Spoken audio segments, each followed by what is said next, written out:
2, 1, and we are live here once again at In Your Head Wrestling Radio. I'm the internet icon, the pride of the pilgrims, the most honest man in all the podcasting, handsome Jackie Jones on my right-hand man, my audio soulmate, and the enforcer of the Headyverse. 1-inch biceps, the power goat. Oh, man, I just noticed the shirt. Bah! You like this shirt? Yeah, Mothman. That's pretty sweet. World Tour 1960. What's 66? You weren't even born yet. I know. I bought it at the Mothman Museum.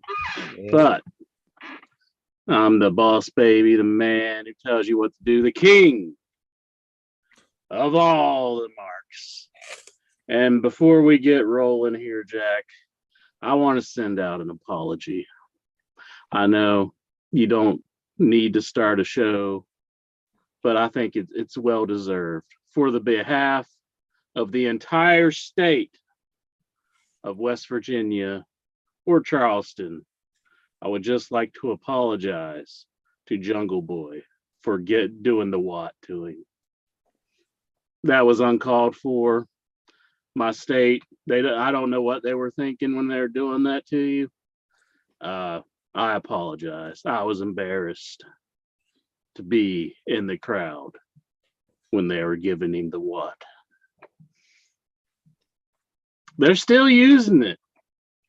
So many years later, the damn what chant. And it really just needs to go, I think. Terrible. I apologize, Jungle Boy.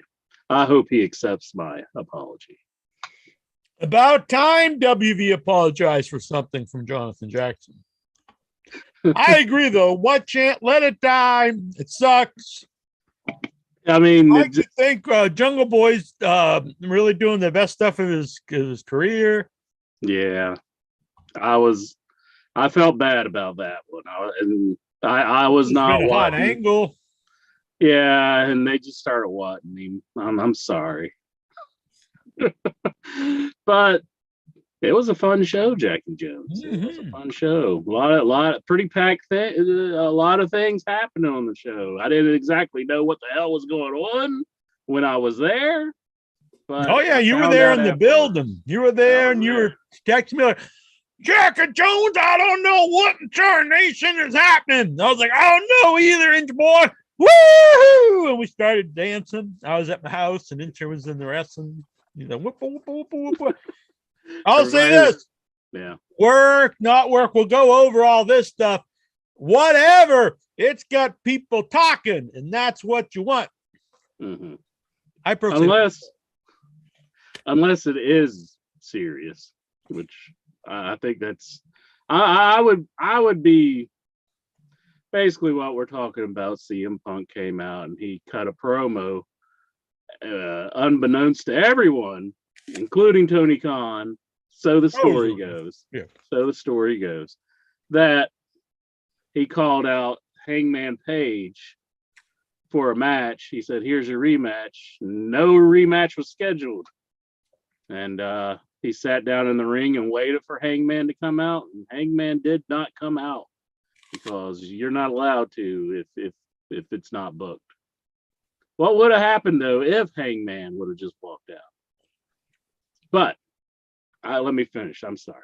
Yeah.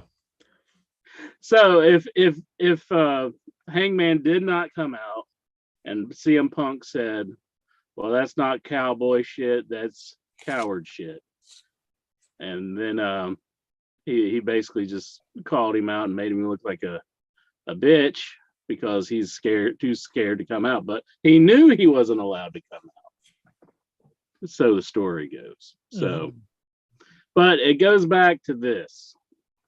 I know that we've talked about it before, about Colt Cabana not being in AEW, and he's been moved to Ring of Honor. And a lot of people are saying that is the anger from Hangman Page when he cut that promo that we didn't necessarily understand. Yeah, no one understood it. Yeah, it was very cryptic. I don't even think anybody would have known what the hell was up with that promo had it not have been for Punk coming back and doing this. Yeah. I personally think there's probably some reality to like how they started, but I think all of this stuff's sort of big work at the moment. Well, also when people report this stuff, they don't even really know this. They say, oh, it might be because of this, and then people just run with that and be like, so and so reported this and this and that. Well, I think I was listening to Disco and Conan talk about this a little bit on a YouTube clip that I watched, and I do kind of tend to agree because Punk just returned. Like, he just came back. Did these sit out like injured, like mad about this? Yeah, that's what I don't buy it, because he came, but he after he won the title, he was on the show. He got hurt the next time he's on the show. He didn't defend the title, but he was in the 6-man with FTR. Yeah. So he was totally fine there. It looked like he had a great time. All this time he's been out, he's talked about, it's been very positive. Even after this, the other day he wrote it was 1 year, and he's talking about the time of his life and all these great things. So he didn't come out the next day. He didn't come out at the pay-per-view and say something about Hangman Page. He did come out on that show about Hangman Page. He's never said anything about him for these months. He decides to do it on his return. It seems a little shady to me. And honestly, like I'm a big fan of Punk, and I'm not saying he might be hard to get along with, but I honestly think everyone who's ever made it in wrestling has to have that to a degree, or else you, especially in years past, and if you're smaller and stuff, you have to have some of that to succeed. But is he gonna go out there and challenge a guy to a fight, like an actual fight on the show, knowing he can't? I don't know. What would he have done if Page did come out? Like, what? Yeah, they would just start fighting. Would he just try to plan a wrestling match, or would they actually just start fighting? So Punk's a great talker, and even people don't like him. I think it's hard to argue that he's not a good talker. So I think he could have just went out there and buried Page and said other things instead of challenging him to a fight. Most definitely. But on the other hand, going back to the Hangman promo, I know a lot of people say, well, why the hell is he taking up for Colt Cabana? Yeah, and we still don't even know if that's even true. That's even that. Yeah, because I even timeline wise with that, I have questions, because Colt Cabana, I've been saying on the show pretty much since he got there. Well, I think not when he first got there, that he's been nothing in the show. I'm not even necessarily a big fan of him, but he has a following, and I don't think he's been used for anything. I was even saying they might as well just let him go, either get him out of the Dark Order, or just let him go, because the angle started. And it was like, is he going to join the Dark Order? And then he just joined him. And then after that, he was just a guy in the Dark Order. He couldn't really been anybody at all. And he's barely ever, besides just in the big Dark Order things, he never did anything. The only thing I remember he's done in ages was when Bryan came in. Bryan Danielson came in, and he wrestled him when they're in Chicago. Yeah. And that was after Punk had arrived, because Punk came in before Bryan Danielson. So if he was dead against him being there, why did he have the match versus Bryan Danielson? I just think if you wouldn't even think if you follow all the other people they didn't re-sign, it's very similar. They didn't fire Colt. They just weren't going to renew his contract, and then when the ROH thing came up, they're going to move him there, kind of like Brian Cage is the same way. And the Colt really makes more sense to me in Ring of Honor. He's got the history there. That crowd's gonna like him. He's got nothing to do on the show currently. You'd have to reinvent him, or he's just some guy in the Dark Order. I just think that makes more sense, and I think it's a better use of the guy. Besides going to ROH, I don't think he's useful at all in the show. Yeah, maybe Punk. I guess maybe I'm not sure if they have worked out their differences. I mean, there was a big court case and about the doctor. But you don't always have to be like buddies with everyone that's in the whole company. Yeah, but Adam Page, excuse me. He was in a faction or very closely associated with the faction with Colt Cabana, and maybe he felt like he had to say something just because that was one of his associates at the time. I guess. I don't know. For storyline purposes, but it was such a weird promo. Yeah, and it seemed that wasn't even good TV because it didn't even make sense. even in Punk's rebuttal, he was like, "I don't know what you're so mad about." that seemed real. There was something there that Adam Page was talking about that I don't think Colt even understood. None of us understood watching it. I don't think Colt Cabana. I mean, I don't think Punk understood either. Yeah. And I it was so strange at the time when that happened, and because they were both kind of baby faces, weren't they? They were both baby faces at the time, and it was just like, why is he healing up on Punk right now? But very odd. So, anyways, that thing happened, and that was cool, I guess. It's got the wrestling world talking. That part I was just kind of confused at. That's how I was. Still was kind of. I just thought it was some angle they're doing, and I didn't even really get what was happening. I thought, what's happening here? I don't know. We'll see what happens with this. Maybe they're wanting to get that feud going again. Yeah, that's what I thought. I didn't think. I never thought it was something where Punk went into business for himself. It seemed to. I mean, maybe it's possible. I'm not saying it's impossible. So if Alub's still out there, I don't want him to write this down and say, "See, you said that this was the." I'm not saying it's definite at all. My personal opinion, I don't think it's. I think if he was just out there and bury him, he would have said something worse. Yeah, more personal or something. I don't know. To me, it seemed like a work shoot. They're doing a lot of this stuff in AEW.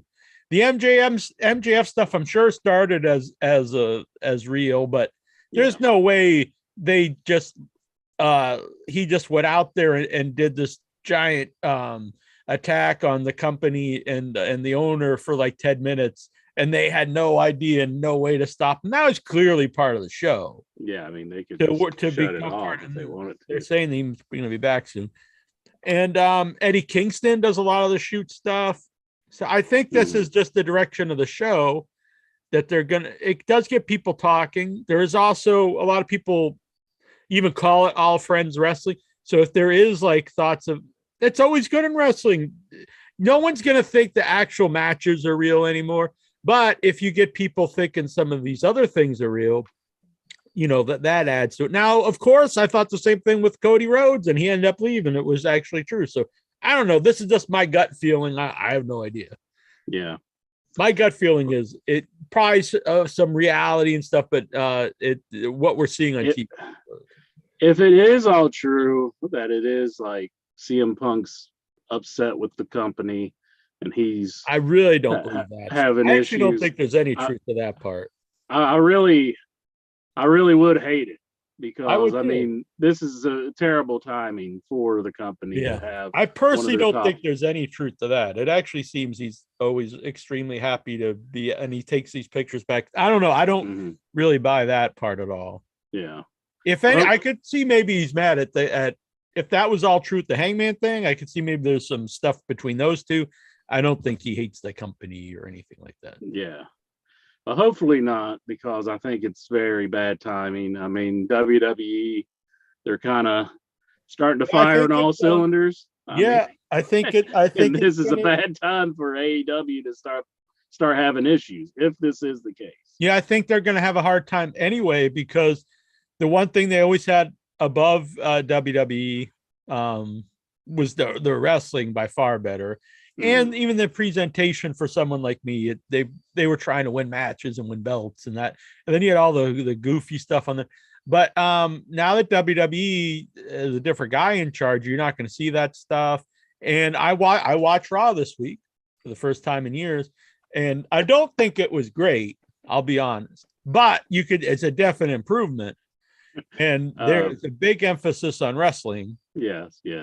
So if they start doing that, I mean, they have a lot of really talented guys too. And Triple H is going to be bringing in if NXT is any indication of what he's going to do, he'll be bringing in more like I definitely think talent. That is the case, because I mean everybody's seen the big reveal on Monday Night Raw. I was if really not happy. Spoiler. Yeah. But it's a little too late. We'll talk about that with the Raw report. We don't want to steal. You don't want to step on Stephen Butler's. I can actually participate in it this time because I watched it. Hasten Terrell, he's in the chat room, and Stephen Butler. They both say hello and hello. Oh yeah! By the way, whenever you listen to this show, actually they're starting to pop up on Spotify. So all you people yelling at me, they're popping up. All you people yell at me. I'm sorry they're way back, but I'm gonna try to stay with them. But hey, it takes a lot of fucking time, and it takes money to host all this stuff. Maybe you can help out with a few bucks. I ain't begging for money, but it would help out the site a little bit. So if you can, it doesn't have to be a lot of money, it would help out. But they're slowly, you're going to see they're starting to pop up. I believe through March, January, February, March, and almost all of April are up on Spotify. And the rest will be up in the next couple of days. Excellent. Stellar Steven. But real quick, when I start to stay with them up to date, they're going to be a few days after the live show. It's just impossible to get them up so quick with the video because it takes a long time to even get them, never mind upload them and stuff. So remember, Tuesdays, come here, join the chat, watch live, and interact with us. And the podcast will be up there, once I get caught up, probably by the weekend. Yeah. That's great. But I could see why it would take some issues with all the video that we do. Rendering and everything. Yeah, especially when they're 4 or 5 hour shows. Mm-hmm. Stellar Steven, Colt will probably go to ROH, work for ROH, he says. So that's very likely. Jonathan Jackson, what if CM Punk has been stirring the pot in AEW with the likes of Cabana and MJF? I mean, that's possible. I still actually don't really believe that either. I think stirring this hate cauldron. Apparently, MJF did a lot of this stuff in his former place. Good for him. I think you need to know your value.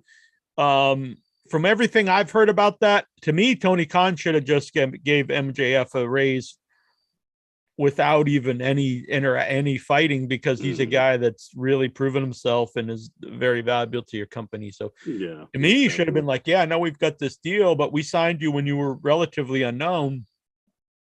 You've really improved and stuff. You got 2 more years. Why wait till let's give this guy his bonus right now. And then, especially once he said it, I don't think that's something to now, if you're doing nothing and you're like, honestly, if you were Colt Cabana and you were demanding more money, which I'm not saying he did, it would be like, well, dude, I mean, you're not really doing shit. But MJF would be like, yeah, he's got a point. He does deserve it. Maybe his pops came into that. Tony Khan's pops wasn't opening up the wallet. Maybe his hands are tied. Oh yeah, Jonathan Jackson. Yeah.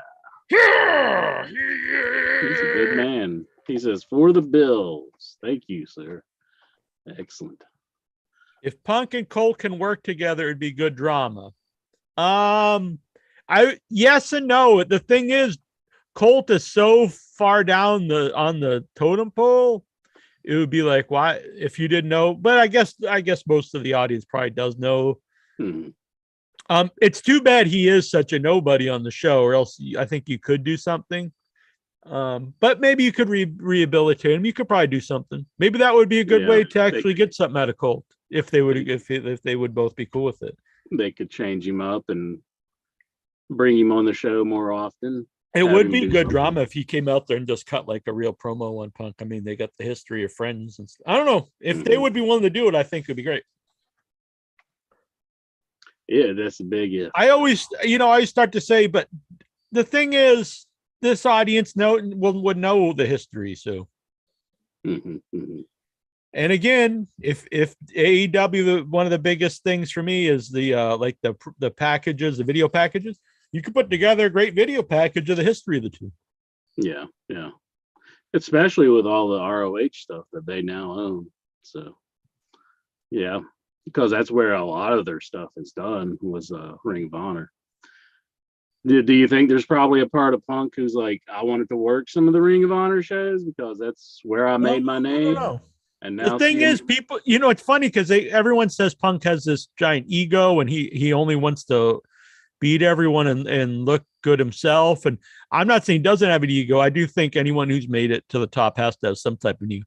But if you look at his run here in AEW, it's kind of a ridiculous statement because the majority of it, if anything, he probably did too many matches with guys that weren't on his level and competitive matches with them, as opposed to the other way around. He was really putting in the work for Will Hobbs. I mean, he was really wanting to get him over. And Will Hobbs, I can even see, but there were some guys that were way below Will Hobbs that I was like, why is he even wrestling this guy? Yeah. Most definitely. But Troy Jones, he did mention something that was very Troy. This is probably one of the best statements of the night. Looking good, OIB and Jack. Yeah, I tend to agree. I'm debating. I'm gonna trim this up and shave it for England, but I'm debating to shave the head completely. It's a little scruffy, or to leave this. I do like the sideburns. We'll see. Yeah, you like the chops? Yeah, I don't know. It would be like about right here. So we'll see. I saw some old pictures of me from last year when I left the sideburns in. I don't know. Depends. What do you think the women of England like? I don't know. Any English lasses out there? I'm sure there are.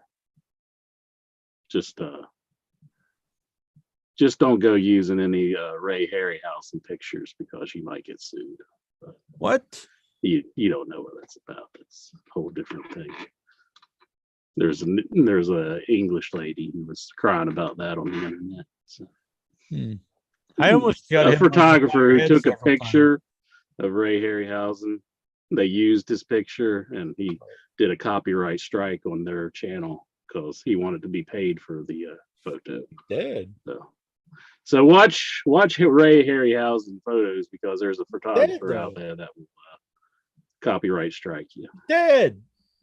I know the Ray Harryhausen's dead, but the guy who took the photo is still alive. So I'm just saying, don't put the blame on Ray Harryhausen. No, yeah, I'm just saying, watch out your use of his. Yeah, photos. I came up recently, but they were very cool about it. I had a picture of I would say we guest on Without Your Head, and the photographer was they just wanted credit, which was fine. They said they normally actually ask for money, but I don't charge for the show, so it's fine. It's fine. I credited them. But it's actually a wrestler who was using it, but he has another channel called Top Hat Gaming, and his channel got taken down. Did he make a shirt with Ray Harryhausen? Or was he just had him? It was just a photo that they showed on the video. Yeah, that's pretty.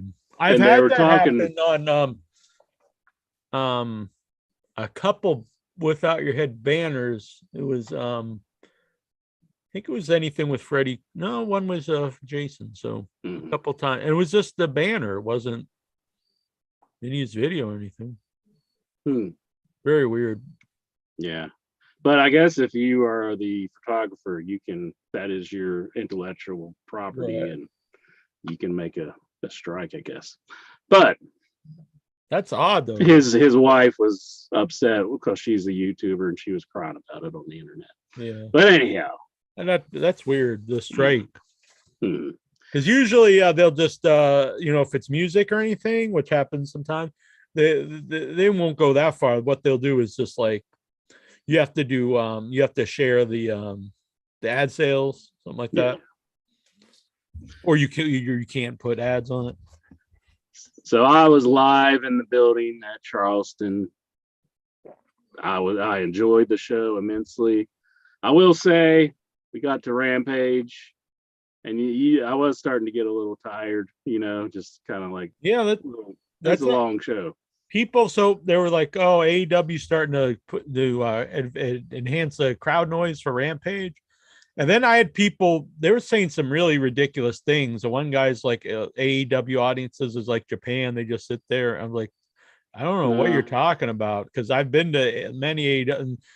and they're really vocal. The thing is, especially for Dynamite, especially and pay-per-views, the thing is they really have to rethink Rampage, because so you're there. The stuff before Dynamite gets a good reaction because you're in the building and these are the first guys you're seeing, so you're excited. Then you watch, then it builds up and you watch all of Dynamite. And you're excited throughout all of that, and then you see the main event. You know, it's like, whoa, you get all big and boom, it's over. And then after that, it's like, okay, let's watch some of these preliminary matches. Mm-hmm. And it's just like, I just watched the main thing. Now I'm going to see like, yeah, you know, I don't know, Red Velvet versus, it's like, it's fine. But so a lot of people leave or they're not that, it's not that exciting after you just saw the main event. Tony Khan, he came out and he scared the shit out of me just out of nowhere. He was like, all right, guys. Like, it was like in between the shows. And he was like, you know, just out of nowhere, he just started talking on the mic. You're like, whoa. But he said, you know, we're getting ready for Rampage. First time we've ever done this in West Virginia. And everybody, if you want a better seat, you can come down. And then he was like, but it looks like everybody's coming back. I think a lot of people stayed. There wasn't too many that left. Yeah, the one we went to, a lot of people left. Really? That was the one they even talked about, like the half the crowd left. Mm-hmm. But I think it's unless you have the main event guys on there, it's a bad setup. I don't know. I think you should. It's too many shows, I think, to record at once. So I think you have to record Rampage before and do the dark stuff another place, or do Rampage another place, something like that. I do feel like I got my money's worth though. But, yeah, definitely. And then I was getting a little tired. The one I went to before that had the Rampage with Wheeler Yuta when he had that awesome match with Moxley and joined the group. That was a different story. That was awesome because you had that match on it. Mm-hmm. But then the next one, like, it was really just honestly like stuff you would think would be on Dark, and it was just like you're just sitting there kind of watching just wrestling. But after you saw the main show, it wasn't that exciting. I am jumping ahead of myself because there was a fantastic match, the Daniel Garcia versus Daniel Bryan match, or Bryan Danielson. It's so hard to say the right name, Bryan Danielson. And there was a little girl sitting beside me, and she was so pro Daniel Garcia. Anytime Daniel Bryan was getting beat down, she was so happy. But anytime like Daniel Garcia was getting beat down, she was like, "Boo!" Well, it's good. I do think Daniel Bryan.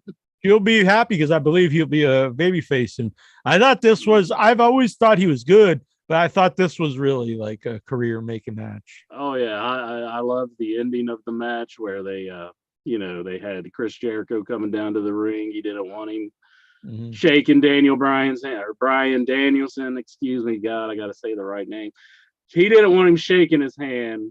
So, Jericho was like, you got to think about this after he beat down on Bryan Danielson, which is pretty awesome. And then the crowd, I think the crowd.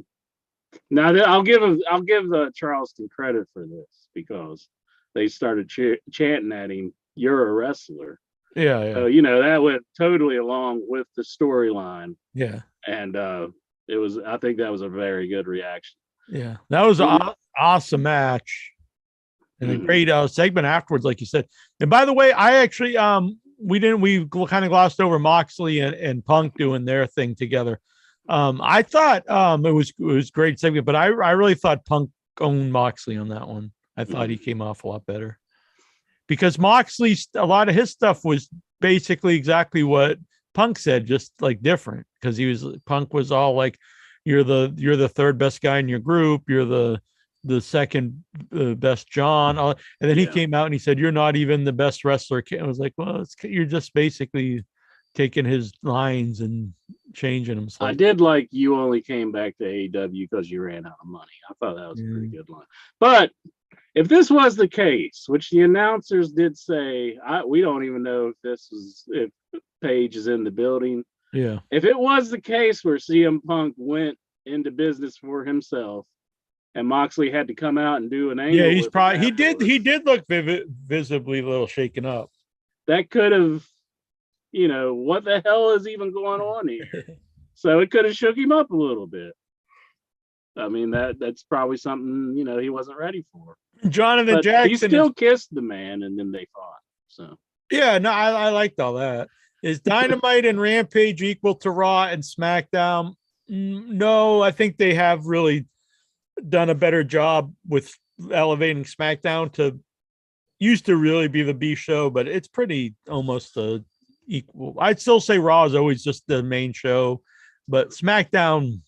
Raw just has that the 3 hours is just way too long. I mean, SmackDown, it feels more fresh because it's not so long. Yeah. And Rampage is only an hour, but I don't think it's nearly it's much further down than Dynamite as compared to. Well, there's been some good stuff on there. Oh no, yeah, but overall, it doesn't seem like an important show, like a must-see show. Yeah, it's definitely higher than main event, but main event stuff, I would say that's more like Dark and Elevation, like those shows. They're they do, I guess, have their own audience, like the YouTube people.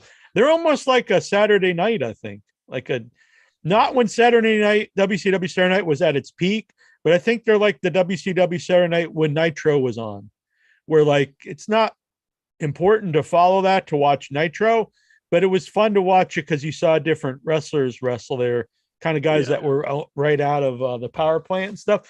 And so I could see watching the Dark, and it probably would be fun just to see some of these guys you don't see and before you see them on the show and stuff. So I think it kind of has its own following. But back to the Moxley thing, he said that his title doesn't mean shit until he beats CM Punk. Yeah, and I don't think he put that over correctly, because he just said your title doesn't mean shit, neither does mine. But he should have put over that they don't mean anything until they do the getting together. Maybe that was a little flub or something, or that was a little strange. From my understanding, they don't write all the what they're going to say. It's more just they go out there and do it, which I like that, because I do think that's what I grew up with was the rest. The promos weren't obviously scripted, so I think that kind of roughness adds to the show for me when things are a little more gritty. Even wrestling itself, like I've grown to accept what modern wrestling is. It's a little too obvious that they're working together and stuff compared to what I like, but I've learned to just accept that. Otherwise, you just don't like wrestling. But that is why, I like Daniel Bryan and Punk. I think their stuff looks a little more like that. And Darby Allin, even though he's a very modern wrestler, there's something about him. It's it looks more like chaotic what he's doing, and like he's actually trying to hurt the guys instead of working with each other. I like the Young Bucks matches, but to me, it's clear that they're doing stuff together. And a lot of the modern people. Not even just them, a lot of guys in WWE, like a Kevin Owens and stuff. Most definitely. Now, we had another angle, and I definitely want to put these guys over because they were definitely buried. Who was the Brian Pillman Jr. and Garrison. They got Jesus. It was bad, but I'm sure there's a lot of people in AEW who are like, I want to be pushed. I want to be, top spot. Yeah, I'm not saying they should win. They should beat the other guys. But the angle between the Acclaimed and the Ass Boys, it's been a big angle recently. Somebody had to go. One of my favorite things. Somebody had to go out there, and they had to put them over quickly. And I feel like Brian Pillman Jr. and Griff Garrison have been buried in a sense. Definitely big in the favor of Brian Pillman Jr. Yeah. But they went out there and they did what the boss wanted. And sure. I commend them for that. Because I mean that was basically a squash match. Yeah. But it was important for them to do. But the thing is, that's all they ever do. So at this point, it's like that's true. I mean, these guys. They do need to be used better. I definitely think in the case of Brian Pillman, I mean, I think you have your own homegrown star with him. Yeah, they've really has that name value. Really missed the boat. I think almost might even be beyond. I mean, nothing's ever beyond. Sometimes people will surprise me, but I kind of think you definitely have missed the boat on capturing anything off the Dark Side of the Ring episode. Yeah, they missed an opportunity there. That's for sure. They did some stuff with him and MJF, and then he just friggin' got destroyed. I think you know, I mean, he has a lot of charisma. I think he could be a big star for him, and just being Pillman's son alone is with the if they're going to more of the work shoot stuff, just kind of like just have him go out there and shoot on the gimmick. Because the gimmick is horrible. Even if you push these guys, that gimmick is horrendous. But Jack, I couldn't help but to laugh that the ass boys turned on their own father. I agree. Now, normally I would think, well, this is just too far, but it's so ludicrous. And I like some ludicrous. Look, I like serious stuff in wrestling. I like stuff that makes me laugh. There's no necessarily real rhyme or reason to it. It's just if I enjoy it, and I enjoyed this. So at first I was like, oh no, they're getting, because I actually really like Billy Gunn now. I was like, oh no, now I'm going to see this Hathaway. I don't care at all about this guy. But then I was like, hell yeah, Scissor Me Daddy is back. So they put them back together, and Billy Gunn's going to be feuding with his own son, which is hilarious. If you ask me. And he's the good guy. He's the good guy. He's feuding with his own kids. Yeah. It's not, I won't say it's necessarily believable, but I think it's enjoyable. And that's all that matters to me.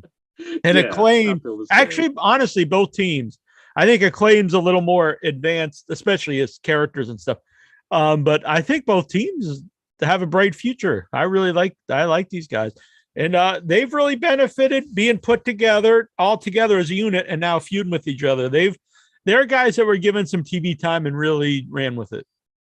That's for sure. Definitely. And, you know, he's gotten those raps over. I mean, because, I mean, they're really good. Yeah. Whenever he comes out. And like, his lines are always pretty. I don't even want to take anything away from his partner, because his partner's really good too, but I think he is a future main event guy. Yeah. I mean, possible future, like, top guy, I think. Like, I think you could build the company around the guy. You got to admit now, Incher. Come on, get on my side, Incher.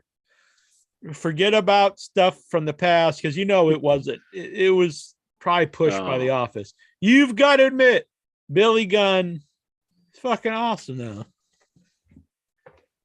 Come on, Billy Gunn. Not Incher. This is me, Incher. Well, my love for ZZ is still very strong, but that MFer won't do the show. So here we go. Yeah, Billy Gunn did.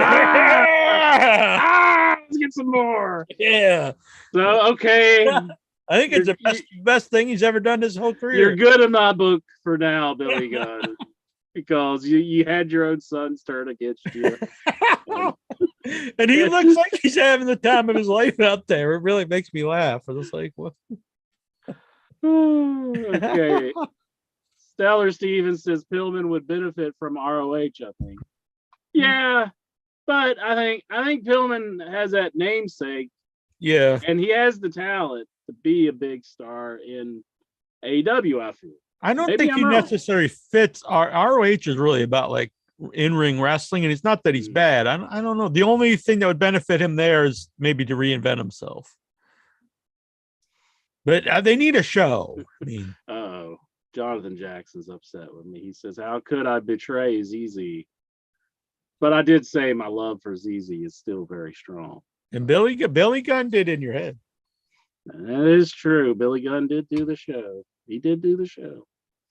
By my own rules. I try not to bury anybody who does the show. Right. So that was pretty awesome. I don't know. It put a smile on my face just to see his sons turn against him. And I mean, I couldn't help but to laugh when I was standing there. I'm sure everybody was like, I don't know. Maybe some people got it. Maybe a little girl next to me did. I have to say something I think about it because I was thinking about Danhausen because they're kind of connected. I believe that's where the Ass Boys originated the name.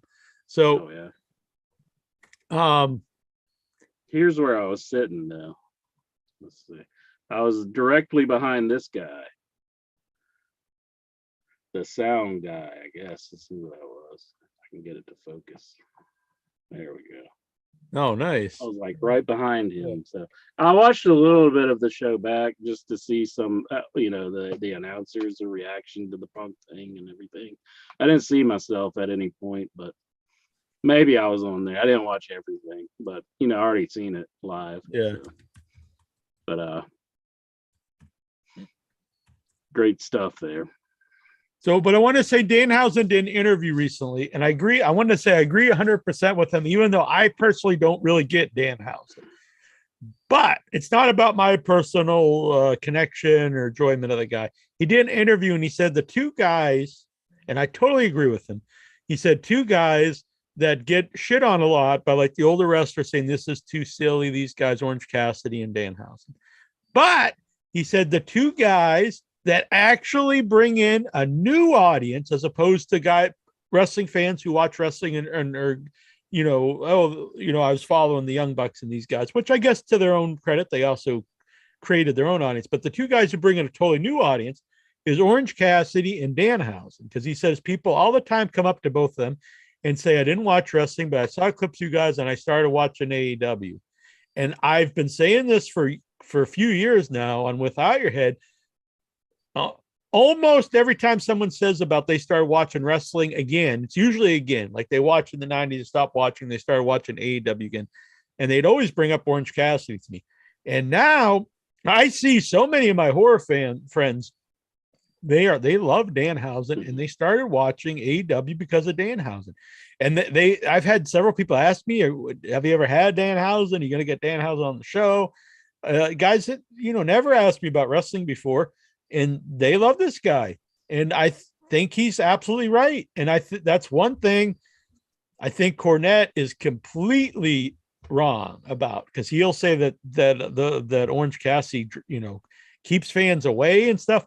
That's not accurate. It's not accurate. These guys bring in a new audience, a different audience. This is the idea that you have to have a completely serious wrestling that non-wrestling fans would believe is real and they're fighting. I think that's probably like 40 years past that being something.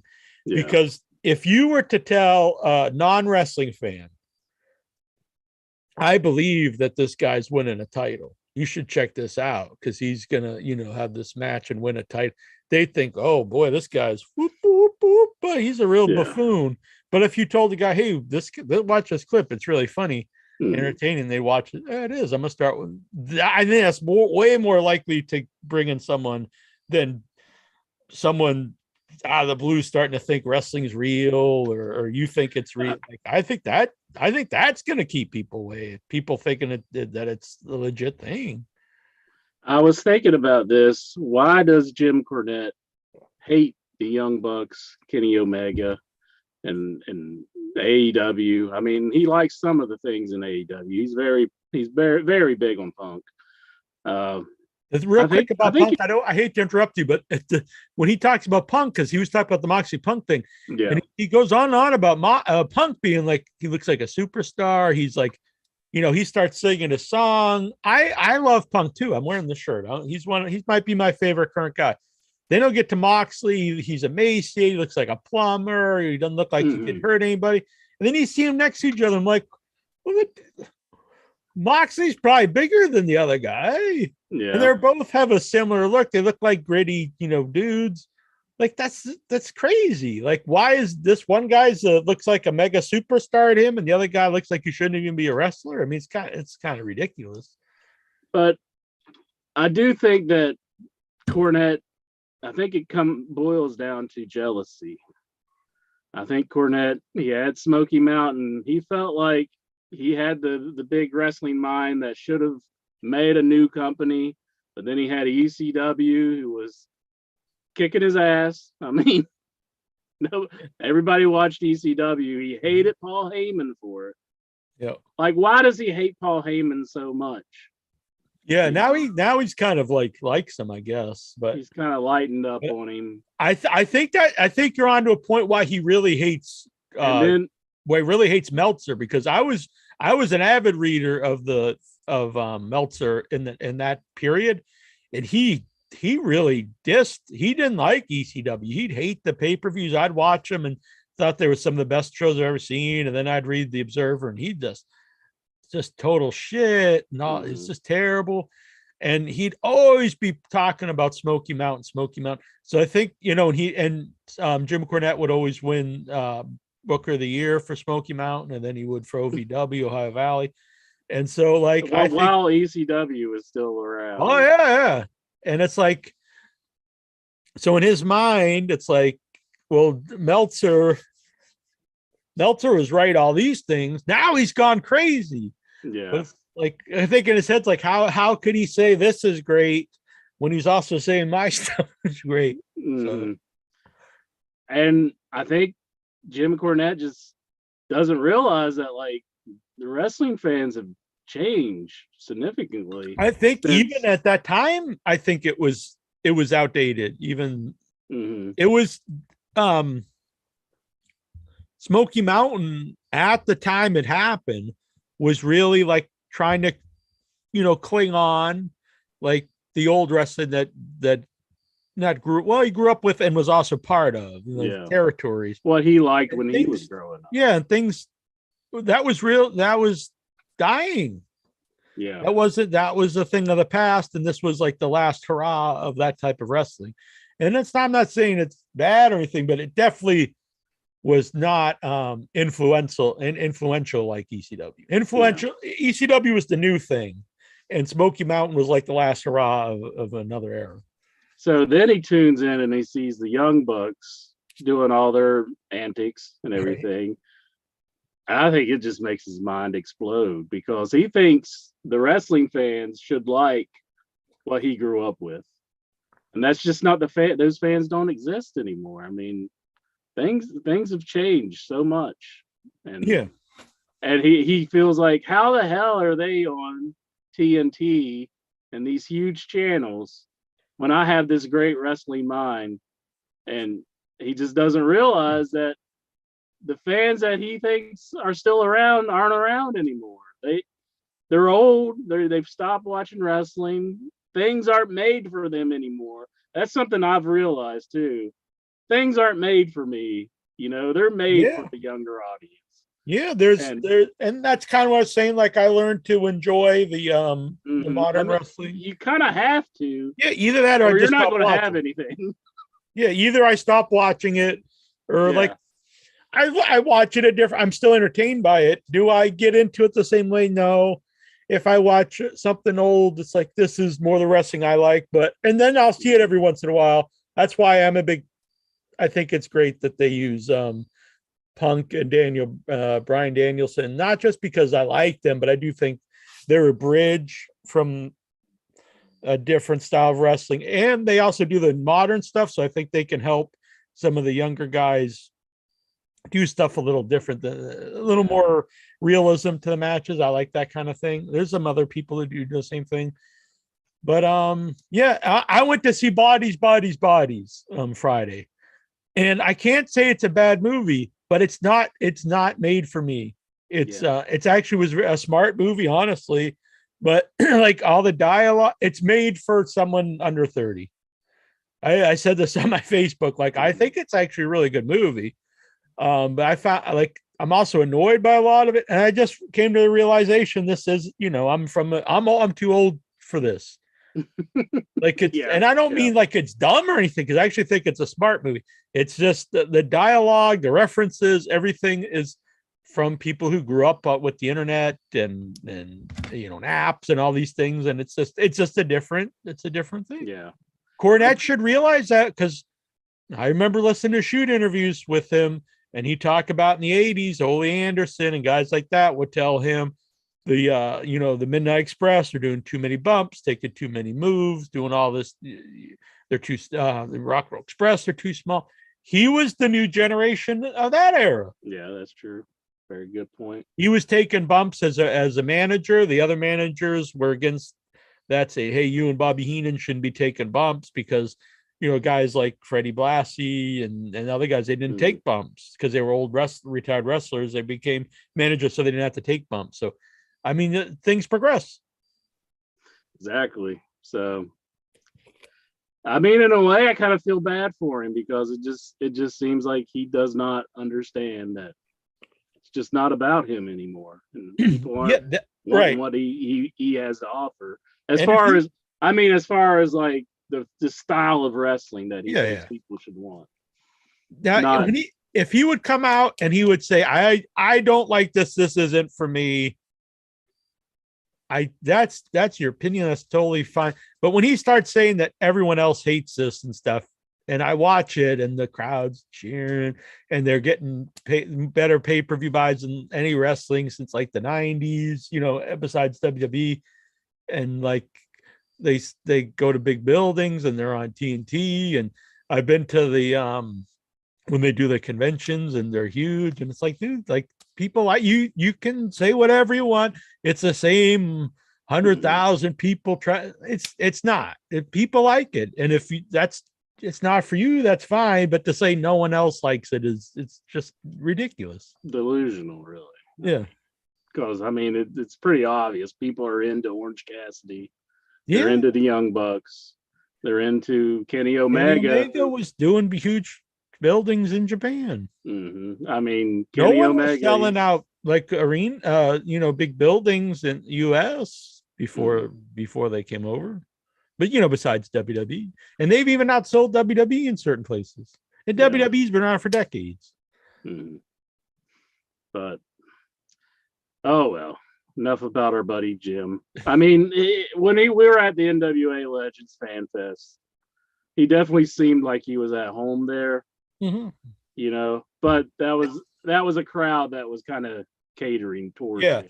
Even before AEW came around, I started to say this on the show a few times, because I used to love watching Cornette, rip people apart, but it's after a while, especially when I started to get older and I start to look at life differently, like I want to enjoy myself while I'm here. I'm not going to be here forever. You know what I mean? When you get old, you look at things differently. And then I was like, I don't really want to hear all this stuff. And then I would say when he would do the kayfabe commentary things, the Back to the Territories, I loved those because he seemed happy and he would talk about stuff that he actually loved. And so I was like, oh, well, I like this. I wish he would do more of that. I know there's an audience that love just hear him rip things apart, but I don't know. I think if you just vehemently hate something, why just keep putting yourself through it? Just don't follow that. Mm-hmm. And there's also a thing that's like when you're coming up and you're growing up and you're given this type of media, like with horror movies. I love Freddy Krueger. I love Jason Voorhees. But now when I see something like The Nun, I'm like, I don't like that. I don't care for that at all. But that's probably part of me. Like I enjoyed it more when I was younger because I was coming up with it, and yeah. So it's like, so a kid growing up probably seeing the movie The Nun now would be like, I'm not a fan of The Nun either, or really any of those Conjuring universe, but I do actually like a lot of new stuff, like terrifying stuff. But the to that point though, it's really weird to me. I've noticed this last couple of years, and it's people that are like 15 or 20 years younger than me. They love the Saw movies, which I get, but they love like Final Destination. Yeah. And I never really thought like, oh, they have like a big following, the Final Destination movies, or I Know What You Did Last Summer. And then I realized like, oh, these are the movies that when they were kids, like me growing up watching every time a new Nightmare on Elm Street came out, I'd go see it, or new Friday the 13th, new, Michael Myers back at that time. Now we have him again. But I was like, oh, well, these are the movies that they grew up. Were those movies for them. And like, I don't really care for any of those franchises, but But like I said, it's whatever you grew up. I also noticed, I could probably anyone around my age or within like 15 years of my age will all agree. Oh, CG sucks. We like the real stuff. But then I see people, that are in their mid 20s up to maybe 30, probably a little younger, 30, and they love the CG stuff. And then I'm like, oh, well, I mean, to them, that's what they grew up with. So yeah, to me, I don't like it, but I like goofy, like I like stuff from Basket Case and the stuff. Mm-hmm. I know they're not like the Godfather or something, but to me, there's a charm to the the practical effects and mm-hmm. For sure, that I don't get from the CG, but then the other people do. Well, back to wrestling, Jack. Jonathan Jackson says Tony Khan is a Cornette puppet. I don't feel that. I do feel like I coined that phrase, the Cornette puppet. People have taken it. Yeah, for sure. Why is Bret Hart so underrated? That's a really weird question because in my mind, because I grew up, when he was at the top, like G-Mad asked that. No one would think he's underrated because it was like pretty much everyone at that time. It was who's better, Bret Hart or Shawn Michaels. It was dependent what. For me, it was Bret Hart. I like that style, more realistic. Shawn Michaels really one of the forefathers of the modern style. He was doing a lot more flashy stuff, doing a lot of flying stuff. But it was always like, it was almost everyone was either camp Bret Hart or Shawn Michaels. So to think either guy would be underrated is very weird to me. But I do see a lot of hatred for Bret Hart nowadays. Everyone just says he's this bitter old man. And yeah. I personally, he's actually one of my favorite wrestlers ever. G-Matt also says Cornette is a hack. He came out with the boogeyman gimmick. Did he come? I know he wanted people to believe it was a real scary thing, but was that his brainchild? I don't know. I think he was given that guy. That's what I was thinking. But I don't know if he was given the boogeyman gimmick. Yeah, I think he was definitely trying to get it over. He did, have a wrestling mummy in Smoky Mountain who came out with King Carice, and he was like the Yeti before the Yeti. Really? Yeah, he was a wrestling mummy, and he had a Teenage Mutant Ninja Turtle. He was a guy dressed as a Teenage Mutant Ninja Turtle. So the idea that Kenny Omega or any of these guys once did a comedy match in Japan, so anything they ever do again is, they should be blackballed and kicked out wrestling. He did some dumbass stuff too. Yeah. So anyhow, you want to get back to some of the AEW discussion? Yeah, then we'll do the main event. Definitely a great, on Dynamite. A great return. Kenny Omega. I was so happy to see him come back. I mean, I've missed him for the last, while he's been injured. Yeah. He had his shirt on, and I guess he has some sort of like device like for his shoulder or something to keep him. Yeah, this is I said right. This is my opinion on all this. Hold on, let me just show you real quick. Okay. This is the wrestling mummy in Smoky Mountain. And I believe at one point he was managed by James Mitchell. And I think he actually people would like do, and he'd have like sand pour out of his arm or something. I don't know. Really? Really friggin' stupid. Oh my. That's not. I don't care. I think like would I like that? Probably not, but you can't like trash someone for doing a comedy match and then like, well, I booked the wrestling mummy. Yeah. But so the so the Kenny Omega thing. So I thought this was built really well. They needed the third guy. I think some people said it was predictable. I don't think predictable is always bad. I think it's logical. Yeah. You have to go there sometimes. Yeah, if you just do big swerves for the hell of it, it makes no sense. I think that's not good.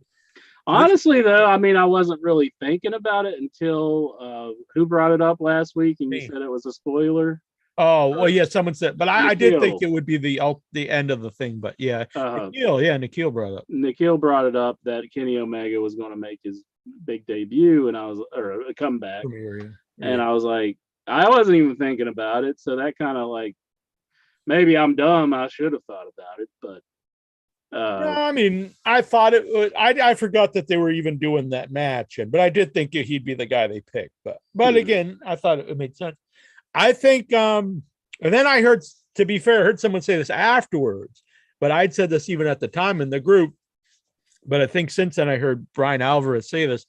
But I thought that he was really selling that he was rusty. And I didn't hear Alvarez say this, but I think he was wearing something underneath the compression shirt to make him look a little heavier.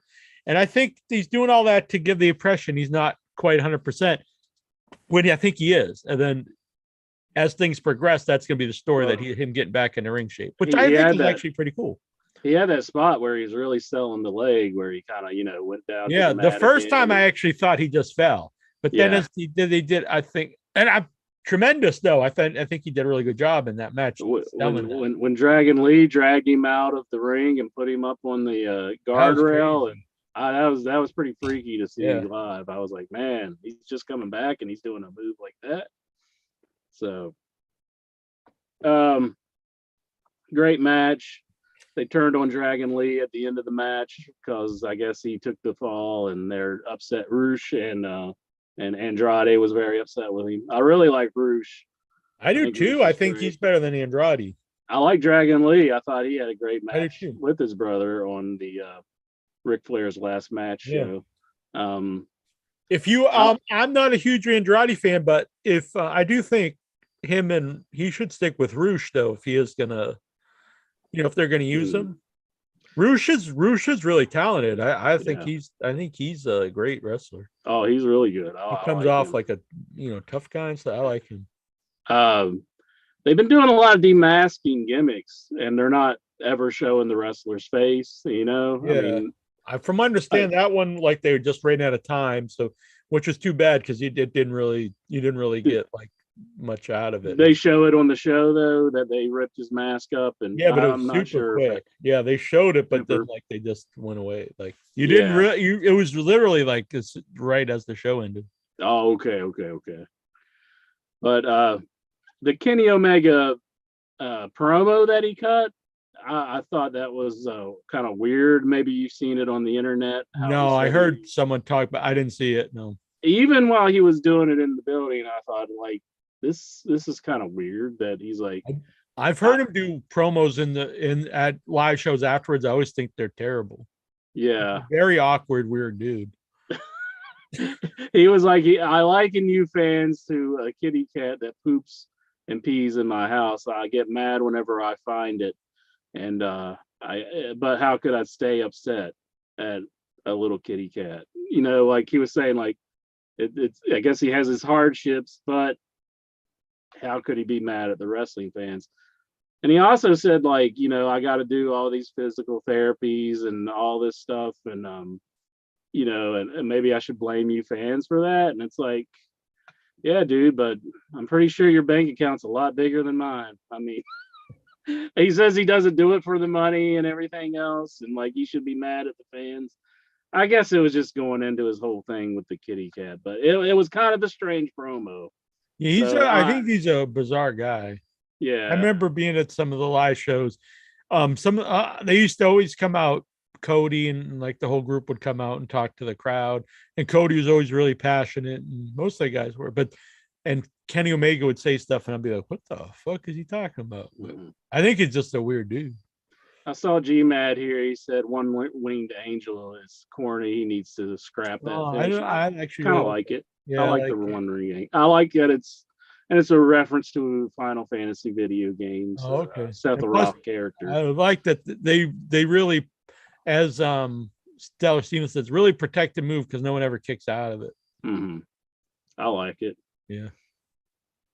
I'm not sure if it's making me think of the Angel Wings. They showed Jade Cargill smashing them. Oh yeah, with What's her name now? Athena.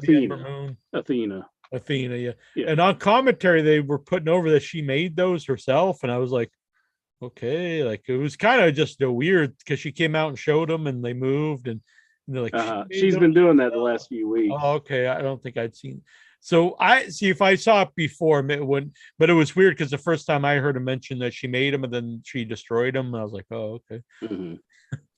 I'm actually not a big fan of those, but like it just seemed kind of awkward that she stops, turns around, and the wings go up or what, or she puts the wings down. So I wasn't too upset that Jade Cargill smashed him, to be honest with you. Yeah, it's awkward. Like it's cool that she could do that. I wouldn't be able to make those, but it's an awkward thing to turn your back to the audience and just like flutter your wings a little bit. It's weird. It just felt kind of awkward in her I don't think they really match her either. I don't know. Yeah, talented, but it was weird. So I wasn't too disappointed with that. I know a lot of people asked me, did I sing along with Ruby Soho whenever she came? I did not do that. I mean, you gotta get with it, boy. I did see the microphone because I was sitting behind the sound guy. I was like, if I started like really ripping into the Ruby Soho song, I'm pretty sure it would be picked up by that. That'd be sweet. But there, I kind of. We got home and like, holy shit, that's the angelical voice of OIB. I would know it anywhere. Definitely, but no, I did not sing along with the Ruby Soho song. But CM Punk. Best in the world. Does he use the best in the world thing anymore? I don't know. I should start putting X's on my hand because I'm straight edge. Yeah, you can do that. Destination unknown. Destination unknown. Ruby Soho. I'll be saying Soho too. You'll be there. You think Ruby will be there? Maybe. Is her song in reference to Soho, London, or Soho, New York?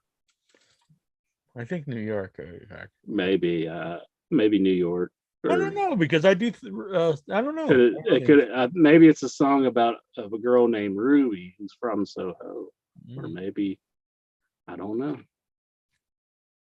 We'll have to ask Mr. Rancid what he was thinking when he wrote that. What is Ruby Soho song about? Because there's a destination that is unknown. And Ruby is Soho. Ruby Soho is one of the most popular Rancid songs and also one of the most mysterious. The song tells the story of a punk rocker who once again heads out to the road to another destination unknown, leaving his girl behind. This time, though, they both know it's over. His music has won out over her. It's very sad. It's not clear if Ruby is real or fictional. I want to know where the Soho, though. Rancid followed their fellow Northern California punk rockers Green Day to the pop charts in the mid-90s. Yeah, I don't care about that stuff. I'm just trying to find out if it's Ruby Soho's about New York or London. Jonathan Jackson said, "You really let us down, Incher." I'm sorry, Jonathan Jackson. You fuck. I know he enjoys it the most. I do it tonight, but I got some allergies going on or something. I'm not feeling the best. Maybe I'm coming down with the COVID. Hopefully not. But I feel very stuffy, and I guess pollen's up, so maybe it's just allergies. Let's hope. Ruby is so nice. Love her, Stellar Stevens says. So I guess he's had some interaction with Ruby Soho. Ruby Riot. Singing her song. Do you think she reacts positively if you start just screaming Destination Unknown at her? Maybe. Ruby Soho. Destination Unknown. Ruby Soho. There was no fans like that behind me at this show. They're pretty well behaved for the most part. They did get into the show, but so I'm not against wrestling fans. I just think that guy, he got into it a little. Gotta get with the times, bitch. I mean, he was acting like Warner Manson or Warner Mace Windu or what's that guy's name? Windu. The dude is the new guy that they're not using anymore. But he was acting like the Ultimate Warrior, just ran down the ring and started shaking them ropes. All right, so you want to take some zooms in, bitch? Jonathan Jackson says Mance Warner. Warner Herzog. Is that who it is? Maybe. I thought he looked kind of like a redneck Shaheen. Yeah. Like a Shaheen was like a wrestler like a trailer park guy. He definitely has a very Stone Cold vibe in his promos. I'll give him that. I've only seen still pictures. I didn't actually see him wrestle. He did do a promo on one of the AEW shows a week prior, I think. So. Was it good? Were you loving it? He, like I say, he had a very Stone Cold vibe to some of his promos. I feel. Really? Well, that's probably like one of the greatest of all time. And you're like, yeah, that sucks. He just sounds like Stone Cold. I'm not saying that. He ain't as good as fucking Highlander 2. Who's Highlander 2? Who's a better superstar in your mind? Stone Cold Steve Austin or Highlander number 2? I don't know. Jesus. I'd say Stone Cold Steve Austin. Come on now, Jack. Hey, my babe here has been liking a lot of my posts here today. You know who that would be? Geraldine. Dixie Carter. Dixie Carter, eh? Liking lots of posts here lately. Oh, man. You know what that means? You want some of the icon. I don't know about that. Probably. That's what it always means. That'd be pretty awesome, though. Opposite sex likes a post. Dixie Carter just starts showing up on the show. Yeah. Just sit in for some shots. Bouncing on my knee here. He starts giving the Raw report out early. Yeah, really. Who the hell is Heart Legacy? This guy, Heart Legacy. Do you post or do you podcast about my events? Who? Guy, well, what is it about? Give us some details. Maybe it's Teddy Hart from the jail cell. Is Teddy Hart still locked up? What the hell? What in the? Oh my God! I gotta show this.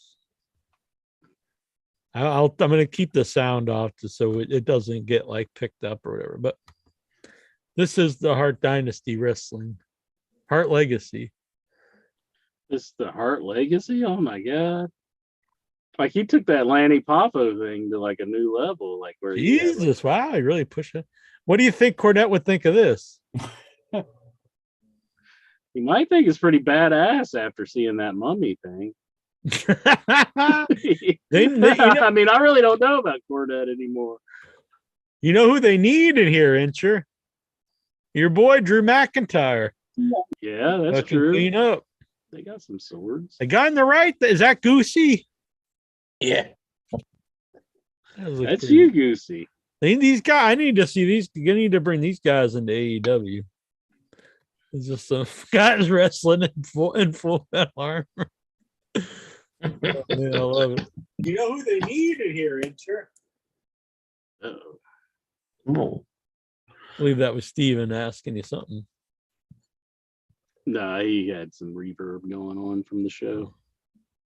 Man, look at everybody. All these smiling faces. It's so nice to see everybody tonight. Stephen Butler, Goosey, Lexar, and the Song Man. And Stellar Stevens there. Yeah, I got a comment on that clip you were just showing. There's actually a Russian MMA group called M1 that actually does sword and shield, MMA type stuff. I saw that. My brother used to when I was a kid. So the So I'm 9 years younger than Troy, still in the chat. Him and his friends in our neighborhood, they'd make shields and they'd paint them and they'd make maces and all this shit. And then they would go up into the state forest and they would battle kids from this other neighborhood. They'd have like a medieval fights. Yeah, that's the original Elden Ring PvP. Jackson knows what I'm talking about. It's pretty cool. All right. Regal even praised Mance Warner, so Inch's gonna get with the times. That is true. I heard him put him over. Oh, I don't hate the guy. I just didn't know who the hell he was, and this guy was carrying on like it was like fucking. Well, you should be. It should be. That's what should happen. You want the fans to cheer wrestlers, not be like, "Who the fuck is He's a bunkhouse buck, the battle royal bunkhouse buck." Mm-hmm. He's pulling up his suspenders and it's gonna drink some beer from that boot. Bunkhouse he was cheering like Farmer Burns had just come out and hung himself in the ring. Whoa, that's a deep cut there. That's wrestling reference. Maybe that's what we should do next time we do the do another seance show. Mm-hmm. Did I tell you we actually bought an old Ouija board? Oh yeah, you were gonna summon JFK or Lee Harvey Oswald, and I made a joke I made a joke in the chat. You should talk to Jack Ruby. Yeah, that'd be good. That was a weird trip because all these things were popping up about because I was finishing reading the 11/22/63, I think his name book. It's the Stephen King book where the guy travels back in time to try to stop the Kennedy assassination. And while I was reading that, I kept seeing all this Kennedy stuff. And then Annabelle and I went for coffee, and I looked down and here the coffee in the cafe, the table. It was the newspaper from when they captured Oswald. I was like, this is very weird. That's really strange. And so we found an old Ouija board at this thrift store. So we were going to use it to contact. I suggested Lee Harvey Oswald. Annabelle suggested Kennedy. But, Kennedy would have just been like, how's that Marilyn Monroe looking nowadays? Yeah, exactly. Did she die before he was dead? I'm not sure. I'm not really sure either, to be honest. I think so. All right. Yeah, because they think he might have been on it. But let's see here, Incher. We got some fine people. Do you believe in Ouija boards, Incher? Jack Ruby Soho. That would be the next gimmick. Do I believe in Ouija boards? Yeah. Probably not. I'd say no. I didn't either. I don't really believe in anything. I think everything's a crock of shit. But until I used one.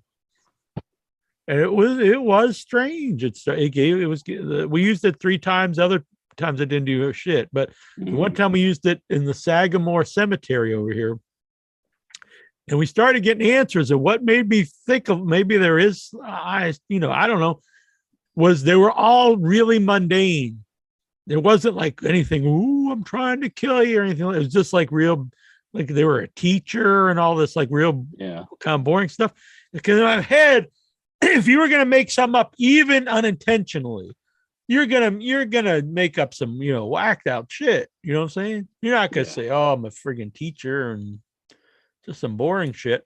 And then what was really strange was we asked because we actually, you probably shouldn't do this, anyone out there. We actually sat on like the tomb, like to do when we were using the Ouija board, like on the grave. It was like the grave that's flat. I don't know what you even call them. Yeah, I know what you're talking about, though. You probably shouldn't do that. It's probably disrespectful, but that's what we were doing. And then we were asking if they were here, like under us. And we didn't really. And then we asked, where are you here in the cemetery? And it just started to float around the board. It wouldn't land anywhere. It just went around like this. It was very weird. And then I knew that this cemetery is considered haunted, but I didn't know why. So I started to do research. And the reason why is when they built the Cape Cod Canal, it flooded this old cemetery. And then when they put everyone back, they didn't put people back right. So a lot of the the bodies are under the wrong tombstones. So then it made me think, when we asked where he was, it just started fucking floating around the Ouija board. Maybe that's why he don't know where he is. He's not in the right place. He's fucking just wandering around. But that could also be, you read stuff and you start, making up your own stories. But anyway, it was interesting. It was much more interesting than I thought it would be, using the Ouija board. But those can be satanic. You can also bring in demons into, so you gotta be careful. You don't want to bring any demons in. Yeah, especially this was an old used one. I think I would summon Nikola Tesla. He would summon Nikola Tesla. But is that the way it works, though? I don't think so. I think you don't say, "Hey, bitch, come over here." It's like whoever's around. Yeah, that's true. Probably should get closer. We used it after midnight in Salem on Halloween night. I was like, "This is can't miss." Didn't do shit. Didn't even move. But then afterwards, I was like, probably too cliche. The ghost's like, dude, come on. Halloween night, Salem. Also, though, Halloween, the dead rise. So they weren't around to talk to us on the Ouija board. They're all going around haunting people. You know what I'm saying? Yeah. Like, this is the night I can go out and kill somebody. I ain't gonna spend time talking to your bullshit on your Ouija board. No, you can't we go should out Ouija board somebody. Gino Hernandez. The handsome half-breed. My brother was a big fan of his way before. Now it's like cool because all these people like Stellar Steven think he's awesome when they were born after the guy died. But my brother really liked him back in the 80s when I was a little kid. But no one else ever talked about the guy. Until then, now everyone thinks he's awesome. All right. Let's go around the horn here, Incher. Mm-hmm. Should we start out with Bookler, Stephen Bookler? Yeah, see what's on his mind on the world of professional wrestling. Let's see what he has to say. Stephen. Yes. Are you disappointed that you didn't go to Raw? Oh, no, not disappointed at all. Did enjoy the show. I actually probably enjoyed it more than Jack did. But I guess tune in Friday night because all the losing tag teams and the women's tag team titles get a second chance. Oh my! Yeah, because that should be interesting, I guess. Yeah. Who did lose? Well, there was like a big team that lost. Toxic Attraction is out, even though they won their match. They're out. Yeah. Well, to hell with them. I don't even know who that is. I know that's like some NXT 2.0 people. That bastard Vince McMahon stepchild. That's Priscilla Kelly. Was the one else. Gigi Dolan. Yeah, Priscilla is one of my favorites. She's the gal that, remember a couple of years ago, the whole tampon incident. Oh man. Yeah, she loves the tuna. Yeah. I remember Intro was into that. And she was married to Darby Allin. She really rocks my socks. Whoa, you like Darby Allin. All right. So before you mostly have Raw on your mind, Steven. We'll get to that in a minute after we go through. Song Man, what is on your mind, my friend, my buddy, my pal? It's been a little while since we've seen you. It's been a while, maybe a week or so.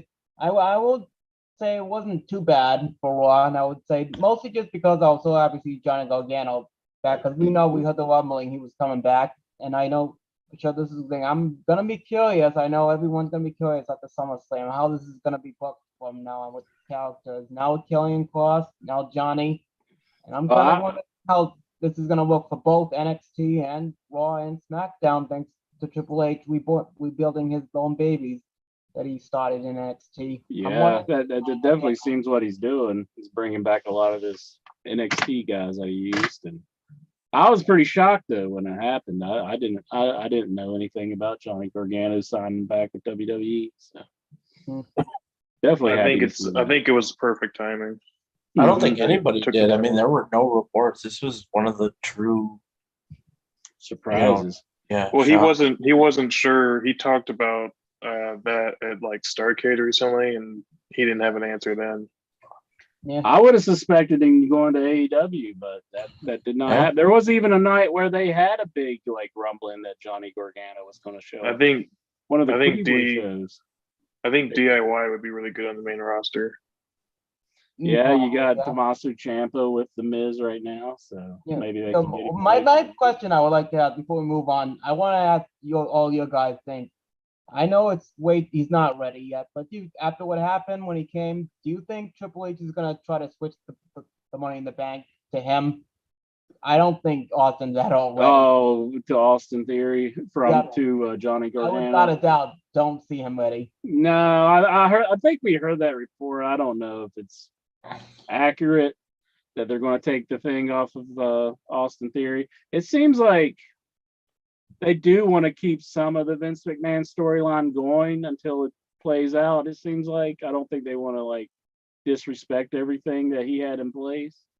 So I think they're grooming. I think they're 2.0. Sorry, go ahead, Jason. I think they're grooming him to be the next big thing. And I don't see them pulling it off of him as much as I see them have him cash it in and then somebody costs him that championship match. I did like that. I was texting with Dixie Carter here, but we'll get back to the show. Oh, wow, love is Hulk Hogan. Is there any openings in Pan Energy right now? Yeah, and last thing I can bring up about Johnny Gargano, without a doubt, I've said this from the beginning, like everyone said when he was in NXT, like he's Mr. Takeover, and he's the new era of Shawn Michaels, as we all know back during NXT, because he always knew how to steal a show more than once in our pay-per-view. So this is going to be really good for the brand. Yeah. Oh, for sure. I got a lot to say about him, and I'll wait till we get to the Raw report, but I agree it was a good moment. Lexa!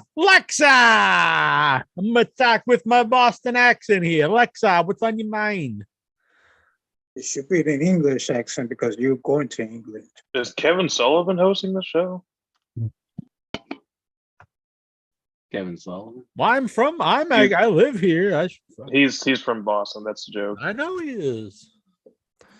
I brought it up to him when we did an interview with him at FanFest. Yeah. Oh, I gotta find that one then. Just short interview. Anyway, Brian Pillman Jr. and Griff Garrison are probably unhappy with their position. AEW and probably want to abort and jump ship to elsewhere. I don't know where, but I don't think they can jump just anywhere just yet. I got an idea. I don't. Just real quick, Pillman Jr. possibly because of the name, and he also had done well before AEW. I actually liked Griff, but I don't know if he's any position to be like, I'm out of here and I'm going to WWE. But I do agree they've been used for shit though. I got a rebuttal. Turn them villain and have them led by MJF. Maybe I don't think Griff fits. If you're going to keep this gimmick on, though, I do think they should be heels and play it up to the nth. I think they should be triple threat. Is really bad. I like Griff, but I don't think he's ready for that spot. I think they just beating down the doors to sign Griff Garrison. I think MJF could be their Shane Douglas, and I think that could be their triple threat. Maybe Pillman Jr., but I nothing against Griff. I like him, but I don't think he'd be ready for that spot. I think there'd be other people in AEW probably would be better, more ready. I think it costs a lot of money to use Mudvayne. Mudvayne? Yeah, that's what Studdle Demon said. Yeah, the song, the band. Oh, that's a band I wish I could have seen recently. Yeah, Lexar, I know the band, but what is that in reference to? Who uses the song? Is it is that their song that they come out to? The song that Brian Pillman Jr. and Griff Garrison come out to? Who comes out to it, Lexar? Lexar, are you here? He doesn't even know. It's probably just something he saw on the internet and repeated. Steven brought it up. He said he wants him to come out to Mudvayne or something. I like Mudvayne, but that's an odd choice. But I'm impressed that Lexar. Who are we even talking about? Though? What the fuck are we talking about? I want to Pillman talk about Jr. music with Lexar because Lexar brought up the Yeah, but Shins who last- should come out to this? I Who don't know. comes what you're out to the talking song? That's what we want to know. We don't understand. I don't understand either. Stellar Steven says something about Mudvayne. I And did not they mention. should come out to Mudvayne. Who? No, Pillman I Jr. didn't mention Oh. Mudvayne. I'm glad you brought it up. I Who, didn't bring who it in up. the fuck is coming out to potentially coming out to Mudvayne? Can somebody answer that question? I don't. What you want, He Brian thinks I Pillman brought it up. Jr.? I didn't bring it up. I was going to bring up the Shins. I wasn't going to bring up Mudvayne. The Oh, hell the is going on? Shins. Mudvayne to the Shins. Okay. No. You brought up the Shins a previous come on week, and I camera. was going to say that's a good band, but then you brought up Mudvayne, and there's a confusion here. I'm so confused. I just want to jump to the Raw report, but we got Goosey. We got to get Goosey's thoughts. I'm confused. I don't too. have any thoughts now. My brain's completely I fried. thought he just Oh, said I'm- bring I'm- up some band or something. I don't know what. Yeah, let's talk about I think that, AC/DC. Sex shall we? Pistols would probably cost a lot. Yeah, let's talk about Brett Michaels' show. Oh, he did. Who's the guy showing his ding dong on Instagram? Gary Busey? Tommy Lee. Tommy Lee. Yeah, Tommy Lee. No, Gary Busey though got Whoa. arrested at a convention. I met him many times at a convention. He's never. I actually have heard him grabbing people. At That'll be the day. Just a conventions. little handsy. Isn't he old as He's shit? very bizarre though. I'll say that. Weird dude. I have a Gary Busey story from the convention I've told a few times. Go into it. Tell it. I know it. All right. So it was at Days of the Dead. Which one was it? Was it Chicago? I don't remember which one because I used to go to all of them. Either Chicago or Atlanta, I think. Or no, it was Indianapolis. And so at the time, Boxman who listens to used to listen to the show. I don't know if he still listens. He used to send me cigars. And so for a very short period of time, I was smoking cigars. And so I brought a bunch of them. Oh, no, it was Chicago because Duckman was there. And so I brought a bunch of them to Days of the Dead. And somehow Gary Busey found out that I had these cigars. And so the DJ there, DJ Harry Bean, which is his actually given name, he was like, Gary, he's a big cigar guy. And he's like, do you have good ones? They come. So anyway, long story short, he's like, it came up to me. I was going to go up to Gary Busey's hotel room to bring him cigars. So I go up to the hotel. And so I walk in and Gary Busey's son, Jake Busey, he's sitting on the bed, Indian style, eating ice cream. And their manager, Bill Philpott, who actually looks like one of the Buseys, but he's kind of like an ugly Busey. Well, not that they're beautiful, and he's laying flat down on the bed with like people used to do the planking. Mhm. But I think he was just passed. I almost thought, like, is he dead? But because I think he's passed out, and he never said anything or moved the whole time I was there. He was just laid flat on the bed with like part of his head was off the bed, just laying there completely flat right next to Jake Busey.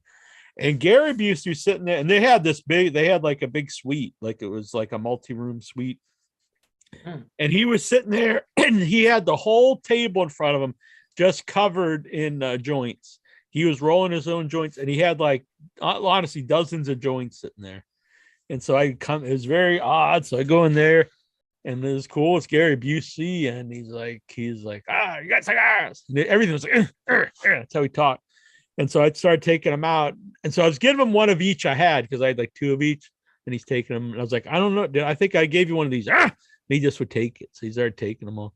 And then he's just sitting there with all his joints. And Jake started saying that some female rock star was there. I forget who it was. Lita Ford.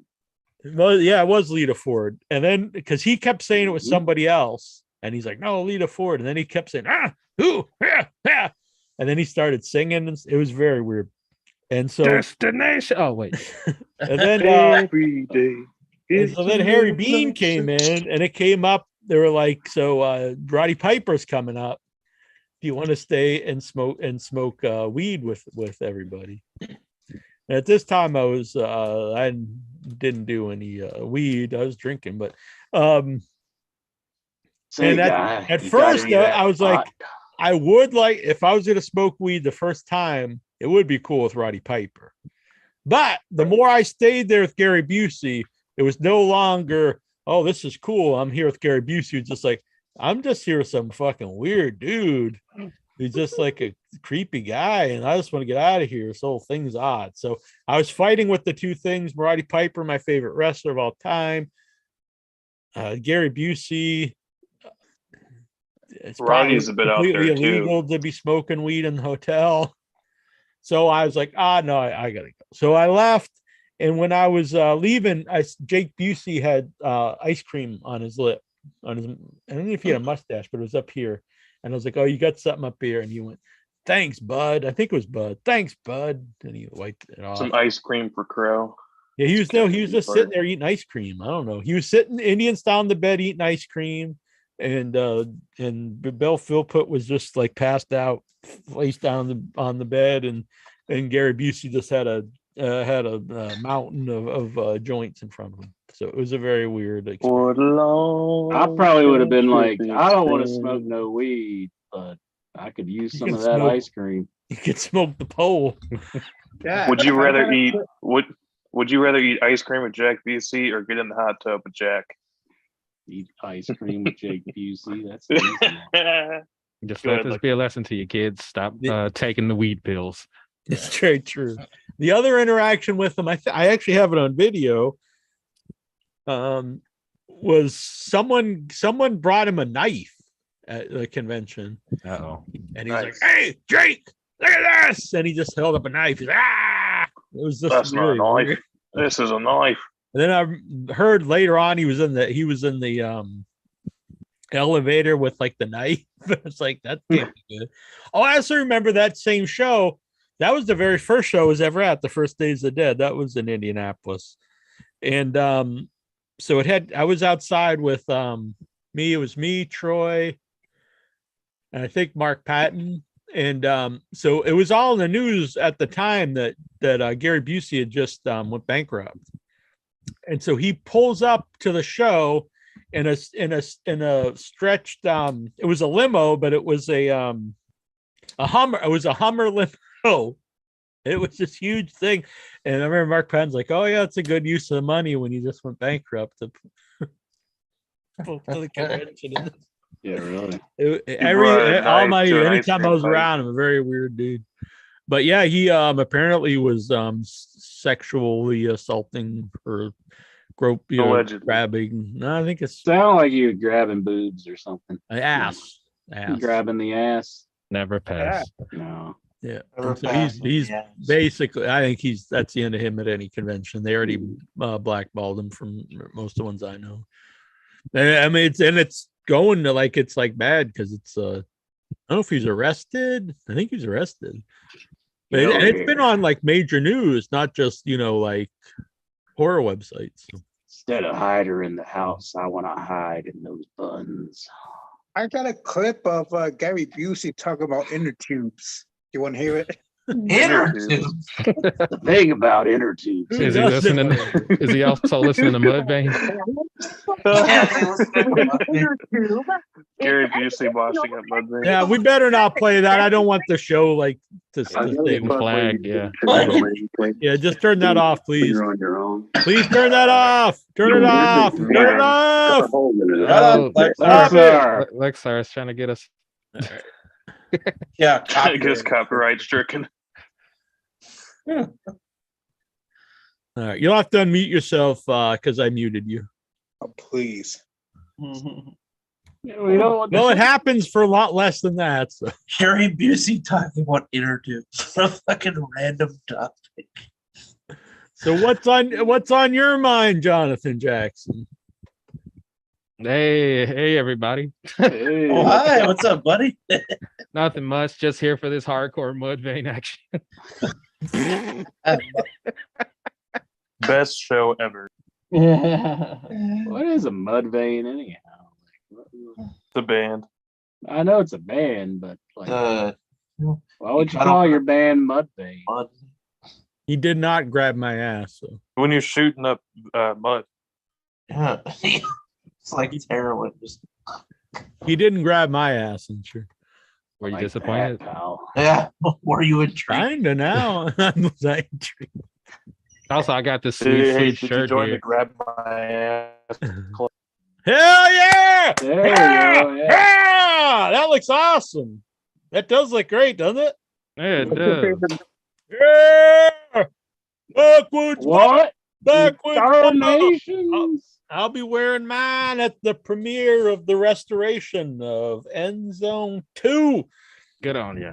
And I'm gonna be now I did cosplay at a wrestling show, I'll admit, but it came up on Without Your Head. An upcoming appearance, the US premiere, which hopefully is happening in October in LA.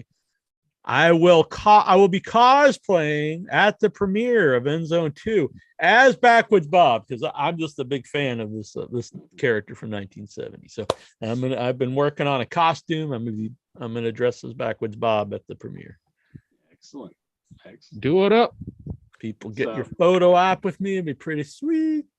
But I was thinking about bringing this back. I bought a Backwoods Bob hat. I might bring it to London. I'm not sure yet. See. All right. But I appreciate you getting that shirt. I have two different ones that I'm waiting to wear when I'm in London. No, it's a cool design. I like it. Thank you. It was hand drawn from my brother Troy. Then I did the comic book in the color. All right, I appreciate that. They've been selling pretty good, actually. They'll be selling even more when the movie comes out. Mm-hmm. I've seen some.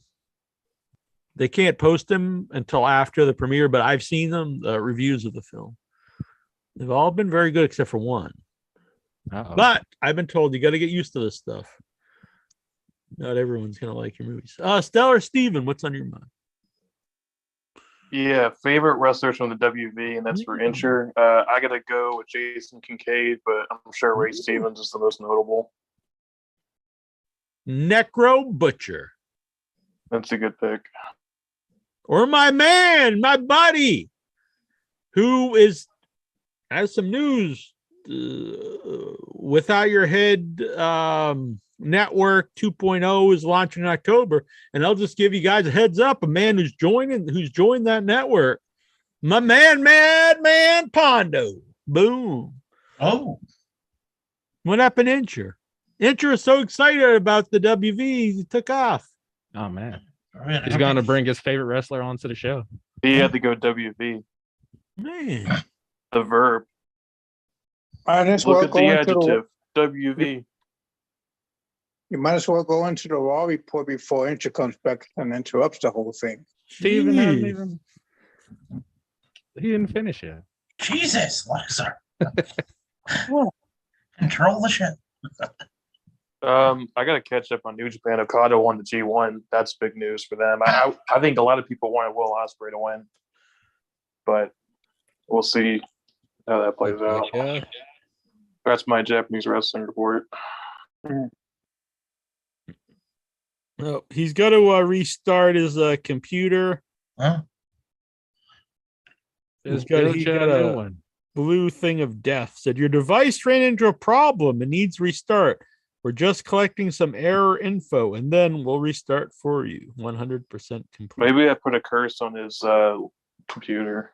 Did you see Road Dogg finally kissed enough ass and got a job again? Oh, Jeff Jarrett got fired. Yeah, so took his poor place, Jeff just like- Jarrett. He didn't last just like very years long. ago. Oh, Got replaced by the roadie again. Probably got punished for fucking doing the Flair match. Either that or he got put in with Nah. Vince and Triple H is like, hell no. Yeah, that's what I because I wouldn't see. I have no inside knowledge, but I wouldn't see Triple H punishing someone for doing anything with the Flair. Especially when he was a Triple H. Especially when he was a Flair fan. But yeah, maybe they're just not on good terms. That seems like that must be a Vince guy because he's brought him back a couple times now. I don't want to say any alleged actions. Oh, too. I got one comment. NXT UK seems to be done, and they're kind of conjoining that with NXT. Yeah, but then they said that, and then the very next day they were saying that they're starting NXT Europe. Yeah, that's what I was going to bring up. But I think that wouldn't be a bad That would be option. totally different than NXT UK. It's NXT. NXT. I was going to say maybe they should do like NXT Global, but NXT US is basically global anyways. Well, I remember the original a few years ago, the idea was they were going to do the NXT UK and then like an Asian one. I don't know if it was Japan or just Asia, right? Japan, and maybe there was a couple of them like India, maybe Mexico, and like Australia or something. I mean, if you really want to get guys for the future, I mean, I guess it makes sense. Before I would have said it's a bad idea because, like, look at the history of Japanese wrestlers in WWE and Mexican wrestlers. But we're under new leadership. Maybe people from other ethnicities will. I think fairly well. Nakamura versus Gunther was really good. I've been really jaded about. Yeah, that was great, and I have not been a fan of Nakamura at all on the WWE main roster, but that match was very good. I think Gunther has actually lost a little. He's gotten a little too slender. He's at like basically the same size as Nakamura now. Yeah, I used to watch Nakamura in New Japan, so I just still a fan of his. But yeah, he was in a decline. But he always looked like he just wasn't even trying. But he was motivated in that match. Gunther's facing Sheamus in the. That's gonna be it's gonna be a fucking hoss fight. Holy shit! Yeah, those guys are gonna really be pounding ass. Whoa. Dude, Walter's run in UK was it's so legendary, even though nobody was really talking about it in the hardcores. But I barely was watching that, but I would watch his stuff because I thought he's awesome. He's still great in the ring once he starts wrestling, but I mean, it's good for him for his health and everything, but does take his presence down a little bit that he's not. I'm not saying he should get big fat or anything, but I think he should get a little bulkier. But I'm hoping he's still when he's wrestling, he still wrestles the same. It's very good. I'm hoping they have him change his name back to Walter. That's I don't mind the Gunther. Well, the thing about Gunther, at least if they do anything bad with him, like if he gets depushed, then his name Walter will be fine on the Indies. Like there's no damage to Walter. I mean, people would still know it's the same guys. Yeah. Sure, but that's just why it's just the name ownership thing. It's ridiculous, but nothing you can do. But yeah, I think Gunther is top 5 in that company. I'm a fan. I've always been a fan, so I'm glad that he's doing stuff. And they were saying that he was like gonna be buried under Vince, so I'm glad that that didn't happen. I do believe that Vince just dislikes everybody that I think's good, and loves a lot of people. Well, besides a few exceptions, I do like Roman Reigns. But that's all it is. He just dislikes foreigners. I believe that. Look at besides he does like Sheamus for some reason. I mean, look at Cesaro. Maybe you have to be Irish. He should have been a top guy, and he wasn't. Oh yeah, I mean that was a guy that really got over. That's the kind of stuff that led a big reason. There's other things, but a big reason that I stopped watching WWE for years was I would really get behind people, and like the crowd would get behind them. So it was like in past eras. When the crowd would get behind a guy, the company would too. Mm-hmm. Even if it was a guy they weren't necessarily into, like, oh, well, the crowd this guy. And so I'd be watching it and be like, oh, well, cool. They love, Rusev and Cesaro. And now we're going to see that. And then they'd always just get like buried. And people overused buried, but like these guys would. And after a while, it's just like, man, why do I even watch this? Like anyone I like. And that the crowd likes. It's not just if I personally like them. Like there's guys that I like that just never really got over, or whatever. And but then other people who I didn't like, and also wouldn't be over, would get like pushed forever and ever and ever. And it's just like, man, I want to watch this. There's been people that I didn't like But I'd be crazy to say, oh, why are they pushing the Ultimate Warrior or something? Like the crowd was into the guy, so I get that. But like a Happy Corbin or somebody, even people disagree here, but even Lashley for a long time, like no one cared about. I think the crowd's more into him now, but there would be guys that, man, you just, who cares about this guy? But they just keep. Oh, I got a non-wrestling question. No, it's not that. We'll get to the Raw report when Itcher comes back, just because I know he watched Raw too. Okay. Have you seen What We Do in the Shadows? Yeah, yeah. I had many of the people on the show on Without Your Head. Oh, what about Matt Berry? Matt Berry, I don't believe so. He's the guy that played. Oh, you're talking about the TV show? Yeah, the TV show, but I like the movie. I like the movie better. I actually watched the first episode and I didn't really care for it. Well, I love the movie though. I thought the TV show seemed like a lesser. But the show, I like Matt Berry a lot. So, but I like both. Yeah, I only saw the one. Who did he ever beat? Exactly.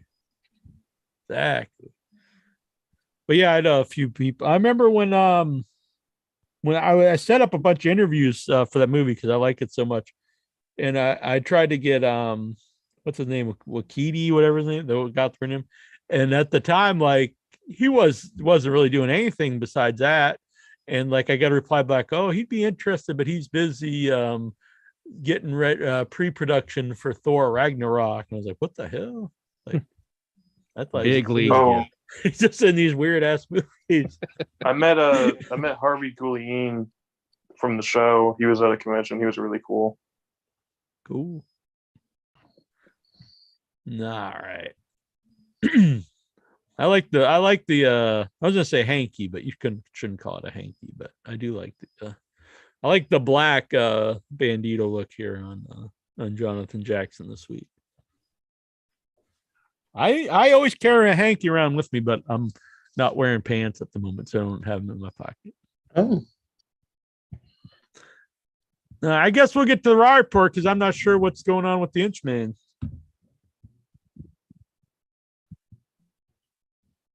Oh, I'm actually surprised that they released Trent Seven. I thought him and Tyler Bate could have been the tag team for NXT. The what? Trent Seven, Mustache Mountain. I'm surprised they released him. Didn't they get into some trouble? Well, the other UK people, but that were released like a while back. But I don't think Trent Seven ever had any trouble. Isn't Tyler Bate, wasn't he in Mustache Mountain? He's like the yeah, exactly. I thought they should have kept them as a team. I think if you're called Mustache Mountain, you have to have really impressive mustaches. What was your favorite memories of Wolfgang? Probably the Wild Boar. Probably the I don't know. It was Wild Boar. Yeah. Yeah, they don't have the greatest mustaches to be called Mustache Mountain. The one guy's got a pretty impressive beard. The other guy, I don't know. Almost just kind of like what my mustache would be if I shaved this. And then you can get in the tag team. Maybe. I don't know. The other guy I don't think belonged in Mustache Mountain. If you're Mustache Mountain, you got to have a big fucking thick mustache. Yeah, you got to have like one of those Wang mustaches. Exactly. I think Dutch Mantel, he's a Mustache Mountain. Yeah, there you go. Maybe he can come back, make a comeback. Maybe he can get into. He seemed like a big fan of the Ric Flair match. Maybe he can be in the next one against Ric Flair. Yeah, yeah. They could build it up all around that. He's trashing the match, and boom. Oh man, I'd love to see Dutch kick Ric Flair's ass. How do you know he can? Maybe Flair would beat the hell out of him. Yeah, while he unconscious like he did. I haven't seen the match, but it does seem very sad to me. So. Andrade and fucking Flair versus Swagger and we the people come back. Yeah. I like it. I mean, they were still chanting it when Claudio and Swagger were doing that cage match. Yeah.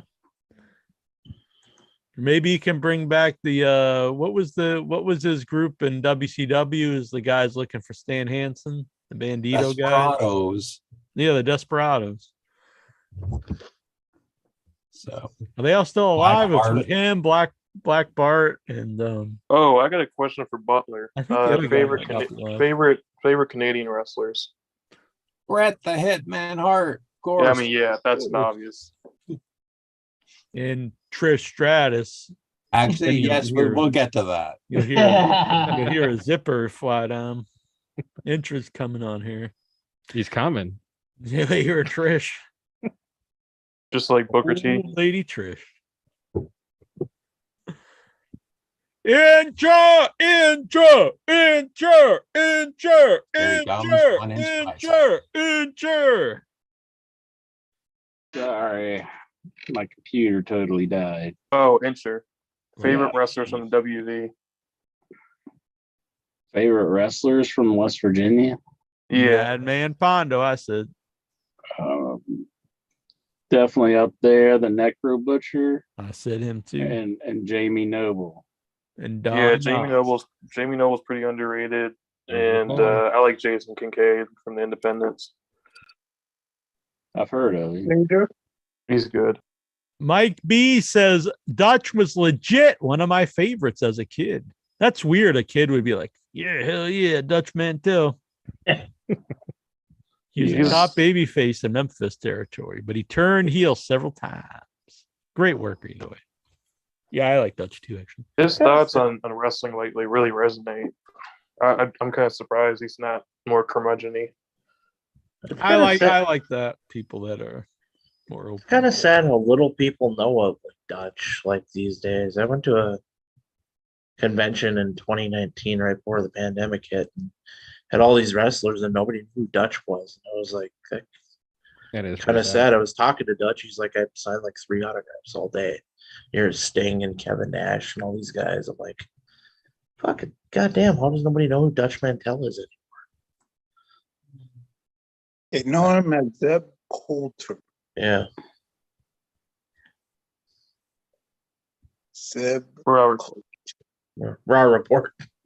Raw report. We waited for you, Incher. Oh, Everyone thank else you. was like, "Fuck Incher, let's do it," and I was like, "No, we gotta wait." Oh, I see. Right I see. hand. Yeah. I see. Excellent. Dirty. Yeah, but his Oh. like whole mustache and beard is great. Yeah, I got but a comment. This was many years ago. I mentioned in the chat I saw the Norfolk, Virginia event AEW, and they Adam Page sang "Country Roads." I thought that was funny because it's a West Virginia song. Yeah, it was pretty cool. Yeah. Oh, they made a reference of him being from West Virginia, right? Oh, Hangman Page. Yeah. Yeah, Punk made a reference to that, and I don't mean to be nitpicky, but like I know I don't really hold it against him because if you look at a map, you would say Virginia is close to West Virginia. Yeah, he's 'cause from it is East a Virginia. bordering- It's a bordering state, but like from Country Charleston, road. West Virginia, the quickest route Take me home. to Virginia is like an hour and 45 minutes just to get to the border. So it's like, Yeah, Inter and I are sworn enemies because I'm Virginia- East Virginia. yeah, Virginia is really not. I mean, it is close, but it's like Do you hate Charleston's Virginians? really Incher? far away from Virginia. It's because of the mountains. You just can't go straight to Virginia. You have to take Mountain Mama. the turnpike to get there, and it takes forever. So, and I think even where Paige is from, he's from pretty far off, isn't he? Isn't it like Roanoke or somewhere like that?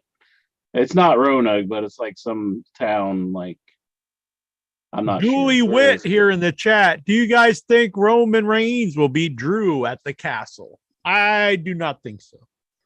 No, I It don't would think make more sense for Drew to win. I don't think so. I don't think that would make any sense to have Roman have the title for so long and then have him be thrown by Drew McIntyre on Dude, the pop would be Weird great shit. if Drew does beat Reigns there. Yeah, I think it would be a waste of years of build of Reigns. Yeah. Although they got Roman part-time now, so I don't know. Yeah, but I think all that build, you got to dethrone him on like one of your main shows with a guy that you're going to have build your company around. I don't really see him building a company around Drew McIntyre at the moment. Adam Page, excuse me. He's from Halifax, which is like, let's see. Do you have Cowboys there? The hell? I guess so, yeah. Well, The Rock, more like, he's a hangman from West Virginia. He's probably more like a Klansman then. He'd be like the lyncher. The Rock actually, the 1-inch lyncher.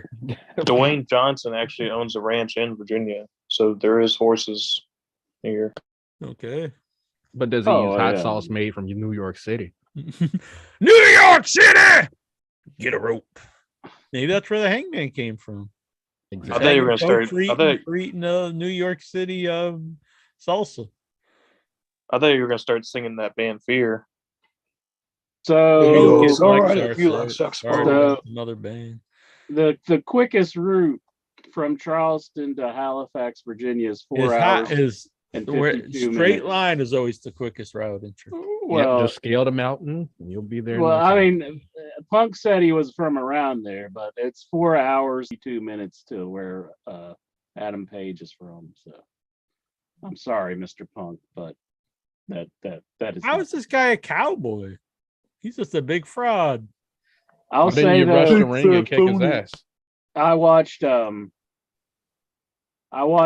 Being the Elite this week. I don't normally watch it, but they were doing a skit behind the scenes where he was talking to the Dark Order and all the things that they need to do to get ready for the tag tournament that they're having or whatever. I think it was the trios trios tournament. And they're like they're just doing this dumbest like training session ever, like just stupid stuff. And somebody knocked on the door and opened it up, and he's like, "Paige, there's CM Punk's in the ring," and he's like, "Hold on, shut the fuck up. You get out of here. We're doing important stuff." And I thought that was funny. That they had Bearded Incher loves Being the Elite. Mm-hmm. Well, that was a very funny part, because that he's. Are you morphing into Bearded Incher? Nah, come on now. Bearded Incher, I don't know if I told you guys, it's huge news. After an exchange with my other young boy, Dobbs, Bearded Incher deleted his Facebook. He is now off all social media. My God. Oh my. That's probably not a bad thing. It's really good for your mental health. I don't know. In this day and age, you kind of have to have social media. He's going to switch over to Twitter. He's gone. He's gone. Just like Shotzi Blackheart. R.I.P. Bearded Incher. All right. Enough of this bullshit and lollygagging and shenanigans. I say it's time. Once again, holy shit, I wish I had this. I don't think I have it ready. I'm sorry. Mike B, he made a tune. Maybe I could pull it up. I don't think I can. I don't think I have it ready to play on here. But let me look real quick. But we're going to get to this intro. Do you have any other bullshit before... Is he making a stinger splash? Before we get to the Raw report? Let's see. Do I have anything else? Oh, Keith Lee, he was doing like his intro, and he kind of stumbled a little bit, and he just kind of gave the audience like the look. He was like, wait a minute, let's do that one again. And then he went back and did it again. I don't know if they edited that from Rampage or not, but it was a funny moment. I thought he handled it well. Are there any fights or people making out around you? Whoa. No people making out, no fights that I know of. I did see, I got a picture of it. I know Lexar was asking for some pictures, but I didn't take very many. I guess it's Kip Sabian underneath the box. I was not aware of that before the show. Kip Sabian wearing a brown paper bag and a suit. Juju looked it up, and it's actually Kip Sabian, and they did make reference to that. Yep, that's him. He was out. They have so many guys that don't make the show. Kip Sabian. Gone. Fuck that. That guy sucks. The Jump Man ship Scout too. was there. Bring in Miro. Bring Miro Love me some back. Man There's lots of Scout. guys that should be on TV. Kip Sabian. Sure, he's a You're good right. guy. You're right. He should go the way of, some of the other dudes that, aren't here anymore. Hey, I'm not answer- saying fire him. Contract expires. Say, thanks, buddy. You're a good guy. Maki Ito and Boom. Hey, answer. they're there. How was Man Scout? Because I know he's worked dark before, and I've seen him at Independence. But how was he in that match? I like Man Scout. He was funny Yeah, because at He's the very end underrated. he was about to do like a run in, like not a run in, but to save as a partner. But then he just stopped and he kind of did the. All right. I'd love I've seen him I like think taking the only all way his, I'm going to be able to do this is I'm going to have to show Mike Bessler's page. So I'm sorry. You might be able to see some of my private messages where we're bashing Incher, but Those Yeah, nudes from just- Geraldine. Pixelate the dick pics. can you hear this? Does that flag anger into? I can hear some music. I hear it. I hear it. Yep. Raw report. Oh, that's a pretty- good clip. That was pretty awesome. Pretty good. Yeah, like Yeah, It's a good stinger. I like it. Pick a little video for that, and then we'll play it drum shits. But there you go. Look at that, Steven. Mike Bessler made that especially for you in the Raw report. With Oh, love. you feel special now. Don't get a big head. Oh, very impressive. Yes, I'm really like that. Knock you down a couple pigs. No, very good. Thank you, Mike Bessler. And a very, very well deserved here, Mr. Bootlers. I've actually Raw cut report. promos with the Man Scout before. Oh, I did catch the Man Scout like leaving the arena as like he had like a box full of goods. And I don't is know he if he was stealing leaving. stuff? He's like, He's probably selling stuff. He probably had his gimmicks or something. he's, I was going- he's stealing all the food out of catering. He's like, oh, man. I was going to the restroom and I almost thought it would have been nice if I asked the Man Scout for a photo at that point, but Yeah. He was in the tried. bathroom There. stealing all of the soap. He's on my friends list. All Steven right. knows the Man Scout. Yeah, he's been on the show too. We met him at the stand. Mm. All right. Halifax is closer to North Carolina than the WV. Yeah. Even Simmons says. Yeah, that's what I was bringing up. That Oh, I wasn't paying attention. Adam Page is not. I just from really around. got tired of hearing about the geography of West Virginia. Dude, that was just like one little bit. You tuned me out on that. It was I like mean, 20 minutes. I was like, oh, these mountains separate Halifax. He went to go get coffee while you're talking about that. Rochester, and I was like, okay. cool. Well, I loved hearing the Gary Busey story, like the 50th I time. I mean, think. Yeah, bring it. Check the quarter hours. Mm. Boom. Fucking Oh, brought in the I'll be looking at them. I'll be looking. ratings You know are what? through the Check roof. out Gary the Busey. we'll call it Meltzer. And we'll I see. think where we really popped the demo was the mud vein references. Mhm. Yeah, Oh, okay. I'm all about the mud rat. Yeah. Yeah, Alexa and I got into a confusion.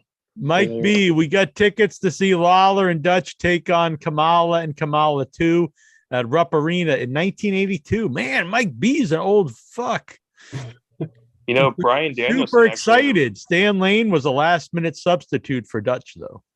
He's saying Dutch is one of his favorites. He went and saw this big match with the Kamala. Then you find out the last sentence, Dutch Mantel wasn't even in it. Oh, that's whack. Yeah. Refund. I want my money. Brian Danielson had a match with Kamala once. Thought that was pretty What? cool. Yeah, he Kamala did. too. No, Kamala won.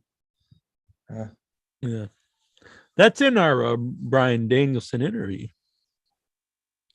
Yeah. I have to go find that one too. Well, I remember asking Kamala actually about Brian Danielson. We should Yeah. clip that. That would be a good little clip. Did they push it to the limit? They did. Or did they pull it to the limit? Ooh, I think they made love in a rocking chair. Oh my. Let's make love in a rocking chair. I was just kidding, Incher. I don't want you crying Oh. about not Incher. paying attention to geography. I love geography. Oh, okay. Hey, Yeah, I know you cool, did. how cool was it that Ricky the Dragon Steamboat was there? That's pretty Oh, neat. yeah. Oh, it's cool. He looked great. Looks exactly the same. He's got gray hair. Cut a promo. But with then I watched the show. There was no Ricky Steamboat. It was called the House of the Dragon. Where the hell is the dragon? Well, he had a promo with Chris Jericho. No, I watched your show. They kept talking about House of the Dragon Sunday night on HBO. Yeah. There wasn't one sighting of Ricky Steamboat. Oh, on No, the or a dragon. HBO show. I see. He hit a Ricky the that's right. Dragon Targaryen. He wasn't there. Yeah. Yeah, he should have fought somebody. Or at least slayed a dragon. Yeah, or at least maybe just get He eaten by a should've- dragon. He's the dragon should've went over. dragon. The dragon's eats him. Oh, He could have, done the arm drag on one of the dragons. exactly. Yeah. He should have beheaded Sean Bean. That should have been Sean Bean's cameo there. But this takes place like thousands of years before the other show. Wouldn't make no goddamn sense. Oh, that's right. No goddamn sense. Maybe there's a time travel arc. What in tarnation's this boy talking about? So now you're introducing the time machine when everybody knows that the time machine is to use to stop Lexar from doing things. That's true. From pulling a Gary Busey? From pulling his ding dong. I wasn't going to say it. I didn't want to bring it up. Raw report. I didn't. Raw report. Lexar, don't be doing any dirty deeds during the Raw report. Done dirt cheap. Dirty deeds. Done dirt cheap. What's that? Canadian Dry. Canada Dry. Yeah, Canada Dry. Okay. That's what I'm Support doing. Canadian. He's drinking it up for Butler. Mhm. Oh, I see. I went over my head. I was like, okay, cool. But I get it. He's trying to say Canadians are all dry. I'm drinking the Powerade Zero. Butler is very moist. Ooh. Why do they call drinks dry to begin with? Like, it's like the complete opposite of dry. I don't understand it. Speak for your brand there, Stephen Butler. Why are they using the word dry? Your nation's brand. Exactly. That Answer. is the flag of I say Kingdom. that's It's just a national big defamation. Canada Dry logo. Raw report.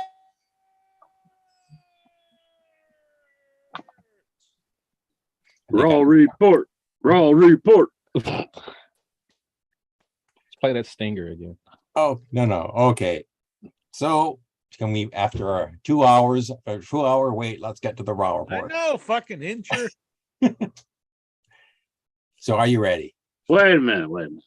Let's see how far Adam Page's mother is What? Oh fuck! Why you? Don't care. from Charles. That's boy Lexar. Butler specifically requested only brown M&Ms. Man, Jeez. Oh, I'll make some Mudvayne references next time, and that'll get like you trying to Is hook up with, Mudvayne? Is Let's see Mudvayne- how far Mudvayne is from Charleston. I met his mom. I met Hangman Page's mom. Oh yeah, that's right. Is Mudvayne just another term for WV?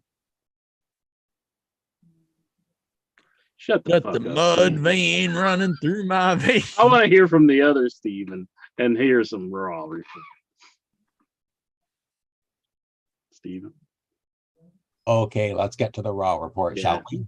Just get into it because Jack's going to interrupt you. I mean, that Jack is just Well, terrible. wait, about interrupting. before you interrupt me, Just- let me just- get this out. of the Ooh, way first. bitch. I'm gonna go look up Incher's mom now. Uh-oh. Okay. All we gotta do is have a Royal Rumble contest, and your mom starts calling because in. she actually I'm shows sorry, interest Butler. in the show. Like Intra's mom, she's like, Steven that's loves tickets. satanic. You gotta go to church. I apologize for America's interruptions.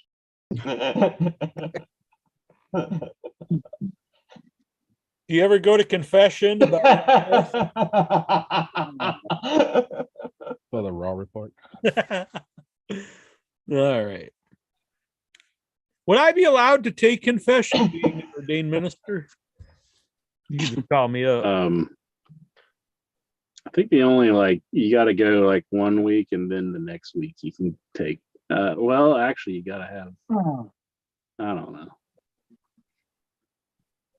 I think you got to have your first communion or something, and then you can take it.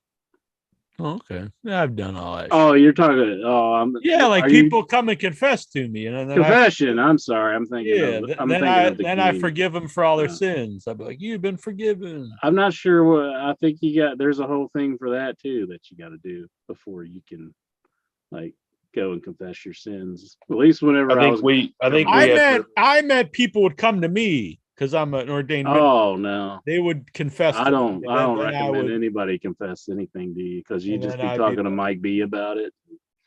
He's like, you know what they just confessed to me? Mike B will be like, what's going on? I didn't. That was a joke about saying anything about you. And then Mike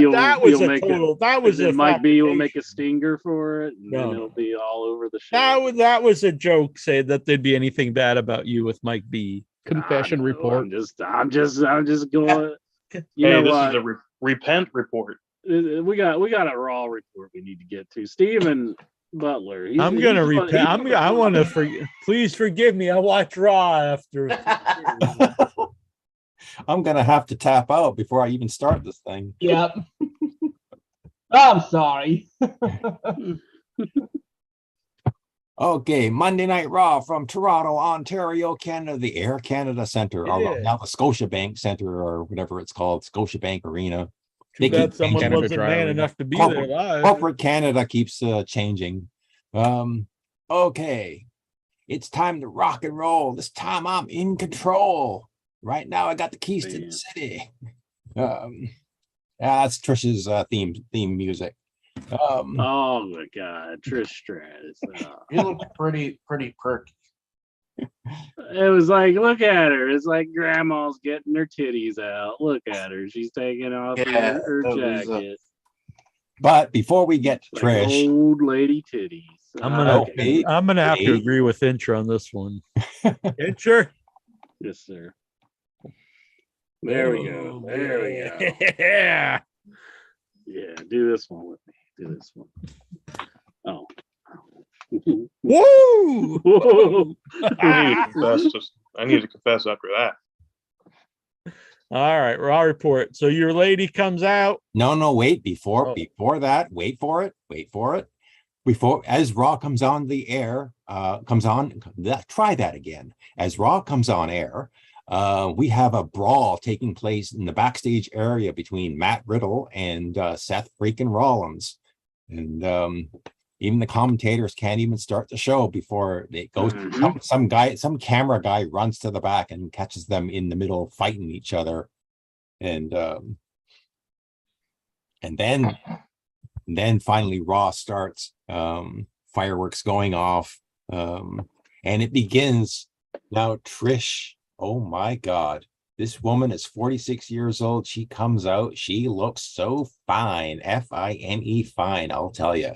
Dressed in black. Steven's been drinking too much Canadian Dry. And she comes out. Her theme music hits. It's time to rock and roll, folks. And your pants drop.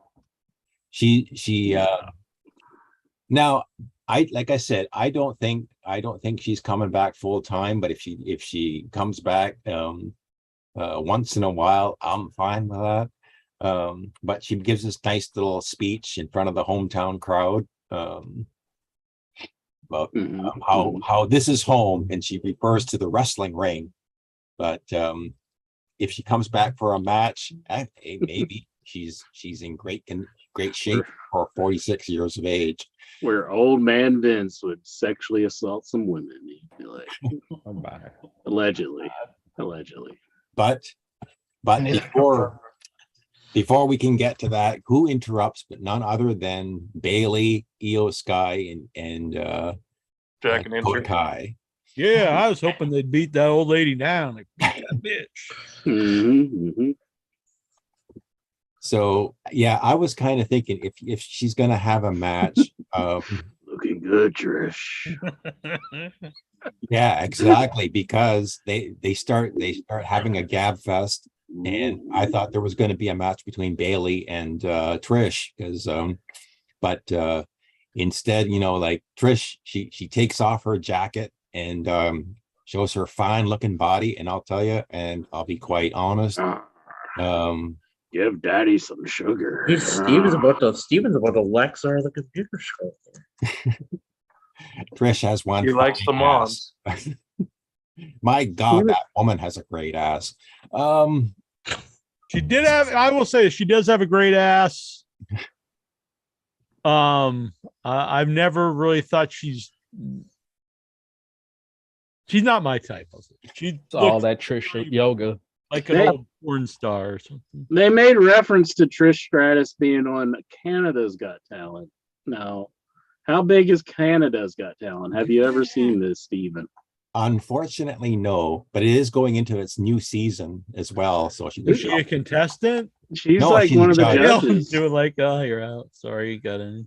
She's a freaking judge. Stage? Well, who else is a judge on Canada's Got Talent? I don't watch the show, so I don't know. The creator of Canada Dry. Michael J. Fox. Jack Rougeau. Lance Storm. Lance Storm. I can be serious for a moment. I think Steven Butler Lex saw the TV screen last night. What the? I could see that. No, I mean, I don't want to see that, but I could picture that happening. That's what I'm saying. So it looks like that Bailey, Io, and Dakota are gonna do a 3-on-1 attack on Trish. Who shows up? But Bianca Belair, Alexa Bliss, and Asuka. Was it those three that showed up? Yeah, that's who showed up. Yeah, that's who made the. And so then the heels start to back down because they're outnumbered. But it builds into the opening match. Let's right into the women's tag team title tournament semi-final match.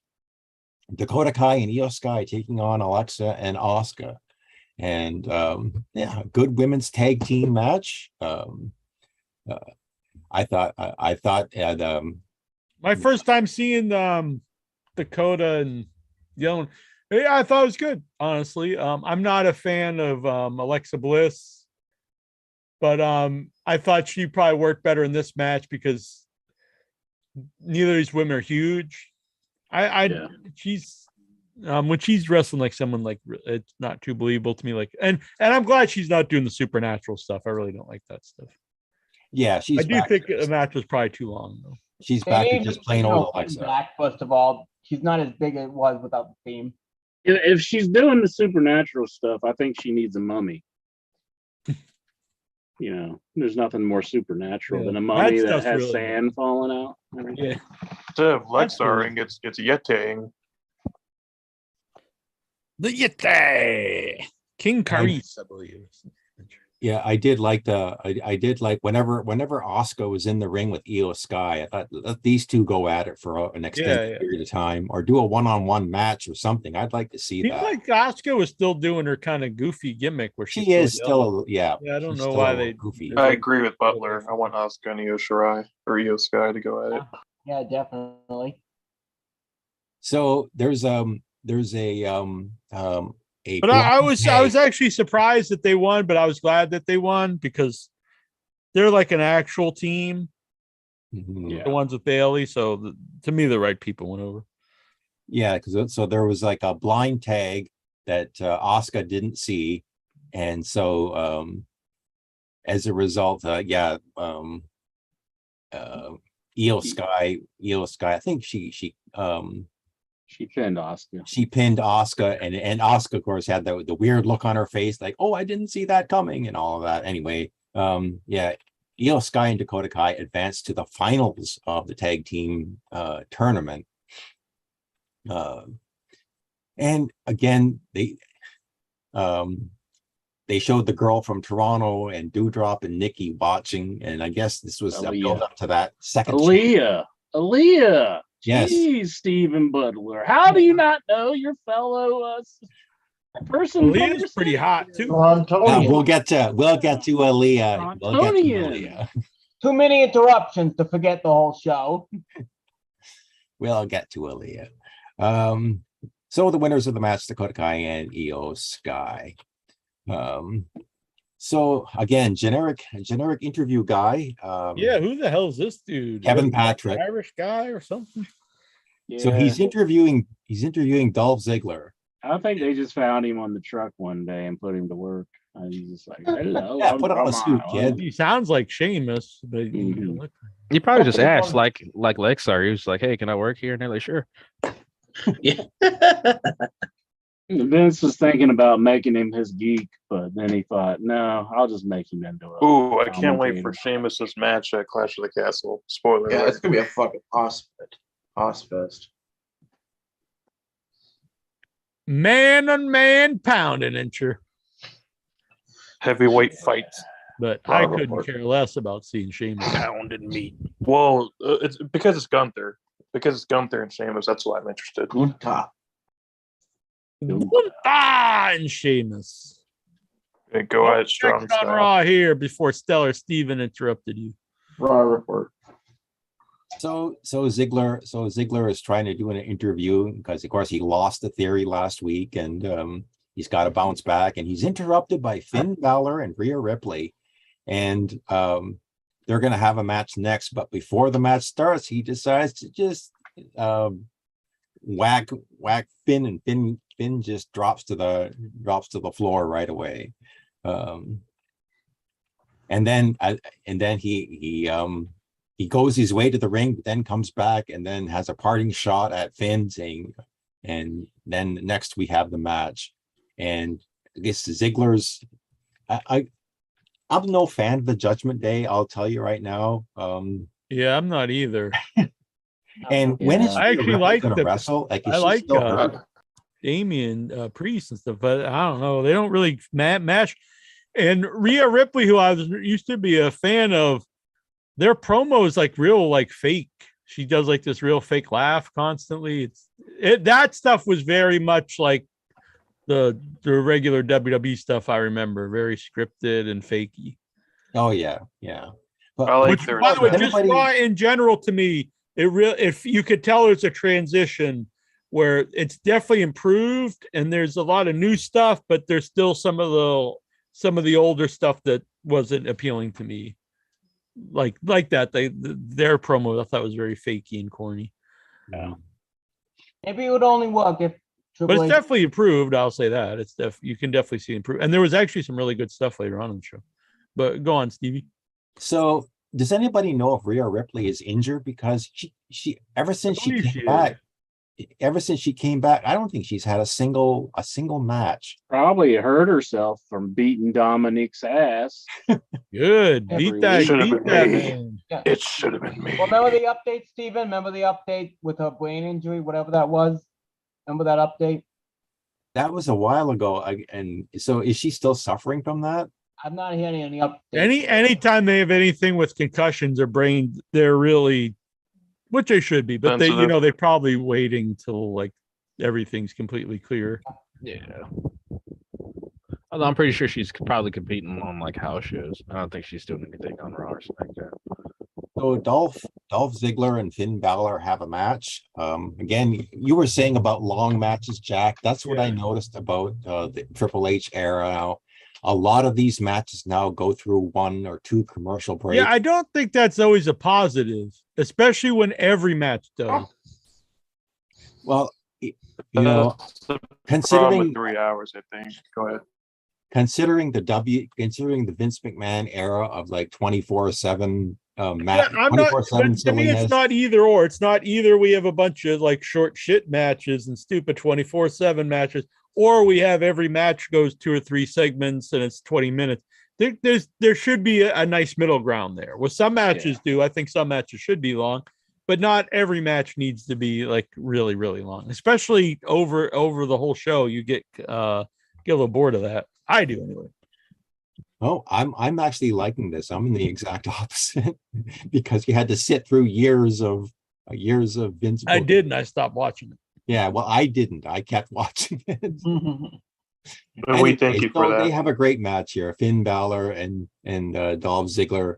A lot of good back and forth here. And, it's a good match if you're just into matches by themselves, which I'm not saying that's bad or anything, but I mean, I always thought Dolph was great, but by this point in time, do I really care about Dolph Ziggler? No, unfortunately, because I do think he's really good.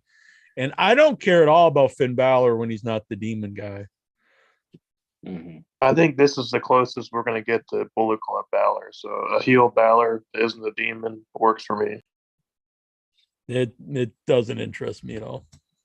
So Ziggler hits his Fame-Asser, his zigzag, but Finn fights back. And is Ziggler a babyface? Because I've been watching the show. Yes, he and Bobby Roode turned babyface a while back, and Bobby Roode's kind of gone on the milk cartons, and you haven't seen him.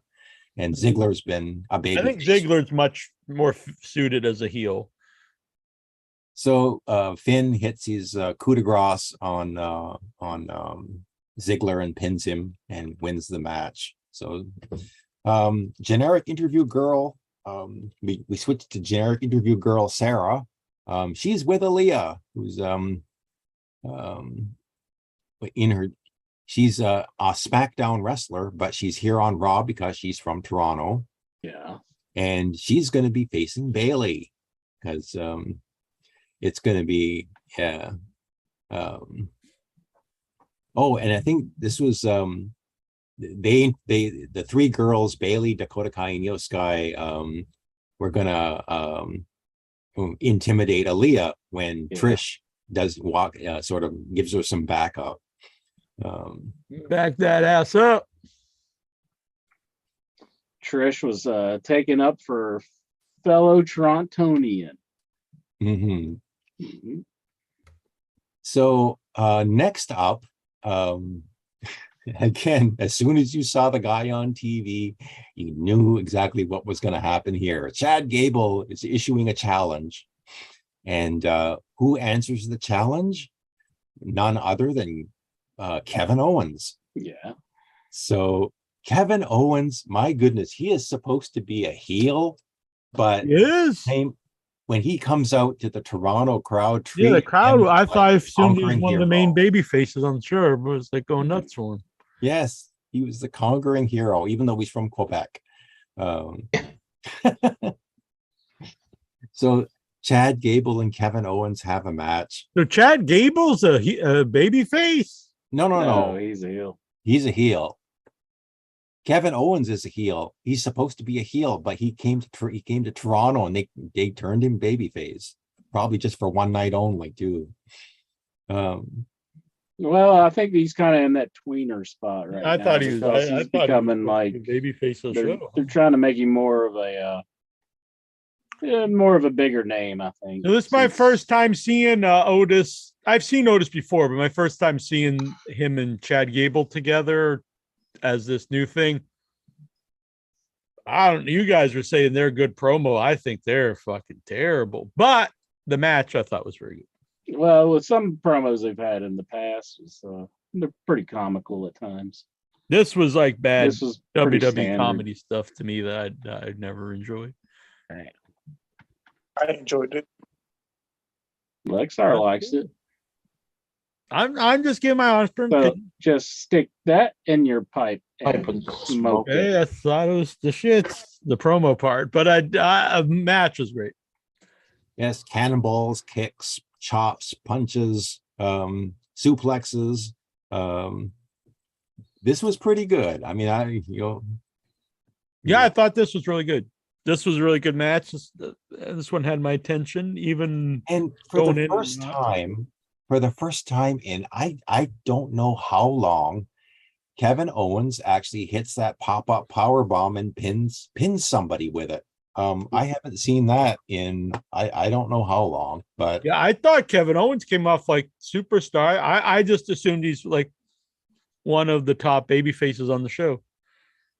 I always a big Kevin Owens fan, so I'm always happy when he's used well on the show. The last thing he was doing was feuding with Elias, wasn't he, Butler?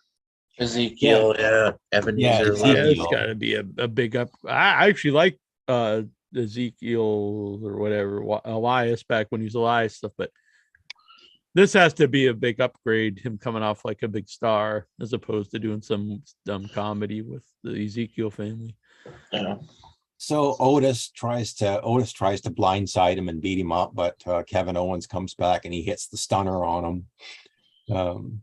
And just easily dispatches the Alpha Academy, get beaten up again, and Chad Gable loses another match again. I'm totally on board there. I definitely do not think Chad Gable should be beating Kevin Owens, especially when he's getting that ovation. To me, way more upside on pushing Kevin Owens than Chad Gable. So they announced that Gigi Dolan suffered an injury, and so Alpha Priscilla Gigi Kelly. Dolan or Priscilla Kelly, whatever. Gigi Dolan is injured, and so the Toxic Attraction is out of the tag team. Gigi Allen? Gigi Dolan. Gigi Hadid? Man, I would Gigi Allen, Gigi Dolan. I'll just be stupid. Go on. So Friday Night SmackDown, they're going to have a second chance fatal 4-way. So all the teams that lost, Tamina and Dana Brooke, Natty and Sonya Deville, Doudrop and Nikki ASH, and Xia Li and Shotzi are all going to have a fatal 4-way to determine who advances in the tournament. Are you intrigued? No. Intrigued. Well, I'd like to see probably Shotzi Blackheart team, I guess. Who are the other people? I'm thinking it's going to be Sonya Deville and Natty. I think they're gonna win it. Yeah. Yeah. She got mad at Fuck wants to Natty, see didn't that. she afterwards? Didn't they kind of have like a mad at each other? Like, Oh, I think I know a beat nice her up. way. I think I know a nice way. If it comes before the match, and I know she's gonna lose, it'd probably be nice to see a backstage assault, and Ronda and Shayna team up and take this over. Yeah, I'd rather see those two, My impression is whoever wins, though, it's going to be the team with Bailey will win the titles, the tag belts. Yeah. It seems like that's the faction you're pushing, and the more belts you get in that group, the more prestige it is, especially if they're going to be feuding with Trish Stratus. So next up, we get Aaliyah, the hometown from Toronto, Ontario, Canada. She gets a nice pop, taking on Bailey. And Bailey, this is her first singles match on TV since coming back. Didn't like her ring attire all that much. She looked kind of ragged. She looked more like a UFC fighter. Yeah. It looked better than the still picture I saw online. I'll say that. Aaliyah's like pretty, and yeah. It's my first time. Yeah. But honestly, I kind of thought, again, this wasn't real long, but I thought this match was too long too. To me, Bailey should have just like squashed her. I think no, they wanted no. to give her She's some time because that's her hometown. No, she's the hometown girl. Aaliyah's the hometown girl. To me, So they it was gave her like, some who gives a offense. shit? But Bailey won. Of course, Bailey was going to win. But they gave Aaliyah some offense on Bailey, which is fine. It was nice I like to the hear. pose, by the way, Stephen. Both gave the satisfaction during the match. If you remember, Aaliyah did the jump on Bailey, and she did the sign before she landed. She was taking on Trish's moves. What? Oh, yeah. Next, she's going to come out there and talk about how she's pregnant. And she's about to have a baby. And that's really going to be discouraging. That's where they belong, barefoot and pregnant. Or they could redo Trish Mickey James angle where she becomes Trish.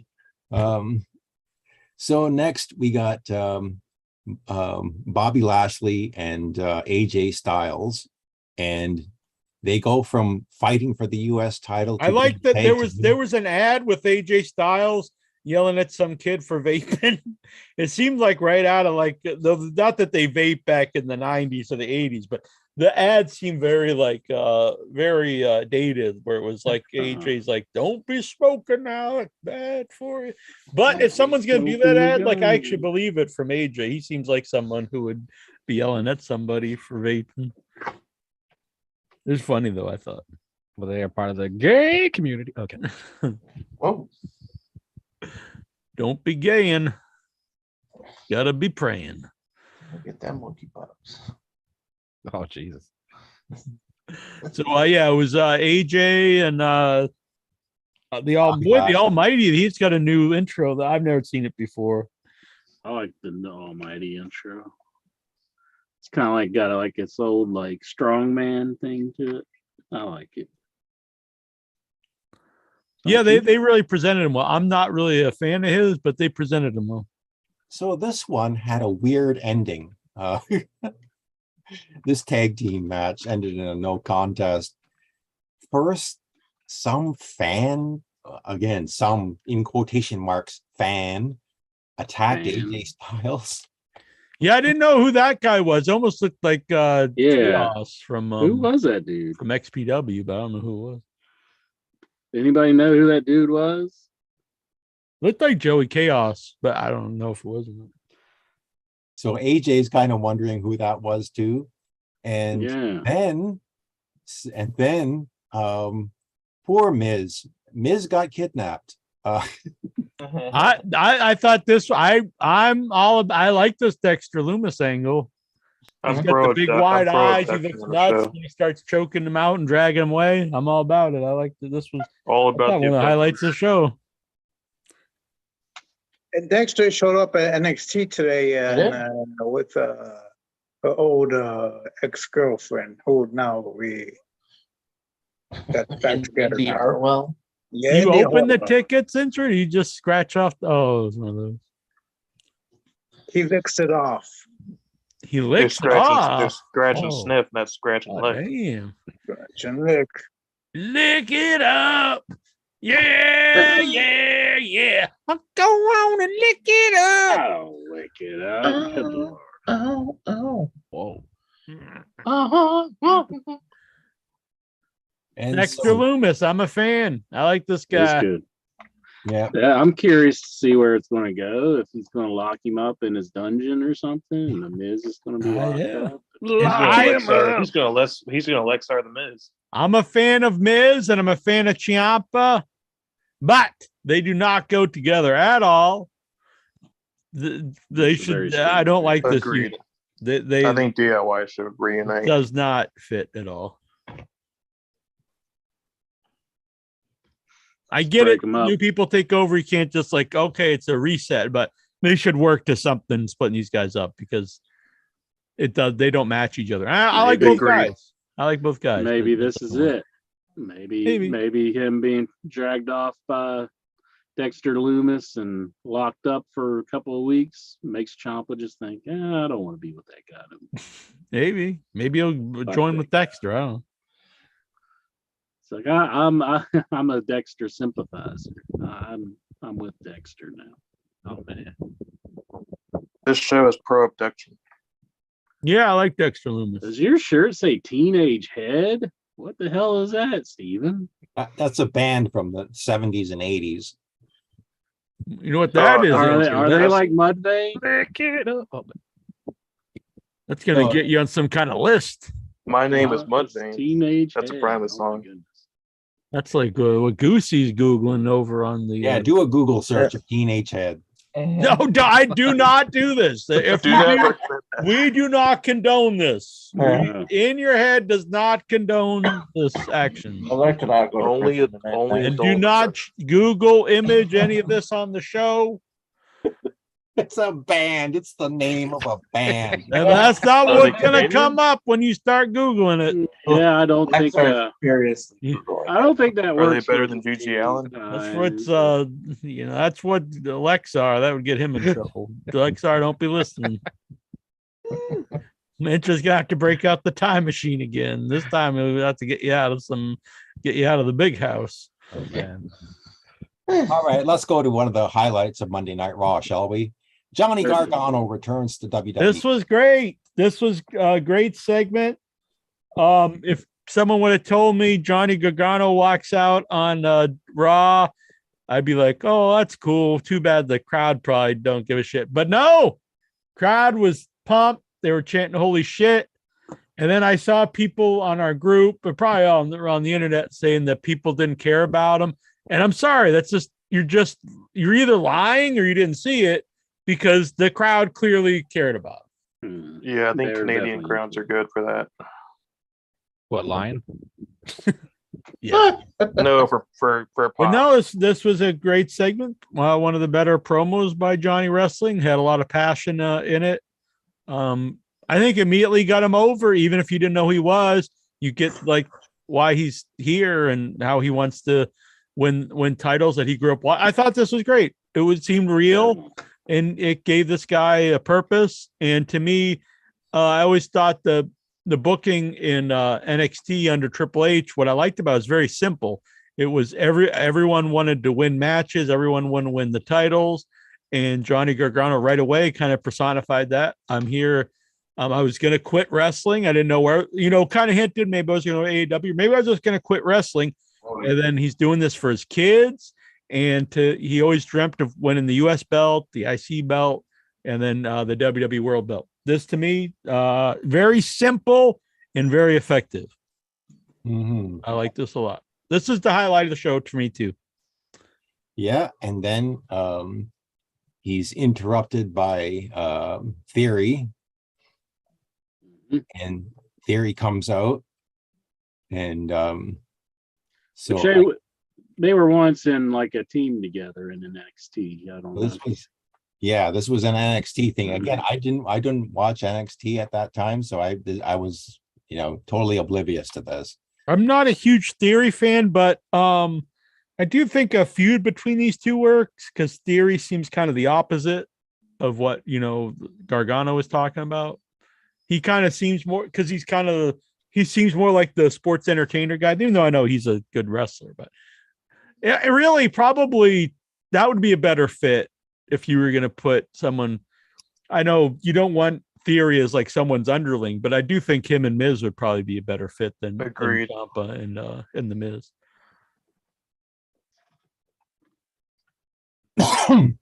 So Theory wants to, Theory says that now he can be, what was that thing that he said? Sorry, I lost my train of thought here. Yeah, he can carry his bags and be a caboose and all that.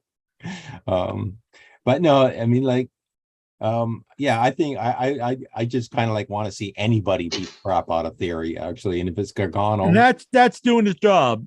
You know, I'm not a fan, but honestly, I would like to see somebody beat him up, so he's doing his job as a heel. Yeah. Oh yeah.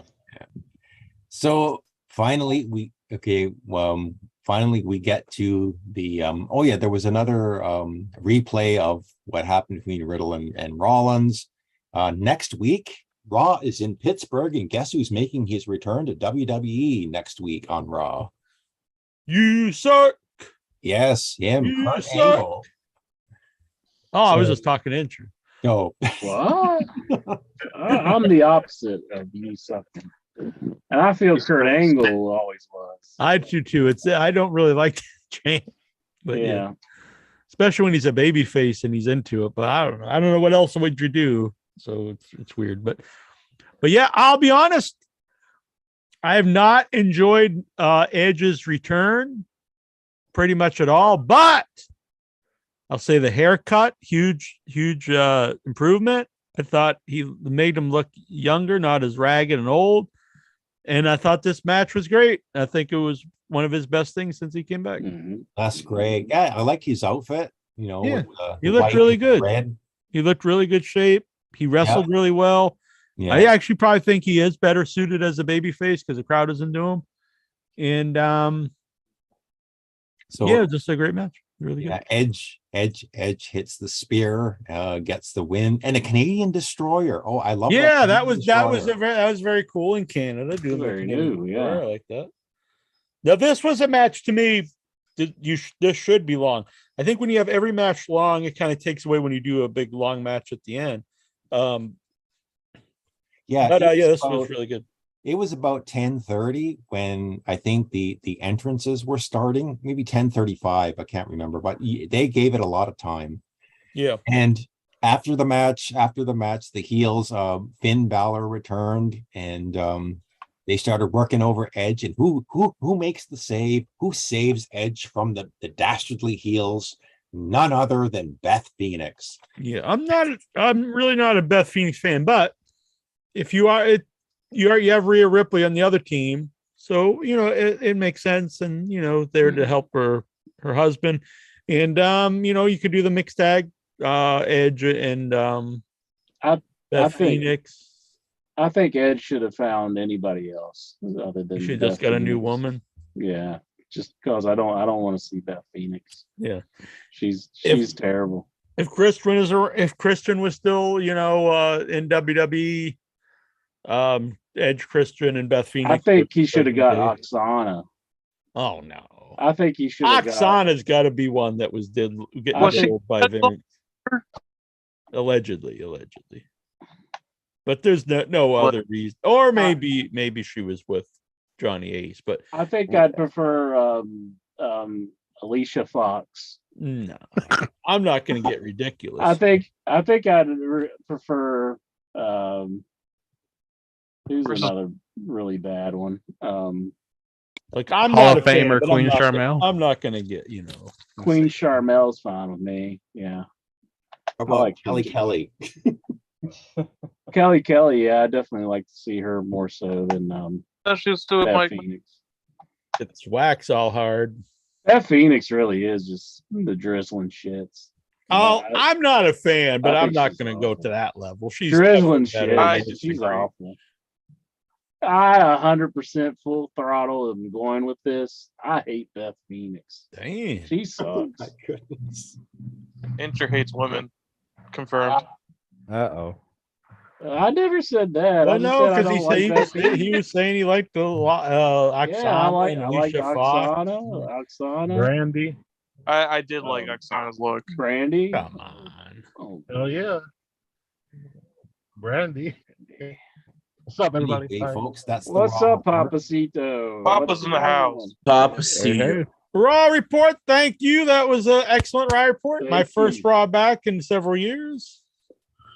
So Jack, are you going to stick with it? Or Yeah. I can't next week because I won't be here. I'll be in another country. I won't have time to be watching this Raw, but I will. Yeah, if you're not gonna be here, then I may post a Raw report, and because there will definitely not be a show next week. At least not with me. Intra could do one. I want Beth Phoenix versus Rhea Ripley next week, or I'm not watching. Ever. Papacito! Papacito! What's up, my pal, my buddy, my amigo, my compadre? What's up? Well, first I wanted to Get just the say hi mask to to protect us. Yeah. I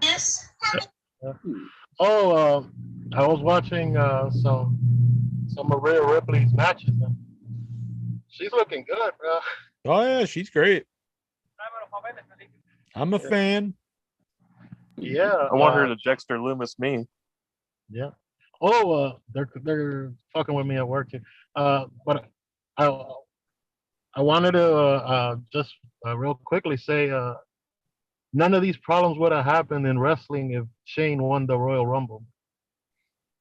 If Shane would have won, none Shane of the allegations against Vince McMahon would have come up. I mean, you think about it, really. I think it is your son.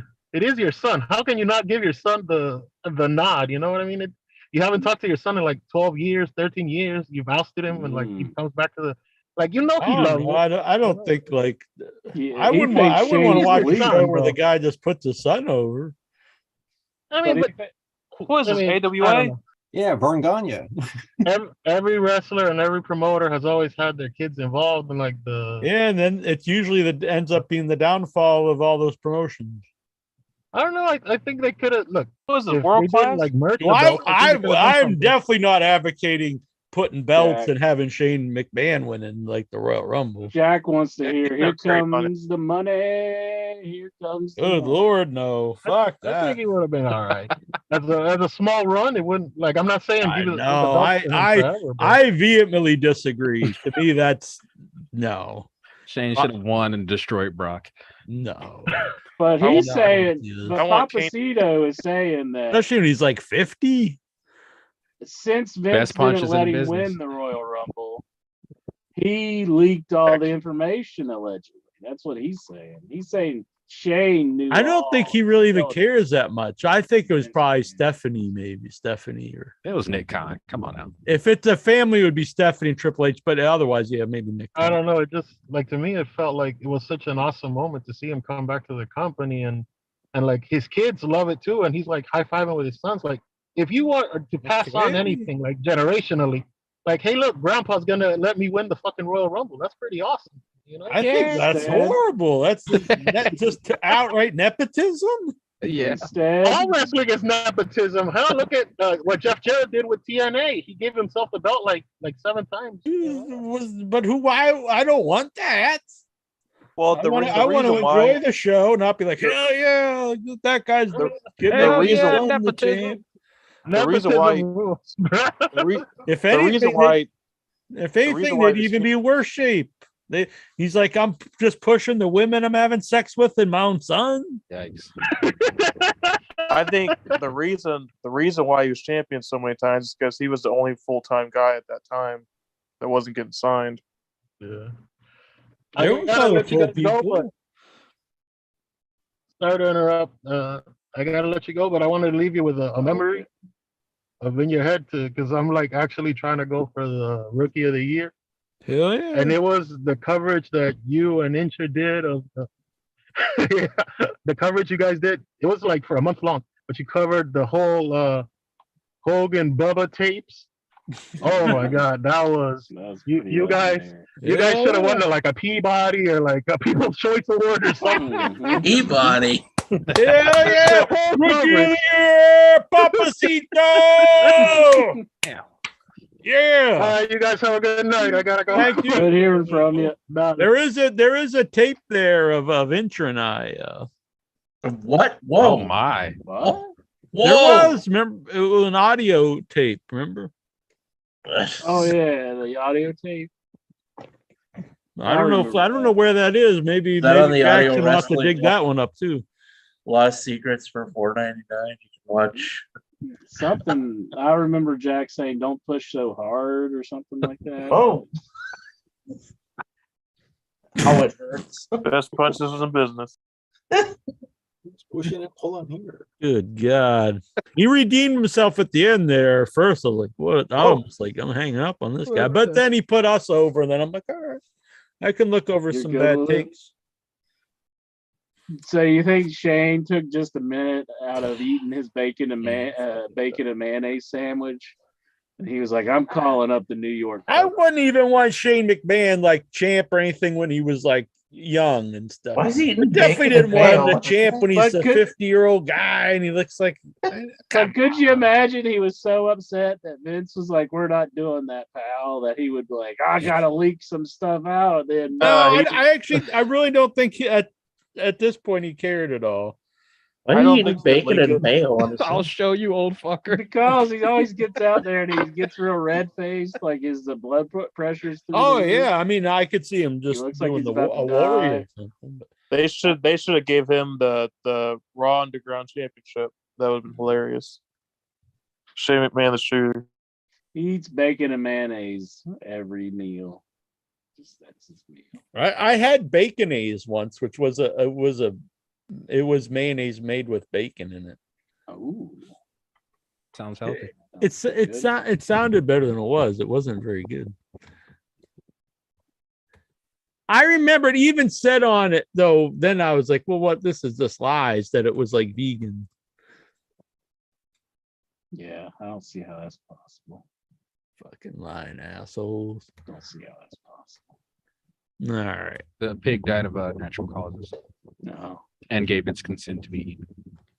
Yeah, because you can be. I was like, oh, this is a pot, but you can actually be a cannibal and be vegan if the person you're eating gives them your consent. Look at this. What? Look at this. You're telling me like you're cool with Beth Phoenix? No, Look at no, this. no, no, no. That's You not want what this I on said. TV. I'm not no. I said I'm not a fan, but I didn't go to ridiculous lengths. Look at I think Rhea Ripley should beat up Beth Phoenix. what is that hairdo? What is that, Steven? What is this shit? That's a Lions team. You should do that, What? Incher. I don't have the hair for that, but Jackie Jones here with Baconaise. That's right, Oh. because everything should taste like bacon. And not only is this bacon, but it's vegetarian and it's kosher. So get your Baconaise. Oh man. Jackie Jones here with Oh man. It's from 2011. Good God. I know. Look at what Baconaise has done for you. Yeah. Before and after Baconaise. Boom. I wanted to Dude, pull this, play the Steiner audio clip. This fat son of a bitch.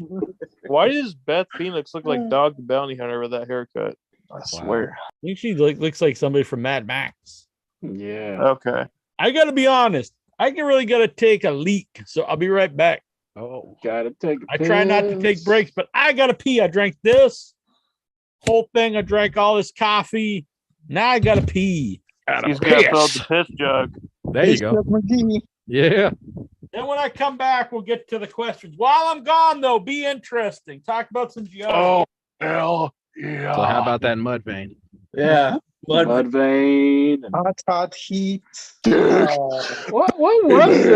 What was the crux of this argument that you're having with Stellar Steve? This imaginary argument that never happened. About Mudvayne. Unless I blacked out, I did not mention Mudvayne. Lexar thought I brought them up. You said it. No, I didn't. Rewind it back. Rewind the show back. Listen to it I after. can rewind live show back. I know. That's a joke. So what did he say, Lexar? What did he say? He said something about Mudvayne, about one of those wrestlers could come out to Mudvayne. Are we going to have to take these two to wrestler court? I to think figure I'm out which hallucinating one? or something, or blacked out during it, because I don't remember saying that. Yeah, let's take him to Haiti court. Lexar, have you ever been prone to blacking out? I think once. You blacked out?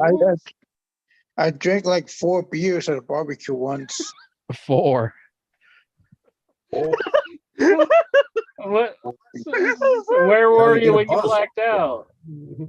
The barbecue? I Did was you fall on the over on the verge grill? of blacking out. I didn't really come to black out, but I was on the verge.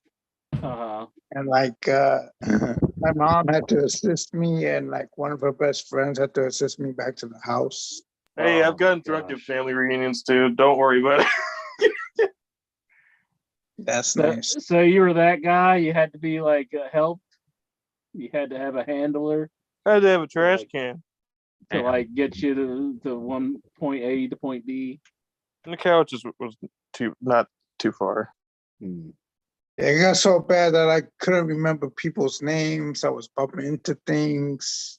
Can't rap about mud vein. I didn't know who was Mudvayne is during that time. No. I found out about it maybe about a couple years later while I was watching MTV. Headbangers Ball on MTV2. Hell yeah. I don't know what the hell that is. It's a heavy metal. Yeah, it's a music metal show. music hour, I think. Yeah, No, it's 2 hours. I 2. remember it's 2 hours on Saturday night. Hold up, I got something to say. Dick, bury me underneath everything that I am. Rearranging dick. Uh-huh. Bury What the me. fuck? I leave, and this is what happens to the show. This is how Yeah, you get Stellar interested. Stevens. He just summoning started doing fucking that. Beelzebub over here. Yeah, Singing Mudvayne. That's Oh, what man. I think he had his Ouija Piss in your board. face. Piss in your face. That's yeah, not I heard Mudvayne. Mudvayne was Such a inspired disgrace. Disgrace to your race. Now sing Avenged Sevenfold. Who? Please. You don't know who Avenged Sevenfold is? Yeah, I know. I know the name, Yeah, but they I did would not 7 be able to times. name one song. I grew up listening to like barbershop quartets. That was Carpenters? cool when I was a kid. No, you listen to Like- Barbara Streisand. Like how much is that doggy in the window? Poof poof. No one with the waggly tail. You That's the listen kind to of stuff Bob we listen to. Dylan. Yeah, I think that record went like triple platinum. All right. Patrick Howell, I'm in quarantine dealing with COVID-19. Well, feel better, young Patrick Howell. Yeah, Get better, Patrick. You feel better. David hope I'm not Bethany, are we coming down talking with about Headbangers Ball? Balls. He said he saw Mudvayne a week ago. Wow. We're Great talking about band. Fucking What time is, travel. what is the big Mudvayne song? Let's see. big. I was just singing it. Yeah, it's pissing your face. I'm not Oh, wait. sure what you were doing, Stellar. Oh, please don't. If that's what Mudvayne sings, I'm not interested. Then Best you don't bass playing in the business. You don't appreciate good music. Damn. I swear the bass on that. Oh, I like Intro like good bullshit music. like Elton John. I like Elton John. I like Elton Jim. He likes I like- Yellow Brick Road. He's no Mudvayne. Richie Valley. I like Richie Valley. You mean Richie yeah. Valens? I Richie Valens and don't know the man's name. Catchy Go-Go and The I mean, Kajagoogoo. Big Bopper. the Big Bopper and all the guys who died in the plane. Little Richard. You all know what Tutti Frutti's really about? All songs are really just about sex. You What's know it what it's about? really about? Those about ice cream. It's about some anal sex, is what it's about. Whoa. Sounds like Mudvayne to me. What fucking interrupt? Oh, hold on. DJ Curly. I think they had to tell Little Richard he had to tone that song down. He couldn't sing it on the radio. Oh, it's Mudvayne. Piss in your face, piss in your face. Piss in your face, piss in your face. Piss, piss, piss, piss, piss in your face. You're such a disgrace. Disgrace to your race. Piss in your face, piss in your face. Piss, piss, piss, piss, piss in your face. Get used to the taste. Your life is a waste. Piss in your face. Piss in your face. Piss, piss, piss, piss, piss in your face. You're leaving a trace to our chase. Piss in your face, piss in your face, piss, piss, piss, piss, piss in your face. You're such a disgrace to your race. Piss in your face, piss in your face, piss, piss, piss, piss, piss in your face. Get used to the taste. Your life is a waste. You're such a disgrace to your race. Piss in your face, piss in your face, piss in your face, piss in your face, piss in your face, piss in your face. Yeah, maybe instead of doing a new DJ Curly Bear, I should do some more Das Attack. It was funny. I was pissing actually during that. On someone's face? I can't confirm or deny. Hey, now that's music. That's good. That's good music. That's garbage. Oh, You know what's even better? Buckethead and onions. Beautiful. All right. So time to get to these questions. Songman, he was digging that tune, weren't you, Songman? Bury me. I heard Jonathan. I think Blake it's a was waste singing along. in your face. Piss. It's got a yucky sound effect taste. I thought that was a Dave Chappelle song. Piss. I want to piss on your face. David Manthony, he says dig is the big mud vein hit. Ooh. That's what I was singing earlier. Yeah. big in I your just face. want to give him his props, Stellar Steven, because he's in the chat room and he's commenting. The good man. And his props. Trying to find the questions. How come I can't find? They should be right here. But I noticed lately, instead of showing like the newest post, the group now will show like the most relevant post. But I'm like, well, who relevant to who? Jackie Jones. What?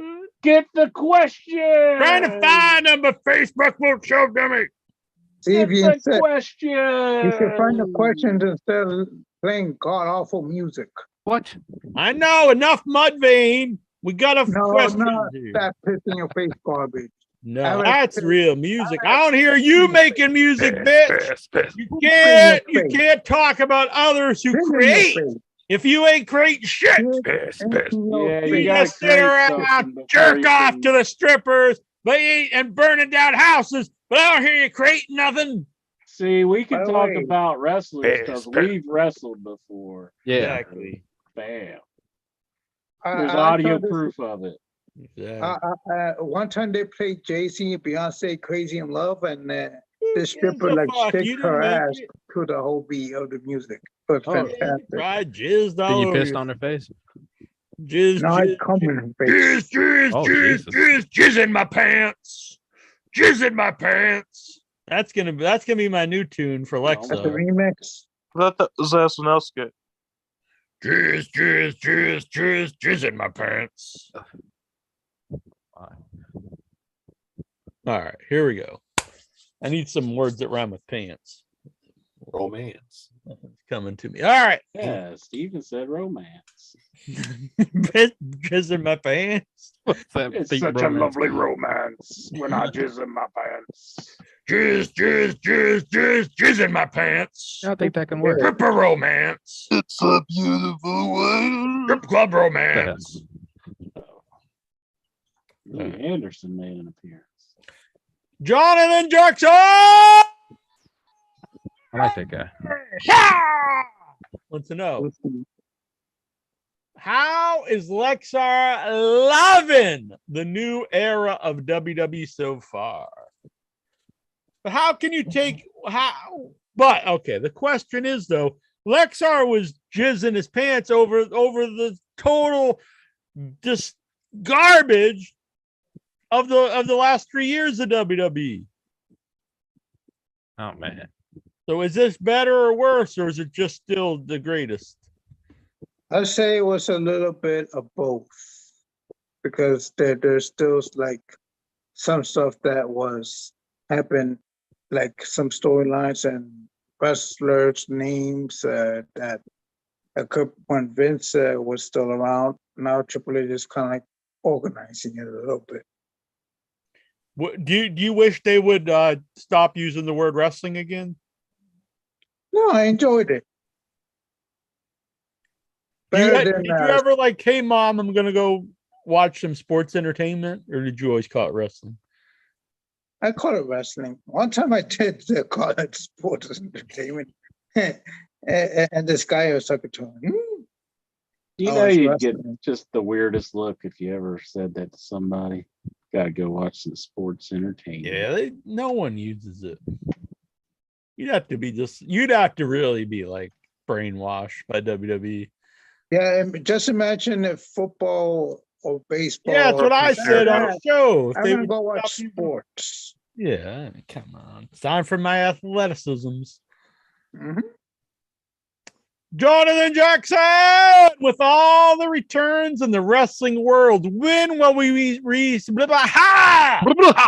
When will we see the return of Bearded Incher? Well, we just found out he deleted his Facebook. And you know that you mean business when you delete your social media. So I don't know. Hopefully he's all right. I think he's probably upset because he's not going to England with me this time. Did you not even ask? Every single person I asked, I will not be seen with you. What the fuck? You didn't ask? Yeah, everyone said no. The fuck, you crazy? I don't want to go anywhere with you. Oh man, I just thought it'd be fun. It's a fuck, you're talking about fun, you fucker. I was like, oh shit, Jesus. You need to ask me. Hey dude, you want to go to England? Go see the premiere of my movies? I don't want to be seen in public with you. Ah! Shit, he's even in my movie. He said not good enough. I'll be honest though, all his lines were edited out. What? Well, no wonder he don't want to go. I'm not even joking. He actually had a lot of dialogue, and it kept getting cut, and then eventually he actually has no lines. But he put Mitten on the cutting room floor. I did not edit the film. Oh, poor Mitten.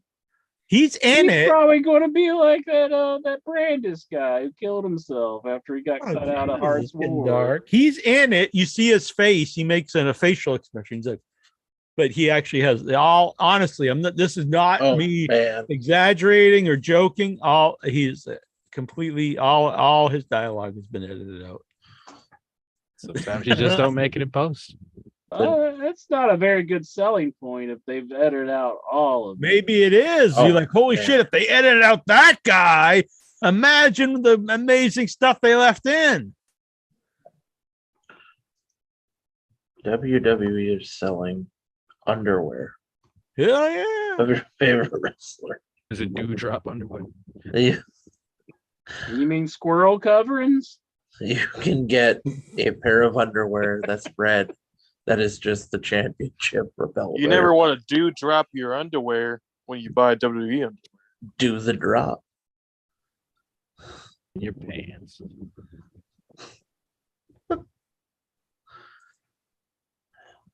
I'd play I don't know.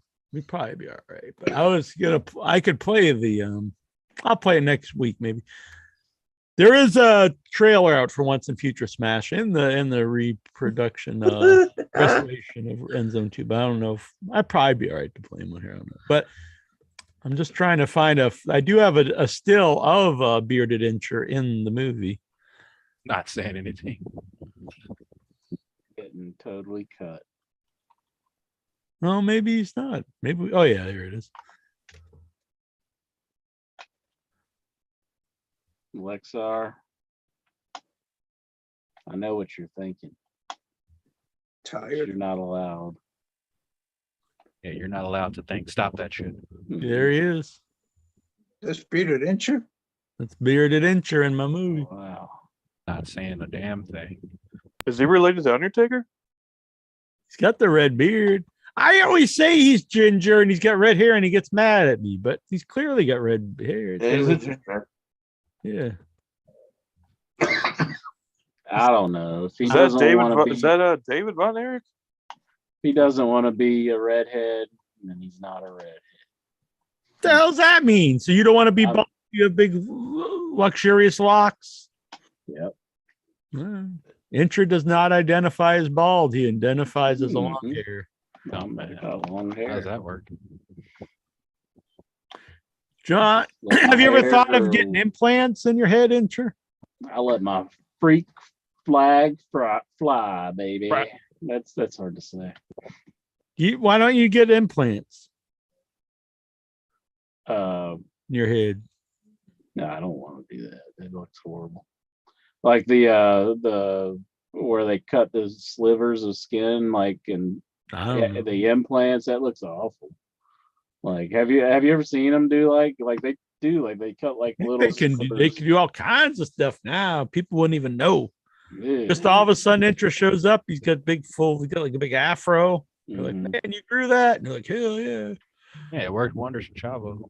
Yeah. Larry Zbyszko, it worked. Yeah, like some people would just like, didn't Joe Rogan have it and like it didn't take and like I remember Hulk Hogan did big back in the star. 80s. He got the but it didn't take for him. Hulk But that was Hogan had because he was taking so much steroids. Damn. Allegedly. it? And he's got that big thermos cock. Oh, Running through his Bigger than veins. Batista's? I don't know. Jonathan Jackson, what's your favorite deli meat? This has changed over the years. I used to, like prosciutto and but now if I eat deli meat, I do actually keep deli meat a lot just for little snacks, but it's like turkey and chicken. Jack, Gabagool. brace yourself. Mine is ham or turkey. I mean, that's what it, but I mean, if I used to eat like the prosciutto and capicola, that kind of stuff, but Captain Cola? What the hell are you talking about? but now it's just some turkey, some rotisserie turkey. I do like the hot stuff, so like some buffalo chicken's pretty good. How about yourself, Jonathan Jackson? What are you chowing on? I'd say more of a Bologna? turkey, man. Some bologna. Some bologna. My bologna has a first name, it's O-S-C-A-R. My bologna has a second name, it's M-A-Y-E-R. I love to eat it every day. If you ask me why, I'll say Bologna. What's the next question? Nikhil Callahan. Fried bologna is really good. You ever fry your bologna? Yeah, back when I was a little boy. Oh, come on. You're Back when I was a little boy. You're not going to eat. If somebody offered you a fried bologna sandwich, you're going to say no. No, there's nothing there that I would normally eat. I don't eat bread. I don't eat the fried bolognas. Only You're bark going for to me. eat it and you're going to like it. I got some bologna for you. Boom, boom, boom. Yeah, Such a small serving. I know interest usually like, I gotta give it all. Never satisfied. Satan McMahon thinks booking on WWE is horribly lately. What? And why won't Dewdrop respond to any of his texts? Satan McMahon. He's trying to get. Oh man, he's trying to get with Dewdrop. You think Dewdrop was one? According to Mike Holkertz. He was doing the dirty with. Oh, I want a Dewdrop versus Beth Phoenix next week. Book it. For Edge's love. David Matheny says, I used to think Mudvayne was possibly the greatest music until I heard Das Jock earlier. Earlier. I thought that Chopin was the best. Andrew's Horror Show. Satan McMahon. Yeah. Satan. Satan is good. Satan is my pal. No, hell Satan. No, stop it. What's the matter with him? Jackie Jones has lost it. All right. Nikhil Callahan. I'll be seeing he's going to a music show Saturday. But me, Nikhil, and Dobbs Dean Maya, we're getting together on Sunday. And we're gonna do it up in Soho. We get a tour of Lexar's house here. What the hell's going on? Every room has a CBS Sports. In a VCR. That will be quite Destination Lexar. Let's see here. WWE Hall of Famer Jeff Jarrett is no longer the company's senior vice president of live events. It is now the Road Dog. So they fired him. He's like, get rid of Jeff Jarrett. Hire the Road Dog. Why'd they get rid of him? Because he had to hire his old buddies, the Road Dog. Yeah. But I'm surprised that they got rid of Jeff Jarrett so soon. He was just in a match with Ric Flair. Did you enjoy his last run? What the hell? Did I enjoy Jeff Jarrett's last run as the senior vice president of live events? The fuck do I That's a know? weird question. Who asked that question? He's a legend. Good man, Nikhil Callahan. Nikhil asked that? Oh, I should have known. Boom, Big Dave Matheny. Man. He wants the scissor. He wants the scissor. Hello, gentlemen.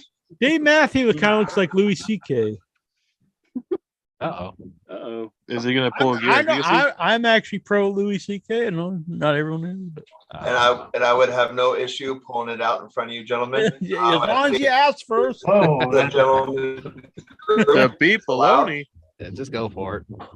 I just whip it out right. Pulling a different kind of deli meat. I don't You're think looking he wanted good. I must have said, Louis. You're looking good, Dave Matheny. Mhm. Like you lost some weight. Thank you. How's it No, I going? keep it at the house. Batman. How's it going?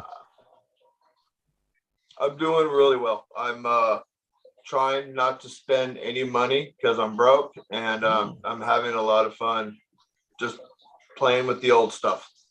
Cool. And sure, you got to start doing that. You're spending a lot of the pesos. Yeah. I am too. It costs a lot to go over to England town. Mhm. I like spending the money. It's fun. Yeah, it's fun. So is Jackson. Some more stuff coming up. People got to start donating. I know, right? All right. I'm just joking. Favorite memories and matches of NXT UK. Gunther. Luther's good. Yeah, Gunther, Walter versus Ilya Dragunov. Walter was the man. Walter versus Ilya Dragunov was an event. And also Walter, Pete Dunne, Tyler Bate. I think Tyler Bate match and then the Ilya Dragunov match were like just legendary. I agree. Walter is the man. I've got a lot of German blood in here. Yeah. In your basement? That's crazy. Big vaults of it. Oh my I gosh. keep it in the fridge actually. Oh, wow. Wow. That's crazy. Yeah, I'm half Italian and also a lot of German. You know, these guys never did anything wrong. You put it right next to deli meat, don't you? Let's see here. Thoughts on Road Dogg replacing Jeff Jarrett? I'm just where the hell's X-Pac? Who needs a job? Bring in X-Pac. Give Mhm. X-Pac a job. Spend my days working hard on the go. All Put my kidding hands aside, on- I am in favor of Triple H being loyal to his people, and I'd much rather watch a wrestling show that's run by Triple H and Shawn Michaels and these guys than the guy who hated the word wrestling. So do you think he had something against Jeff Jarrett? I don't Like, know. Took him out of the role? Yeah, I don't know. I never heard anything. Something happened? Triple H must have watched TNA from like 2014 and said He's Jeff like, Jarrett's not right "Kid, for the job. Get this guy out of here. We can't have Hey, Jeff Jarrett Jarrett's a over. legend. Jeff Jarrett was nice to us on the show, but was he ever like really interesting ever? Never He's a drew legend, down. goddammit. When he called people slap nuts and hit him with the guitar. Killed him. He said, "What do you think about that?" Was that really Slappy?" good? Mike Hulk Hurts. He says WWE bringing back Jeff Jarrett made about as much sense as parents hiring the Big Mosh to read books to their children. Disrespect. Yeah. Is that what he's doing now? He's reading books to the kids. I don't know. What I'm not aware of this Big Mosh reading the books to this. Goosey, you keep up with all the Big Mosh news. What's he up to? Yeah, big mosh guy over here. When's he gonna come out with the big mosh report? I haven't. What the fuck? The Mosh Goss. We're here this one. Where's Mosh this week, Goosey? Let's see. We wish Big Mosh well though. Probably up in Buffalo cheering on the Bills. Probably. On the Uber Fun board. Yeah. Thoughts on CM Punk's message about his 1-year anniversary? We went over all the Punk stuff earlier, but I mean, that's why I don't really believe this stuff that he was going to quit and stuff. Everything he's like always saying how, I don't know. Like everything outside of that, he seems very positive. So. Yeah, I see, think there's a lot of this stuff is not real, which is I'm fine with. I think it's good to get people wondering what's real and what isn't. Keep the marks of guessing. But here's what he said, though. He said, 1 year ago began the best year of my professional career. Too many great moments, not enough space to post all the great pics. Rekindled passion, made new friends, reunited with old ones. Can't stop smiling, won't stop until the wheels fall off. Thank you most of all, the fans who made it possible. I'm having the time of my life. As there's a drive to keep left field by Castellanos, and that'll be a home run. And so that'll make it a 4-0 ball game. 4-0 ball game. Whatever. It seems that the Casino men's ladder match will be at the All Out pay-per-view. Which 8 men would be included and who will win the AEW title shot? I don't know. Last time they did it, like, it was Scorpio Sky. Then he didn't do anything with it for like 2 years later. So I would say just don't even bother. They got to bring it back. That Punk quote was in reference to a baseball announcer who in 2020 called San Francisco a fag capital. Oh, on air. Yeah. That sounds like a cool man, but that is uncalled for. I said, you're not use such language. Do not take be this out of like context. Incher. Be a better person. I never use that. Never use that. There's somebody on the show who's used that. I know. He loves Mike Bessler's cover photo. I say total friend of the week. I say there's a lot of friends out there. Good people. That's what I say. Good. That's my F word, friends. But that was fun. I'm jealous because AEW have not been to the UK yet, and Jack Inter keep going to awesome shows. What's up with that? They are very fun shows. They are Honestly, good shows. I've been to lots of live wrestling shows throughout my life. I think all live wrestling shows are fun. I don't know if I've ever been to a live wrestling show and thought, man. Didn't they make their debut in Canada recently, or they're about to, or something? I don't know. Yeah, But honestly, the AEW, like the pay-per-views, And it's hard he to says- beat those for the atmosphere. Steven says in October they're going to be in Canada. in Toronto. Yeah. In Toronto, and Steven is not going, are you? Come on, Stevie. Put Don't a be a mask punk. on. Put a mask on. Don't and be a enjoy total it. friend of the Like week. Shane Douglas put That a mask wrestling. on. You can, Do it. you can invite Lexar. to Butler go is with all elite. you and Lexar going to the event. Maybe pick up the Lexar, you song going man to on the way. Canada? You're not very far from Canada. You're muted. Lexar. How long is it? Exactly, Record of Lexar. crime. Exactly. You Hey, probably Neil, didn't you go to the old ECW shows though? I never had. I actually had tickets to an ECW show, in Revere, and then that's right when they closed. So I never got to an ECW. Oh wow! I saw that show live. I have been to an original ECW show, so I got that over Jackie Jones. Yeah, it was my favorite wrestling. There's been times like I was the most emotionally attached I was to wrestling. 80s Crockers, but really I would say ECW in the 90s was the one that was really like, because you really rooted for the company and you rooted for all the people, and I think that's something people overlook when they want to be the new ECW. They think about like, let's be hardcore and cut each other. But I think the real what made that so successful and that people still look fondly to ECW was the emotional connection people had to all the wrestlers and the company itself. No, Oh, boys, I'm falling asleep, so I'm gonna tap out. But I think it means Steven, don't leave us. Now I gotta go. Where are you going? I'm gonna fall Lexar's asleep. leaving right too. now. You gotta stay. You can sleep here. We don't mind. Hey, We won't do anything Lexar, weird what's to your you. favorite Don't Shin do song? anything. kind of shady going on. They're both leaving together. Oh, Watch. told you that they.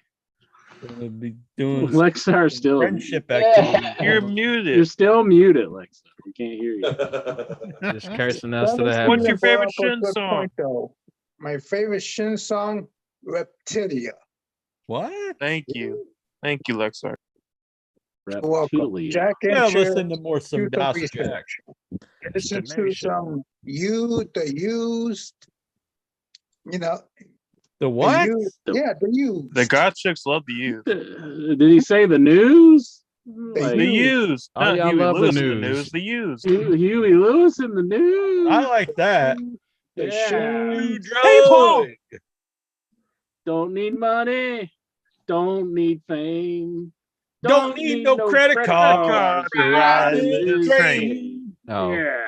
That's what you need to listen to, The Lexar. power love. The Yeah. Paolo. Listen to some I Pet want Shop to Boys. listen to alternative music, not the same BS. Eastern boys, the But West like- End The girls. BS. What? West That was his End. mic drop. He said, not the same BS. baby? Damn. I'm out of here. No, they're in the hot sauces. They're in the. I'd like a number 3, large. Yeah, Biggie fries. Do you think it's disappointing that hot acts like Wardlow and FTR in a trios match against I use another one. pay-per-view? No, I mean they're still on the show. Then. Okay. Jackie Jones. It would suck if they weren't on the show. It would. There's just too many people in AEW. Yeah. They gotta get like a plan where like, because they need people over, like really over. Like, so it's like some people are going to have to be pushed to the back, and I know that's going to piss a lot of people off, but that's what you got to do. And you I don't think. need to debut people like this Parker Boudreaux. Yeah. Stop hiring people. I mean, Push this dude as like this. You gotta know when to hold it, when to fold it. Who the fuck cares about this guy? mhm. Yeah. Stop Wow. hiring people because you need to get over. I some of mean, the things unless that- I don't totally agree with that. Like, because you constantly need to build the future of your show. if the fucking Rock you is don't coming need to to- your you don't show and need he's like, to- please let me on your show, AEW. Yeah, You I mean- say no, Rock. We got plenty. No, I'm of saying talent right it's now. good to hire young I'm guys. gonna get Pretty because Peter up. A lot of these guys We won't be gotta get around pretty forever, pretty. so you have to continually. You always have Best to punches in business. be generating new talent, but that don't mean you got to debut them all on TV. That's why you got the dark and stuff. They can be down there in dark, you know, Wasting better. away. And Getting then reps. when they're ready, then you have them on TV.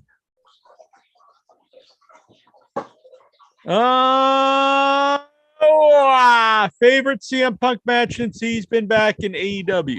I would say my favorite Punk match since he's been back in AEW was MJF. when MGF dog collar. mhm, Yeah, I got it right here. when he tagged up with Sting. That was pretty good too. That was The fun. three-way. Oh, that it a was fun. three-way? Yeah, his Darby Allin match Darby was Allin. really good too. What's your guys' favorite Punk match in general? I mean, when he beat Cena, that was a really awesome moment. That was good. I'm sure he had some bangers with Samoa Joe and Ring of Honor. Yeah, some Samoa Joe stuff was good in Ring of Honor. His Raven feud was big in Ring of Honor too. Oh yeah, I saw the dog collar match at Raven, so I might have to go with that one.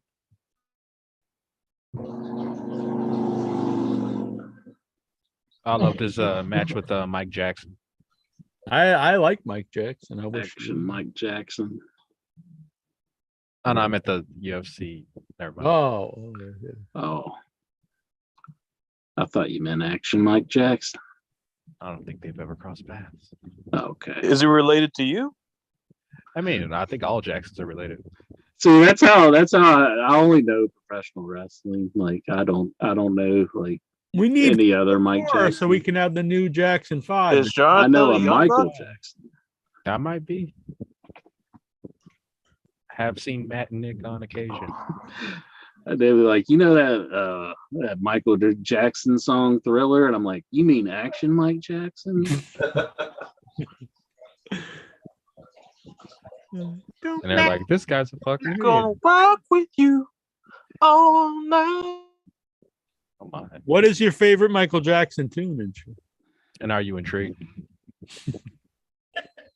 Ooh. I like Man in the Mirror is good. Whoa, he said Billie Jean's good. Billie Jean. Dirty Diana, I like really well.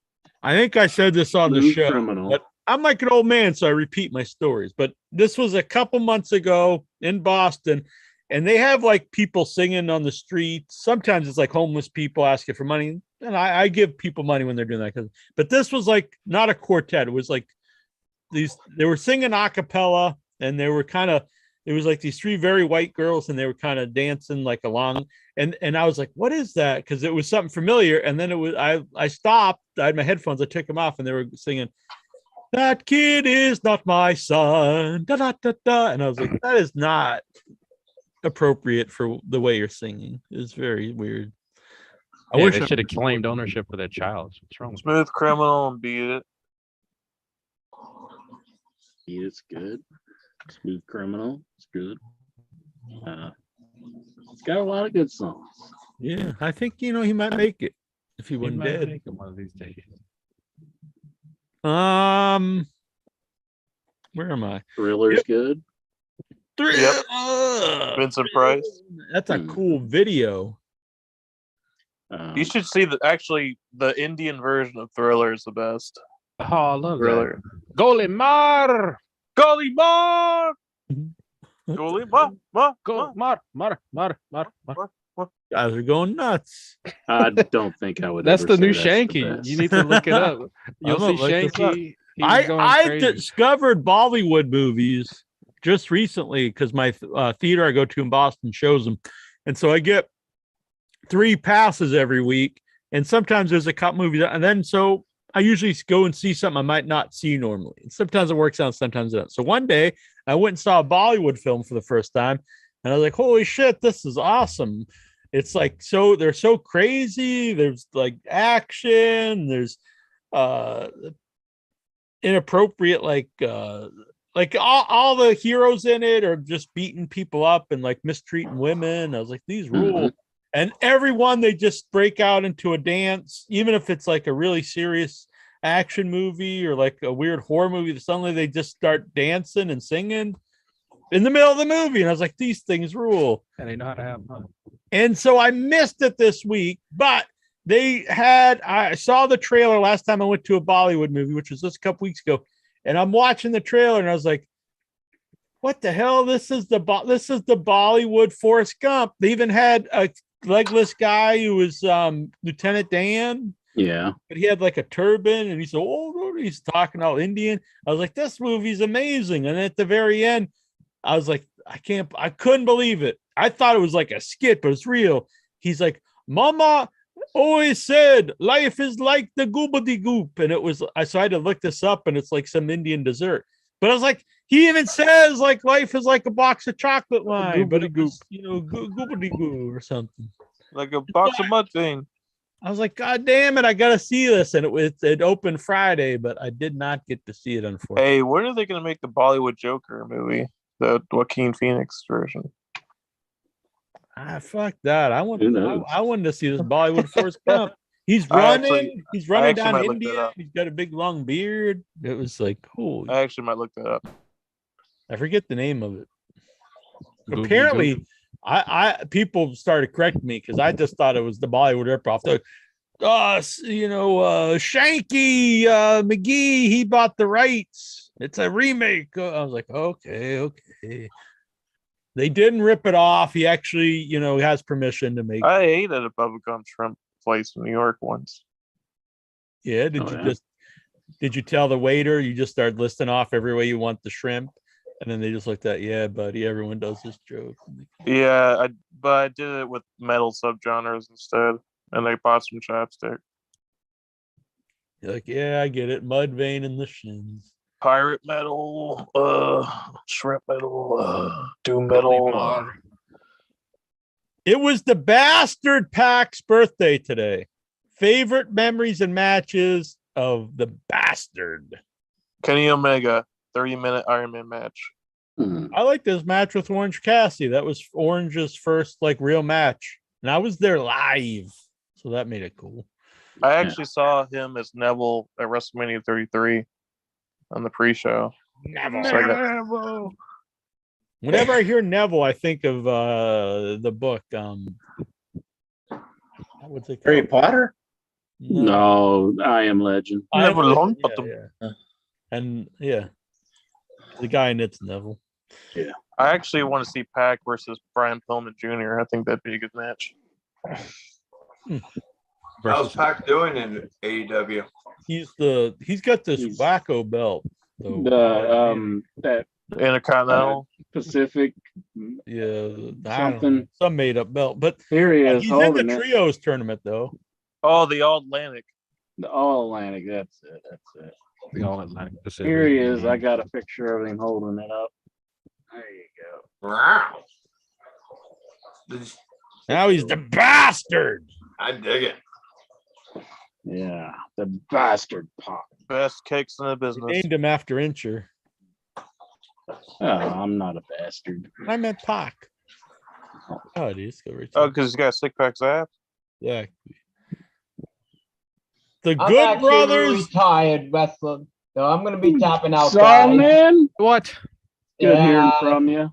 I apologize. We'll be back in a couple weeks. I will not be here next week. Yep. Have a good week and be safe and everything. Song Man is out of rhymes and out of time. Yeah, we'll talk to you next time. Just make sure the vacation, Jackie, they're going to make it shine, and we'll see you next time. The Good Brothers are leaving Impact next week.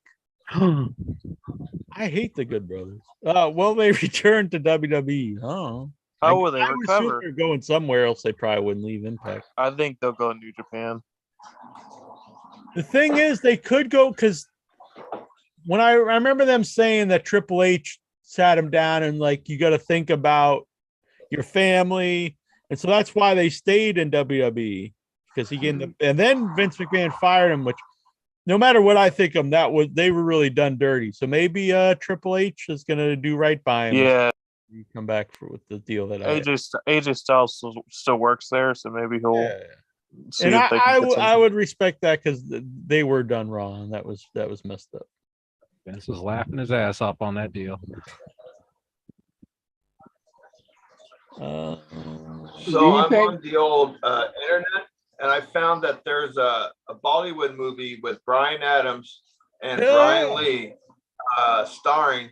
And what's it going to take to do a watch along? Because you can post those on YouTube, and they won't do anything about it. That'd be sweet. We'll have to set this up for my return next month. In your Bollywood. In your Bollywood. I like it. That sounds like that was probably up for Bollywood Oscars, I bet. The sixth highest grossing movie of the year. Holy shit. All thanks to Brian Lee. I've noticed all the Bollywood movies I go to see, the villain is always sort of he's always turned bad because a woman manipulates him. It's always the woman's fault. I'm like, hell yeah. Take my rupees. Then the one I saw, it was crazy. So the guy, he falls in love with this woman and then she does him wrong and marries this other dude and stuff. And so he goes and he kidnaps her. He's gonna rape her and and he's the hero of the movie. Then he kills himself because he's in love with her and he can't have her. And then at the end it comes up and it shows the real guy and it's this is dedicated to the memory of apparently this is some hero in India who kidnapped this woman who cheated on him. And I was like, what the hell? And they all cheered. What the fuck? That's another thing that I'm the only white guy that goes to these movies. So I'm sitting there And they start doing the musical numbers, and I start laughing, and everyone's just kind of looking at me. Then they'll do these weird jokes about Muslims and stuff, and everyone's like, ah! And I'm like, I don't understand, but they have a lot of anti-Muslim humor. They're very weird, but I have different reactions to the movie than everyone else. Look at them praying 5 times a day. At any point, does Rinka King come on the television? It's Scott Steiner starts scaring him.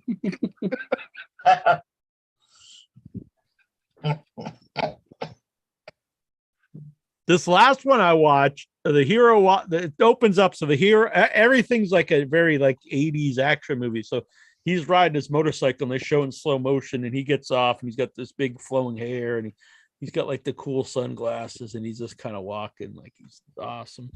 And so then like this girl's getting married to this dude, and you find out it's his ex-girlfriend, and she's marrying this rich guy. And so he just walks in and he just starts beating the shit out of like all the groomsmen. And like, I mean, like he's breaking their arms and like way beyond like just like hitting them, or like this seems kind of like, you know, over the line, I would think. And the woman's like, I always loved you. I really want to be with you and not this dude, blah, blah. And so then he grabs her and he's like, yes, I know that. Then he just pushes her to the guy and he's like, nah, you marry her. I prove that she really doesn't want to be with you. She really wants to be with me, but he doesn't want to marry her now. And I was like, man, he's just like this kind of asshole. Then so the guy she's married is like, ah, and then he just kicks him and he goes flying like 20 feet and falls into the cake. And then he just gets back on his motorcycle and rides away. No one arrests him or nothing. And he's the hero of the movie. He just goes in and starts beating everyone up and breaking their arms and stuff. That's how it is. Sounds like that show Renegade. That's what the whole plot sounds like in an episode of Renegade. It's awesome, but it's like done like it's not supposed to be tongue in cheek. It's all serious, which makes it even greater. Sounds like I want to be a Bollywood star. Yeah, they're awesome. I didn't know, and then I watch them. I was like, holy shit, these rule. They're very long though. They're all like 3.5 hours for some. Where am I? Do you think this quote is true? One person who can vouch for this is Conan, who spoke on a conversation he had with Tony Khan about AEW potentially turning into WCW. This is what he had to say. Tony Khan asked me, is this what WCW is like? I go, this is exactly how WCW started to get. And he was like, oh, fuck.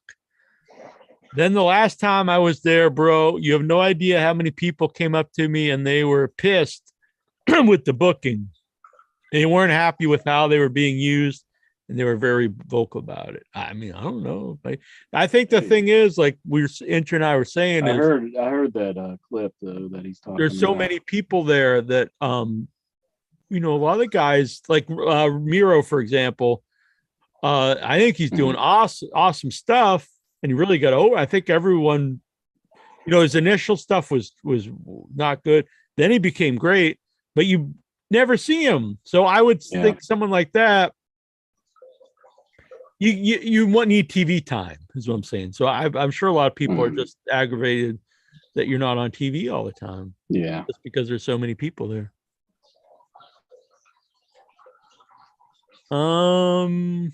Do you think Daniel Garcia has no charisma? No, I think he has some. He's just kind of. I think he's sort of like a Daniel Bryan kind of guy, where is more of the charisma in the ring. But I don't know. I actually really like him, but I mean, he's not like a Punk level charisma or like John Cena or something. He's a Dragon Slayer. Who should Swerve and Your Glory defend the belts against at the pay-per-view? At the pay-per-view.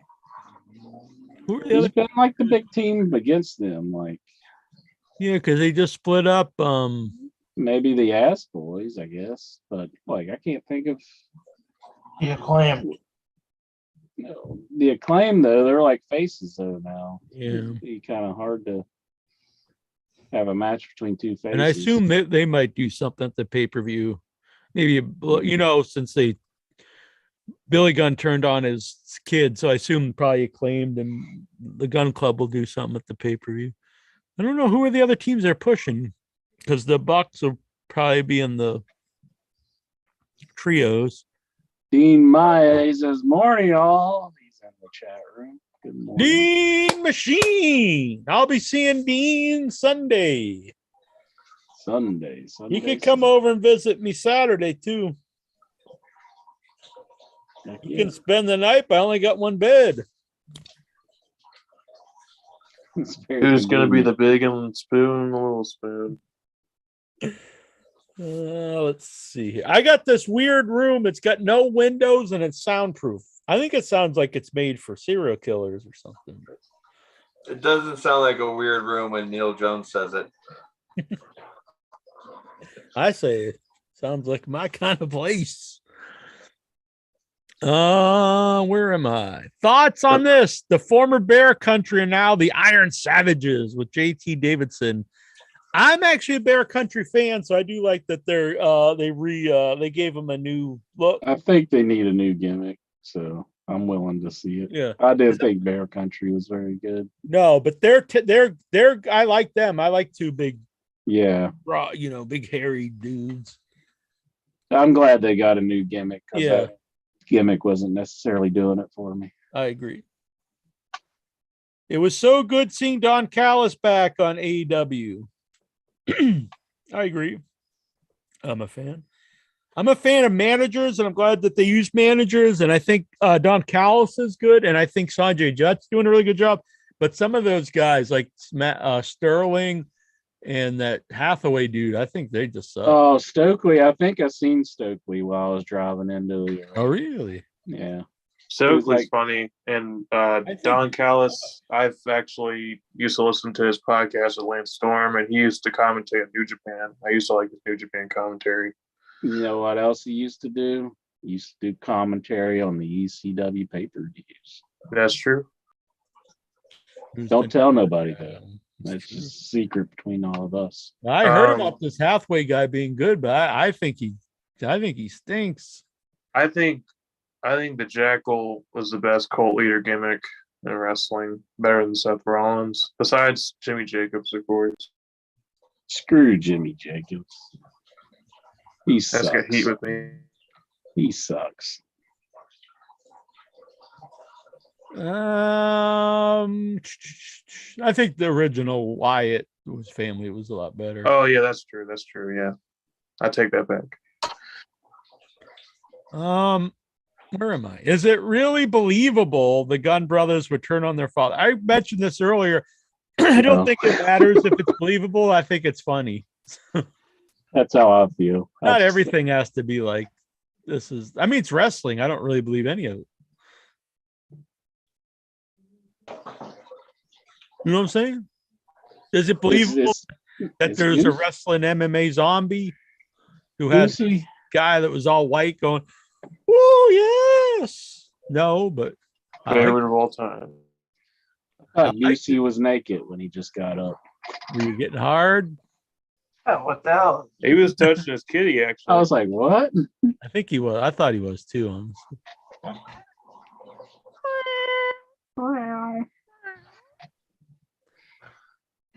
That would be. Do you think? Whoa! Watch out! Tazo here. Don't get us canceled. I had to turn my camera back on when nudity showed up. Get your tokens out. We're gonna get them. We're gonna go on OnlyFans. It's a campsite. What was there? We were briefly on this one website where they had the Cam. Yeah, Stacy Cam was. Yeah, it showed up and started. What was that site? I don't know. It was before. It was really before its time though, because now you got Zoom and stuff. But this was like 12 years ago or something, and it had the chat with the video and stuff. Like before that was really like common. It was like a really nice chat room, but the website. I think the platform didn't last long because it was free and it offered a lot of stuff. Which means they went out of business. Exactly. Have you seen the film The Usual Suspects? Yep. Yeah, I was actually surprised that Esposito was in that movie. I watched it. I was like, oh shit, I didn't know he was in that. What part does he play? I think he's like one of the detectives. He was asking about the Kaiser Soche. He wasn't the main detective, but I thought it was cool he was in it. Are you Kaiser Soze incher? I'm not Kaiser Soze. Maybe that's why I'm not on camera. I could tell you who it is, but it would spoil the movie. Oh, Hasn't seen it. it was Robert De Niro's birthday. What is your favorite film? Ooh. Joker. Taxi Driver. Taxi Driver or King of Comedy? I'd probably go with Goodfellas or Taxi Driver. Taxi Driver or Cape Fear. I think he's good in Cape Fear. Yeah. He's honestly great in everything up until I think maybe the first comedy he did, but the last several years. I mean, Cape Fear Fear inspired two wrestlers I like, so Waylon Mercy and Bray Wyatt, so that's a good pick too. He picks Goodfellas. He says Goodfellows and Bronx. Bronx Tale's really good too. I'm actually I got tickets to the one man show of Bronx Tale. It was gonna play last year. I don't know, but they kept pushing it back because of COVID. But I think it's actually gonna happen in October. Are you scared? If people don't know, Chaz Palminteri wrote Bronx Tale about his, growing up, and he performed it as a one-man play where he did all the parts, and he's doing it again up in Boston, which I'm very excited about. Oh, that's pretty awesome. Mike Hulk Hurts, he says, Sonny had 5 fingers. Best username in the business. What'd he say? No. Best username in the business.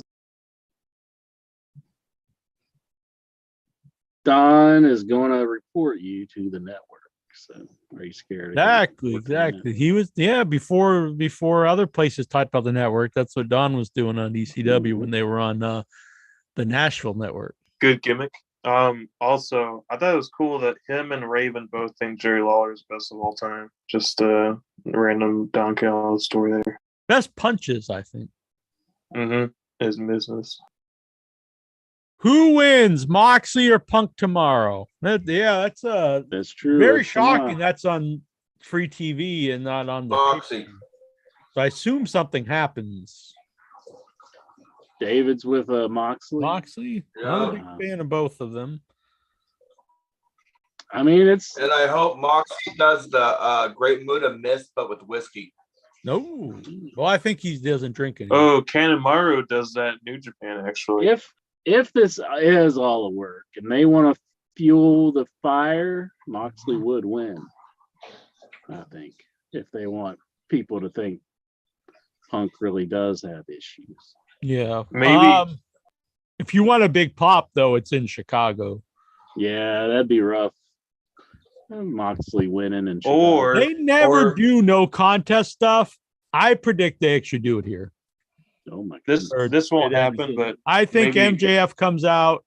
That's what I was going to say. Toss Punk the title, and we don't actually have an actual winner. Mm-hmm. That's what I was thinking too. MJF, that'd be a ton of heat in Chicago. Wait, yeah. Why would Plus have heat with Moxley and Hangman? What the hell's going on? What was that? Sorry. I said he has heat with Moxley and Hangman. Well, the Moxley match is because he's the interim champ and Punk's there's the actual champ. Right. Yeah. So it's just to unify the two belts. No, but somebody said, I don't know, it just said you don't know if it's a true thing about him hating Moxley.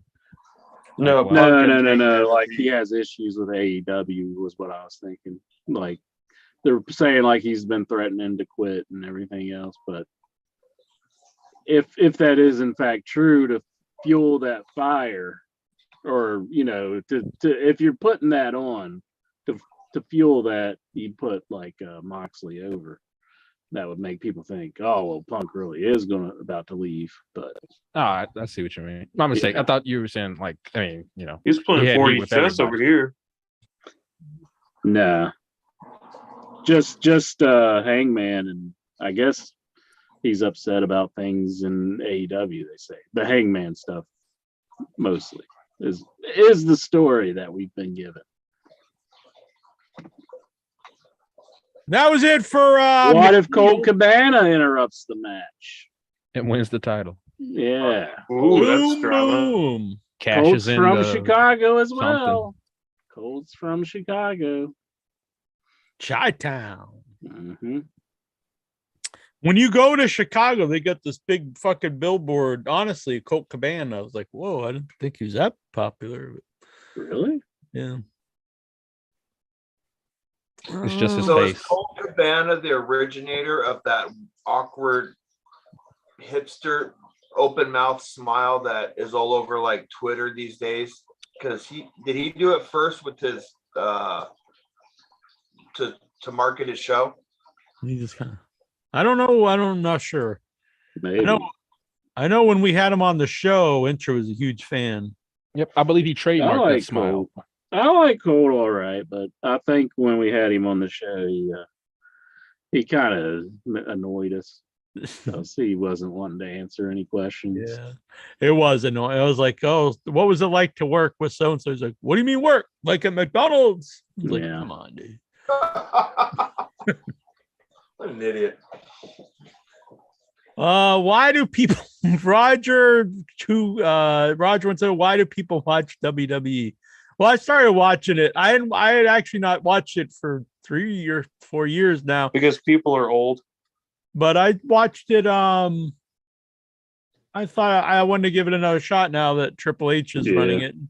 I went over with the Raw report. There's stuff I think it's obvious it's in a transition where there's still some of the not as much, but a little bit of the dumb comedy stuff and some stuff that I thought was kind of boring. And a lot of the guys I just seen so much and they're still exactly the same. But then there was a lot of new stuff and more wrestling. And so there was stuff on there that I did like. So, I mean, I like wrestling. So, I think Gunther's top 5 in the world, and he's in I love WWE right now. there are a lot of talented people there. But for years, I thought the show itself was so bad. But hey, I watch any wrestling if it's entertaining. Yeah. Disco would be care so what company. disgusted right now. What was that? So Disco would be so disgusted right now. I know. I always think that's weird when people type. I only want promos on the show. That's odd. Gray Ballard.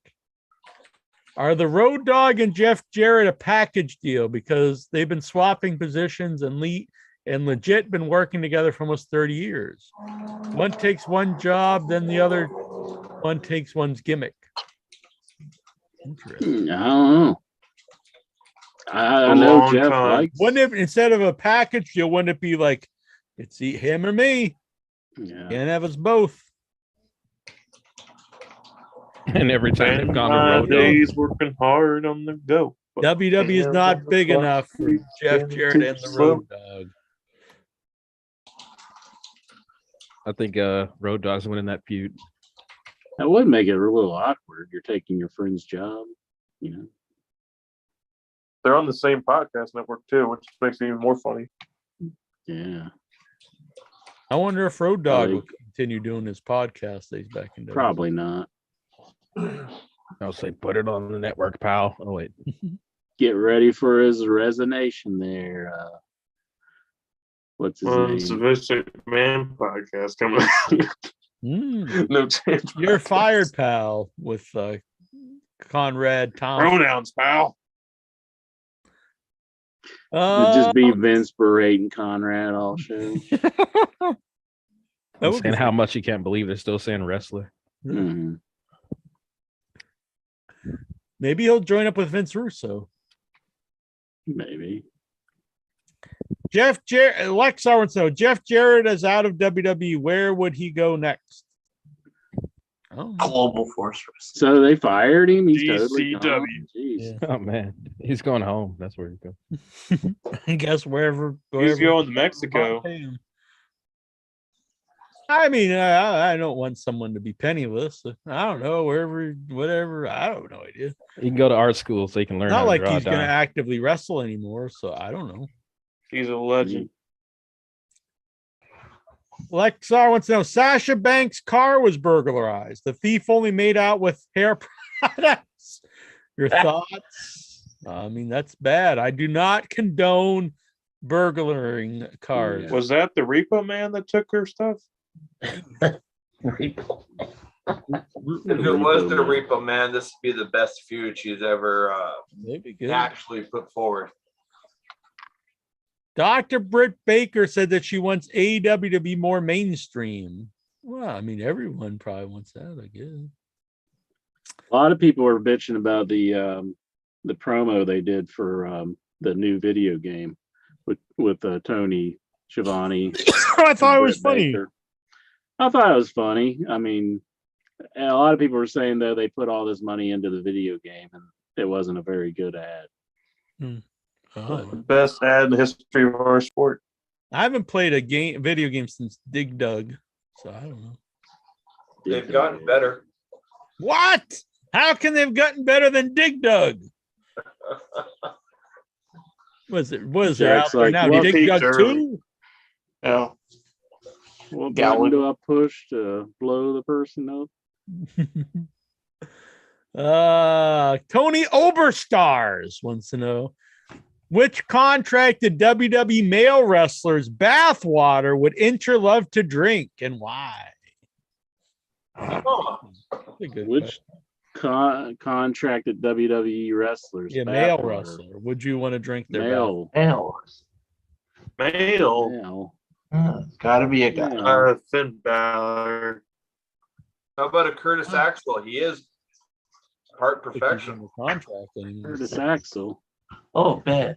Yeah, I don't think he has. Does he have a contract now? I think they let him go. He's an agent. I think they let him go right after they re-signed him as an agent. Oh. Like that, it was really where I think they fired him like a week later. Bastard ass I think WWE. you're drinking. I think It might have like a little gravies. just so I can sell it because I think that make a lot of money. I don't know what's happening. He's turned into a robot. The AI's taking over. I think it was on a lot of money. It's that time, Jack. I think we got to end the show if the AI. There's only a few more questions here. Okay. Lexar wants to know. Last Saturday, AEW posted on the exact very day CM Punk made his return to pro wrestling by debuting in AEW. A fan posted that it was better than sex. Do you agree? I guess it would depend. It's better than prison sex. It's better than getting raped in the big house. That depends on who's sex. You have to have. It depends on your perspective. What was the question? If you got to compare it to the worst case scenario, it's not good.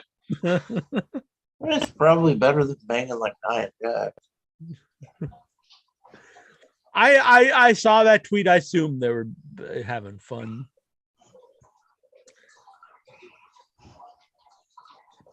Can Incher impersonate the fan that was sitting behind him last week, singing Chris Jericho theme song? The Chris Jericho theme song? Destination. Well, everybody was singing the Chris Jericho, so that wasn't as bad. But the Ruby Soho one was. I screamed that one, and I'm not really feeling so hot today. But it's so like destination. Oh, yeah, Ruby. Oh, that Ruby Soho. Yeah. If I send piss in your face to Tony Khan, do you think he'd give it to a wrestler for their theme? He might. It'd be pretty sweet. Who would be a good guy or a woman to come out to piss in your face? Abaddon. All right, that works. If Michael Hayes was still active, that would be a good one for him. Maybe make a comeback. Sting's wrestling. Why not Michael Hayes? Brandon Cutler. Maybe Michael Hayes will be the next last match. He had Ric Flair last match. Ric Flair and Michael PSA. That clip about Paul London telling the story about Michael Hayes watching him and Spanky in the shower, and he's just like, "Looking good, boys." Goddamn, guys just complimenting them. You want to be creeped out if you're standing in a bath in a shower naked, and Michael Hayes is just like looking you over, and he goes, like, hell yeah, it's one of the free birds. Oh, looking damn good. Why are they showering together? Oh, it's like they just had a match. I think Danhausen will come out to piss your face. Does Jack think that I could go to a TV studio and ask the show producers a job as a production assistant? No. Don't do that. Probably not. Lexar again. Didn't he ask that before? He asked me this every They week. can't afford Jack. His price is too big. I hear that England has a high crime rate. Dude, we live in the United States. Well, there's a lot of stabbings. There's a lot of acid throwing. You know. Yeah, Alexa, you live in New York City. You need to wear like a little button that says first place in 1776 when you There's a lot of and they will just run away. A lot of bakery robbing. A lot of muffin stealing. I mean, honestly, like compared to a lot of, I mean, I go to Boston all the time, and I've been to walking around Hollywood and stuff. There's a lot worse places. My thing though, if you're in a city and you stay like on the lighted streets and stuff, you're for the most part you're gonna be fine anyway. If you start venturing down like alleys and stuff, is when you start. If you see a gang dressed in white, run away. I honestly, I think London's a lot safer than places are here. There might be werewolves out there. But Oh my gosh. Does Incher have a Nintendo Switch, and does it operate? I have two, as a matter of fact. They both operate. I have a blue Nintendo Switch Lite, and I have my original, just Nintendo Switch. What's your favorite Nintendo Switch game right now? Now? Centipede. I like Hubert? the Metroid Fusion, or not Fusion, but Metroid. The new Metroid. What's it called? All kidding aside, I played games up into N64. Yeah. Super Metroid, one of the best games ever made, though. Metroid Fusion is pretty good too, though. Oh, I got Metroid Fusion. Yeah. That's a really good one. Yeah. The one thing I don't like about Metroid is that Nintendo doesn't make any merchandise. So if I want like a Metroid shirt, I have to go to the bootleggers on eBay. You have to go like Etsy or something. That does suck. Oh, really? They don't make stuff? That's weird. You think they would? Metroid, F-Zero, and Earthbound just get the. Earthbound ain't had a game in forever though. They need a new Earthbound game. You should have brought that sign to AEW. Yeah. That's where tell Nintendo to sell merch. If they're gonna listen, that would be the place. Like, holy shit, a guy Kenny Omega, he speaks Japanese. Maybe he'd call him up and say, hey. He speaks Nintendo. Hey, Earthbound man. Hey, Earthbound guy. Oh, wait. They did make sequels. They were just called Mother. Mother, yeah. There's Mother 1 and 2. Danzig song? And then the Pink Floyd song? Never walk on, but Earthbound actually was based off that song. My balls. Where am I? Speculate. Tony Oberstar. Speculation running rampant that Tennille Dashwood will return to the WWE to join her boyfriend Madcap Moss. Are you intrigued? Hot damn! I'm calling Dave Meltzer right now. I mean, seriously, who the fuck cared about Emma or Emelina, whatever the fuck she was? Evolution. Who cared? Hey, Emma started the women's revolution with Paige. Wow. She did do that. Hey, Dave. Yeah, hey man, how you doing? He's So on the phone with Dave. yeah, so we're doing the live. Oh, you're watching. Okay, cool. So you might be a little bit behind, but I just read on our Facebook here from the questions. No, it wasn't by Lexar. No, not Nikhil either. It was actually Tony Oberstar. Yeah, he's a cool dude. No, I don't think he was nude earlier. I think he had pants. Partially. Oh, really? He said 4.5 stars. Tastefully nude. Oh man. Fuck the Dave Meltzer. So yeah, it was Jackson. Was it Iron Sheik on the show? So he says Jackson, you got to get with the times. You're a soul man. Talking about Dig Dug. Yeah. So Tony's saying that there's speculation that Tennille Dashwood will return into the WWE. Yeah. Oh, you're right. He said he's talking to people right now, but to join her boyfriend Madcap Moss. So no, I don't want to know if it's true or not. I just want to know, are you intrigued? And how many stars would it get in the Tokyo? Yeah. I want to know what his favorite Masala match is. Is it the Kabashi 03 or Kabashi 98? All right, man. Well, I'll see you later, dude. All right. Talk to you later. Yeah, we'll play some Qbert after the show. All right. See you. Cool. All right. Heck yeah. I didn't know you had his phone, his number like that. Yeah. I didn't know he knew how to operate a Is phone. it 5 out of 5 Obi stars? Let's see here. Do you think like whenever his phone rings, it's just like a shot of like a pile of papers and like they just lift up and his head comes out? Yeah, he answered it right away though. It's a landline. But he might have a special phone when I call. It's like, oh man, it's a Jackie Jones phone. Yeah, the red phone. Lexar, were there any hot, tight young female fans last week at AEW Dynamite? Total sausage fest. Confirmed. No,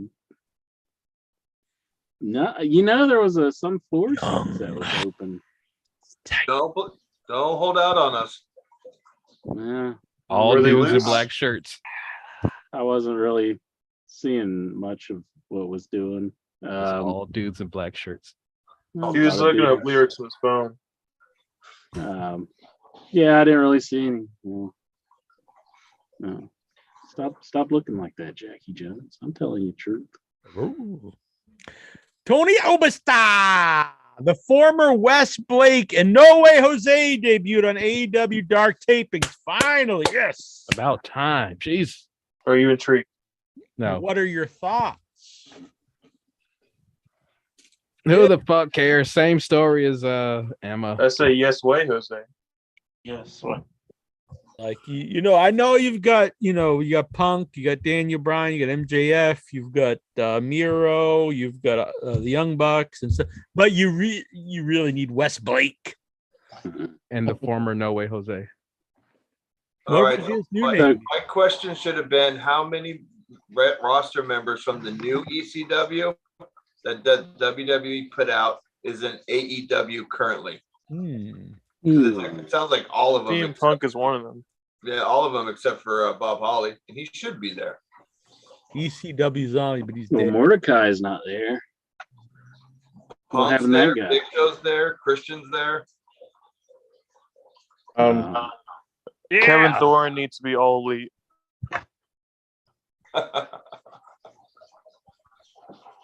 Where am I? Lexar wants to know, paper or plastic? Plastic. Oh, I do prefer plastic. Honestly. Don't Lexar like jacking into plastic? That's a very good point. I forgot about that.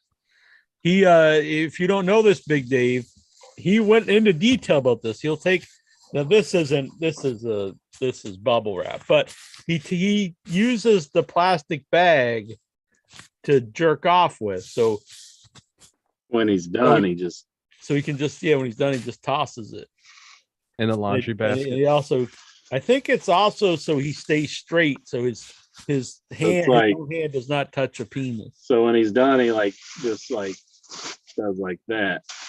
and then throws it away. Intra's been using the technique, I see. No. I hope his employers never Bless you. listen to this show ever. Excuse me. I hope I'm not getting the COVID. I don't think I feel that. Don't get me sick. Don't get the monkey. Don't get the monkey pox. Can't get that with the plastic bag. That's true.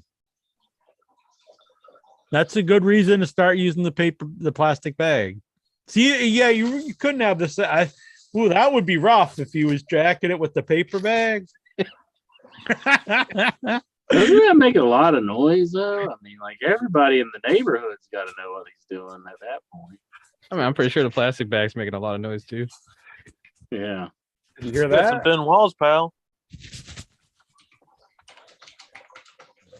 The hell is the show about now? About Jack and I We've guess gone off the rails. same thing it's always been about. Is this jacket time? I mean, the show originally was called Jacket time. No. Jacking Off in Your Head. I mean, It's a pretty vulgar name. I know. I was like, Intra, are you sure that's what you want to call the show? And he's like, yes. I think there was a movie that ended like that once. It's the other way around. Mike Hawkhurt says Colt starts a live edition of Art of Wrestling during the match. I don't think he does anymore. Doesn't he do a show where he talks to like interviews fans or something now? He was doing that. I don't know if Which he is still that is the original concept of In Your Head. I'm not even joking. It was a joke, and we started the show where we're not going to interview fans. We're going to interview fans of wrestling well, they weren't called podcasts. Fans of wrestling internet. So you're saying Sean Oliver ripped you guys off for the U-Shoot programming, and he only gave you like 4 interviews? Yeah, he's coming back. So 5, I guess. He's coming back. I adore Sean Oliver. I like Sean too. It's a good dude. He's a good dude. Yeah. Although he's taken the what's his name? I forget his name. Kevin Nash. Conrad money. He's taking best questions in the business. Sold his soul to the devil. Hey. Tony Obasta. Jake Atlas said his boyfriend was terrible at sex during his police video from his arrest. Would you watch them get it on? Not if they're terrible. With or without the plastic bag? If he said he was excellent, but hell yeah, I gotta take some notes next time I see Inchman. Who's Jake Atlas? He was in NXT and then he was briefly in Jake AEW. Atlas is dope. I've seen him at indie shows. Him and Douglas James used to kill it in Southern California. Yeah, he used to be in NXT a while back. Now I'm he's drawing a beating blank. his other. He's like a Latino, very athletic guy. Okay, cool. Lexa, actor Gary Busey has been arrested. Oh, we already asked that. We talked about it. No, we did. What? Ryan Matthew Coates. Did I black out again? Thoughts on horror film Bud Beyond from 1981. Oh, it's an excellent movie. The Beyond Lucio Fulci movie. Is all right, I guess. I'm not too big on it. I'm waiting for the Mudvayne biopic starring Gary Busey. Tony Obastas. Would Incher sleep with his own mother if it meant Michael P. S. Hayes would instantly be stricken from the earth? Who's he? What are you asking this for? Well, I mean, platonically, or I mean, it's Maybe a it's fair like question. bunk beds. No, I want to be doing that. Good God. what is this? Oedipus Rex? Freaking Goosey. And It's a Tony fair wants to know what nationality stripper, well, since he's not here, what nationality stripper do you all prefer? Asian. Eva Marie. From the country, Eva Marie. Oh, I thought we were just talking about a stripper. Oh, Sick yeah. joke. Filipina. USA, USA, USA. I think when I used to go to the clubs that are all from where I'm from, so I mean we don't have any foreign ones. So. You're like, we don't let them there here. No. Only us mountain women. I live in a poor Mountain state. Mama, take me home, They're all related. country road. Oh Lord. What? Any more questions? How many more we got? That was the grand finale. It seems like we should. Maybe there's one in. It seems like we should. No, there's no more questions. Good night. I'm gone. I can't do it anymore. Well, Have a safe trip. Have a safe. So See you I'm next fall. going to London. I'm flying out Friday. Friday night, I'm flying out from Boston, from Logan, and I arrive early. Well, not really early, but I arrive in the morning. Saturday works out really well for me because of the time difference. So I have all day Saturday there. I'll be there Saturday, Sunday, Monday, and I fly home Tuesday evening. Oh, Monday is the premiere of my very first produced feature film, the Once and Future Smash. It will be playing along with End Zone 2 Restoration. That's very exciting. So I got a question. Okay. Favorite British movie? Trying to put anything over or anything, but go on. Favorite British movie? Yeah, favorite British movie. Wouldn't all Herschel Lewis movies be considered British? Herschel Gordon Lewis? Yeah. I don't know. I don't think so. I think they're all made in America.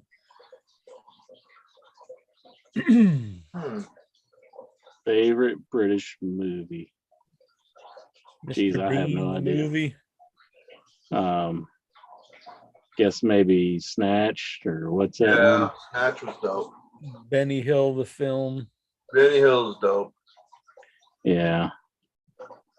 Spice World, no, that's American. With actors. Yeah, I don't know. What's the correct answer here, Steven? Mr. Bean. 28 days later. That's a dope movie. Oh, Train Spotting's really good. Train Spotting, yeah. What about that movie? Was Clockwork Orange made in Britain? No. Stanley Kubrick, but I mean, I think it's kind of American money. I mean, it was shot in England, wasn't it? I think it's an English movie. But like, who paid for it? Me. The UK. I guess. I guess so. That's a good one. Calling like Clockwork Orange a British movie is like calling Caligula an Italian movie. So the top 100 British films, number 100 in this world. I'm not going to go wrong. Let's go to the top 10. Oof. I hate these sites. Good Lord. Let's get all these pop-ups. That's my kind of site. Pop up the site. I don't know what you're referring to. Wicker Man. I don't know if that's Brazil. Huh. Brazil is one of my favorite movies. Yeah, Wicker Man. Then Wicker Man. I'm a big with fan Nick of Gage. Wicker Man. With Christopher Lee. Oh, those old Hammer movies got to be some of the better English movies. Yeah. Another Hammer horror. All right, we're getting close. I'm in 13. I'm just going to go to the top 10 here. Top 10 British movies. Number 10, Train Spotting. Number 9, If, with Malcolm McDowell. I'm not familiar with this. I think I've seen that one. Number 8, Kind Hearts and Coronettes from 1949. I don't know. Jim Cornette? It could be. Number 7, Performance from 1970 with Mick Jagger. Huh. Oh, I remember that. For horror, Shaun of the Dead. 6, A Matter of Life and Death from 1946. The fuck? 5, The Red Shoes from 1948. Okay, wait. Did an 80-year-old man write this shit? What the fuck are they talking about? 4 is Cass from 1969. Right. 3, Distant Voices Still Live. Of course. Wow. Number 2, The Third Man. I actually know that movie. 1922. Wells. That's from like the 30s, but I know the movie. Oh, number 1, Don't Look Now, 1973 with Donald Sutherland. That's considered a horror movie. So what they're trying to say is they don't know how to make a good film in Britain anymore. Man. There's a good horror movie called Dead Man's Shoes that was made out of Britain that was pretty good. It was like a revenge flick where this autistic little brother was getting picked on, and the older brother came back from the war with PTSD and just got revenge. It's pretty good. Just scrolling through here, I saw Brazil. Brazil's one of my favorite movies. Pink Floyd The Wall. Is that 1980? They're British bands. I assume it's made in Britain. That was the first movie I saw nudity in. That's why it's one of my favorites. That's very dramatic. Hard Day's Night. Is that a British film? Maybe, I don't know. Yeah, I'm not sure. James Bond, all the James Bond films. Man. Even Moonraker? Even Moonraker. Wicker Man did make it here. It's number 28. Yeah, The Wall's British, so I gotta go Wicker Man, The Wall, Clockwork Orange. And then for horror, Shaun the Dead. Not even top 1,000. That's a good movie. Clockwork Orange is here, number 34. Damn. I mean, Cass, Cass is a classic. I mean, maybe it's great. I've not seen it. No one's seen it who's still alive. I'm just scrolling here. You guys can talk amongst yourself. Monty Python, Holy Grail. Yeah. I said that earlier, boy. Oh, sorry. Life of Brian's really good. Yeah, they had Life of Brian was really higher. I think it was number 20. Yeah, that's probably really good. I'm actually not a big fan. I think that's one of their weaker ones, but I know most people think it's one of their better ones, but I'm not really a big fan of it. Except for the end. Always look on the bright side of life. That's a great scene. Well, Jackie Jones. Oh, The Who, Tommy. Well, wow, Jackie Monty Jones. Python, The Holy Grail is way down to 54. Well, Jackie Jones. All right. Well, yes. Hit the old Dusty Trail. Odyssey is 57. Wow. Have you a safe trip, man. Jackie Jones. Way down there, too. I'll see you all later. All right. I'll see you guys in 2 weeks from today. I'm not sure about my internet connection. I had to get a SIM card when I landed in London, so I'll try to post stuff on my Facebook if I have. I should be able to. Anyway, I'll see you guys soon. Goodbye, everybody. Bye. I'll be eating some bangers and mash and doner kebabs and full English breakfast and good stuff. I'm not getting the black pudding. I'm not big on the blood sausage. Spotted dick. Oh, yeah, get some spotted dick. My boy Dobbs Dean Maya. All right, good night, everybody.